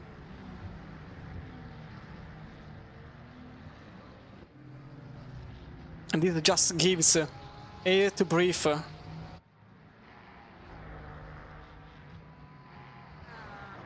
For both Schneider and Nittert. That will not have to think about a third person getting involved in the battle. Now, less than 5 minutes to go. Tobias Grunwald still remains in first, 13 seconds in front of Otto Auscher, who is another 32 seconds in front of Matteo Naldi. So Team Nitro and the Alien absolutely demolishing the field at this point. Luis Rotas 4 seconds behind for BS Plus competitions, and Raggioli Racing now in 5th after the mistake early on from Gladius competitions. Williams is in 7th. Veloce is only 8th, unfortunately, for their mistakes. This is happening. This point is completely useless to even say the positions in which they are in, because this could change in like seconds. And this is the current battle that we have in focus mode. Over the curb, extremely drifting into the chicane. Neither is as aggressive as it gets. But they have to be quick on it. Time is ticking. 3 minutes to go. And the mirrors are getting, let's say, full of Ferrari. Because Hutchinson is there, and his silhouette is getting bigger and bigger in Nitter's mirrors. This team has to move. It's not even an option. They have to do it. I'm quite sure that Hutchinson will use the fact that Nitter is practically creating a little train to make the pass. As also there has been a switch of positions, Santema and Sidruk, with Santema now in the 115 just in front of the number 42. In front of Skidmark Racing. Although I don't think it's over. Okay, maybe it's over.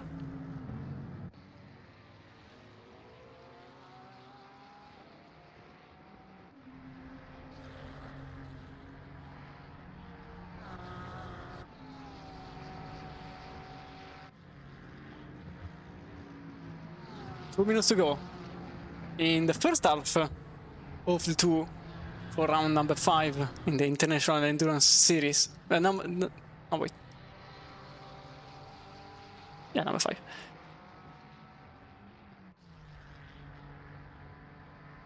No, number 4 actually, because number 5 is next week.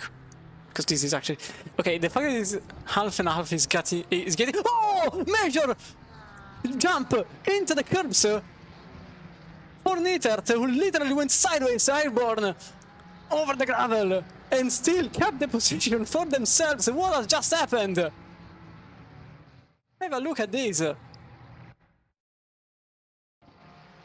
a look at what happened. Sideways while jumping over the curbs. This is a perfect view of what happened. And somehow kept the position for themselves. No, he's not. Or maybe he is. Oh, wait, he is actually on the final lap. Yes, he is. It is the final lap. White flag. Brought to you by Lian Lee. And Tobias Grunwald for Team Nitro is comfortably ahead of everybody else. 13 seconds in front of Tasher. Now 14. It is the last lap for round number 4 in the International Endurance Series. A little mistake happened to Hutchinson. Wait, why? Oh no! Something huge happened! This car is out of fuel! They are out of fuel! Hutchinson is out of fuel! 45 will not cross the line! Or we oil them? Okay, they are back! What just happened? I have no idea what just happened there.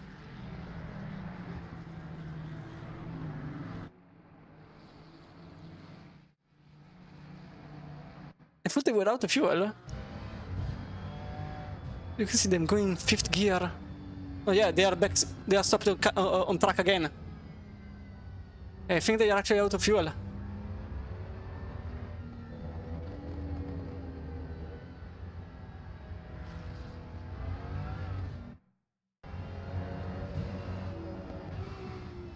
So yeah, it's possibly out of fuel for them. In fact, they are waiting for the leader, who will cross the line in first place and will win the first half of the Nürburgring 8 hours. And as you can see, yeah, Hutchinson was out of fuel, 14th place for them, just in front of Campanella, who sits in 15th in the other Visceral Esport race car. So it's actually a 1-2 in qualifying, technically, in the starting grid for Visceral Esports.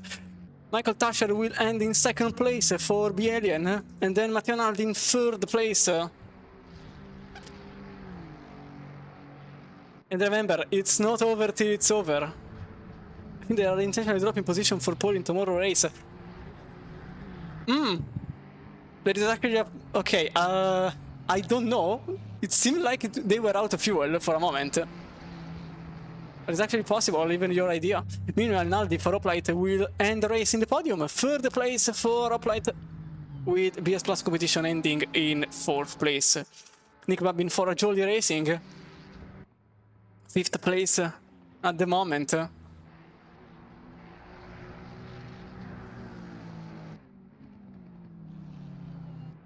2 seconds in front of Gladius Competitions.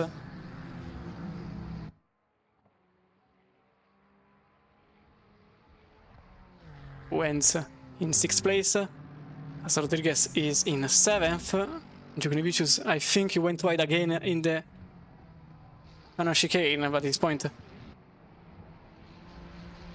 doesn't bring anything to the Dynamic, who sits in 9th place behind them, just a second in front of Neathart.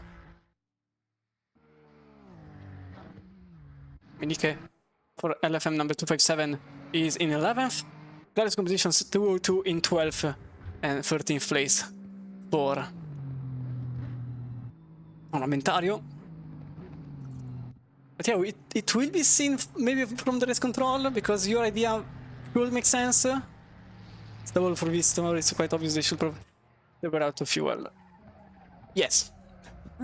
I'm not really saying... I can't accuse, obviously, because I have to be objective. For me, it seemed like they were actually out of fuel. But if a report happens, we will see. Meanwhile, Visceral Esports number 44 will start at the very lead of the race. Let me just do this. Just to... Okay.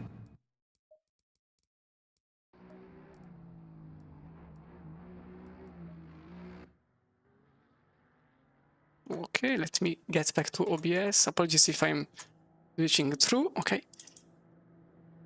So Dynamic is in 16th place and U-League in 17th, with Gladius in 18th, Guardian Community in 19th place, and Dum Dum and Dumber in 20th place.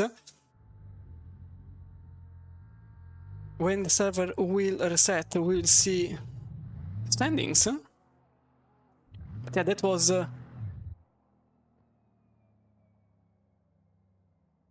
interesting to say the least.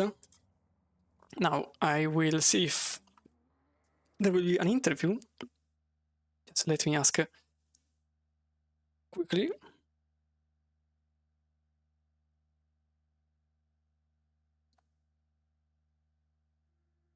Okay. So the standing prior... Okay, wait, let me just go here. So this is the schedule, the full schedule for this round. It's actually an 8 hours with 2 4 hours races. The first one was this one here, 4 hours long in the dry. Next up is tomorrow's race, wet, with a reversed top 15 to keep you entertained. And then we have the final round on March 29th with 2 3 hours of Monza in the GT2 RS with full weather randomness in the race number 2, and the rest full grid. Obviously, you will ask what is at stake in this championship. Well, this is what is at stake. First place will get home with 3,200 euros, 2,200 for second place, 1,600 for third, 1,100, then 1,000, and then 100 less for every position up to 10th. Then from 11th downwards it's 50 euros less until 17th, where 18th, 19th and 20th get 100 euros. I just say I said it in Italian for a moment. The points per race, well, 100 points for whoever is in first, then 95, then 90, then we get downgrades to 2 points less per position until 40th place, where we get 1 point less per position. In the standings, I think we can... the server is still on, so I can't show you the current standings. Yeah, obviously.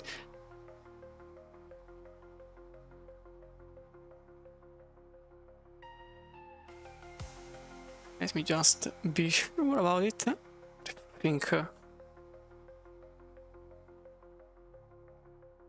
it will be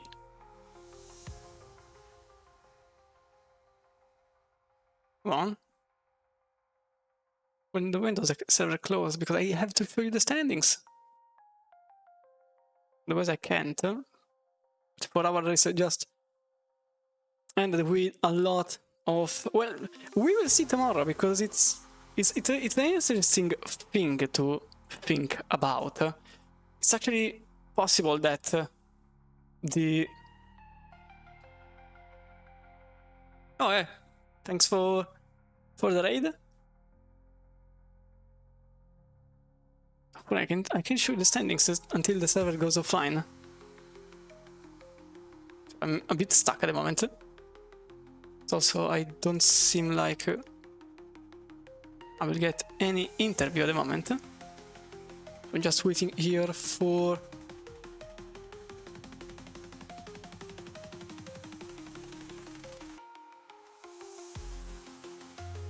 no, it's still on.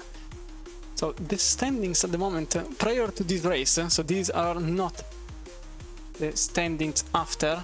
Prior to this race, we saw Team Nitro and Lian just in the top with BS Plus competition following just in third, and guys competition that was sitting in fourth with Visceral number 44 in fifth. Now, did the result... no, this is not certainly updated.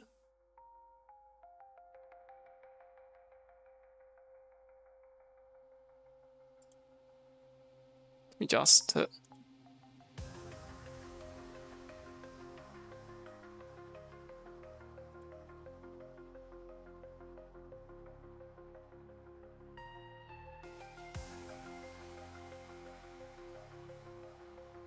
try something else.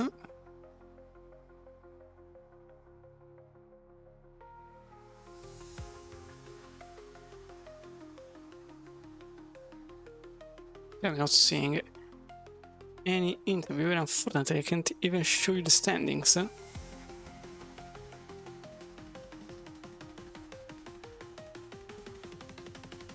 these in front are ones from,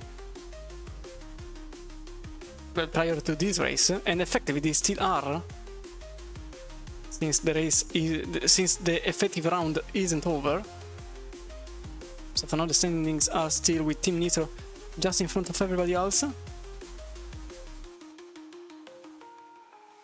and Lian following. And it will be interesting for tomorrow's race, where the two Bentley will start in 15th and 14th, and the two Visceral Esports 44 and 45 will start at the very top of it all.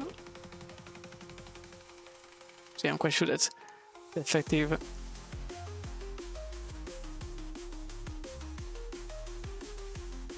interview will happen tomorrow. So the International Endurance Series by Lian Li also brought by all of our sponsors, as Tech Team Sport, Moza Racing, Nitra Concept, VCO, Camus, Rosenfeld, CaseKing.de, and VRS. We'll be back tomorrow for the remainder of the 4 hours. The first 2 will also be brought to you by John Wright, and then I will do the end phase, the last 2 hours of racing. So be sure to check here tomorrow, as always, 1 PM CET or 12 PM UK. Until tomorrow, stay safe, have a good afternoon or evening, and see you tomorrow. Bye!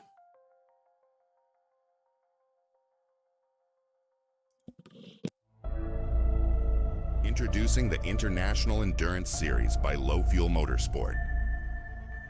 Teams will compete for a total prize money of €15,000 over the course of 5 unique endurance events. In each event, teams will face a different challenge: rarely driven cars, dynamic weather conditions, stretching tire life, or reversed grids.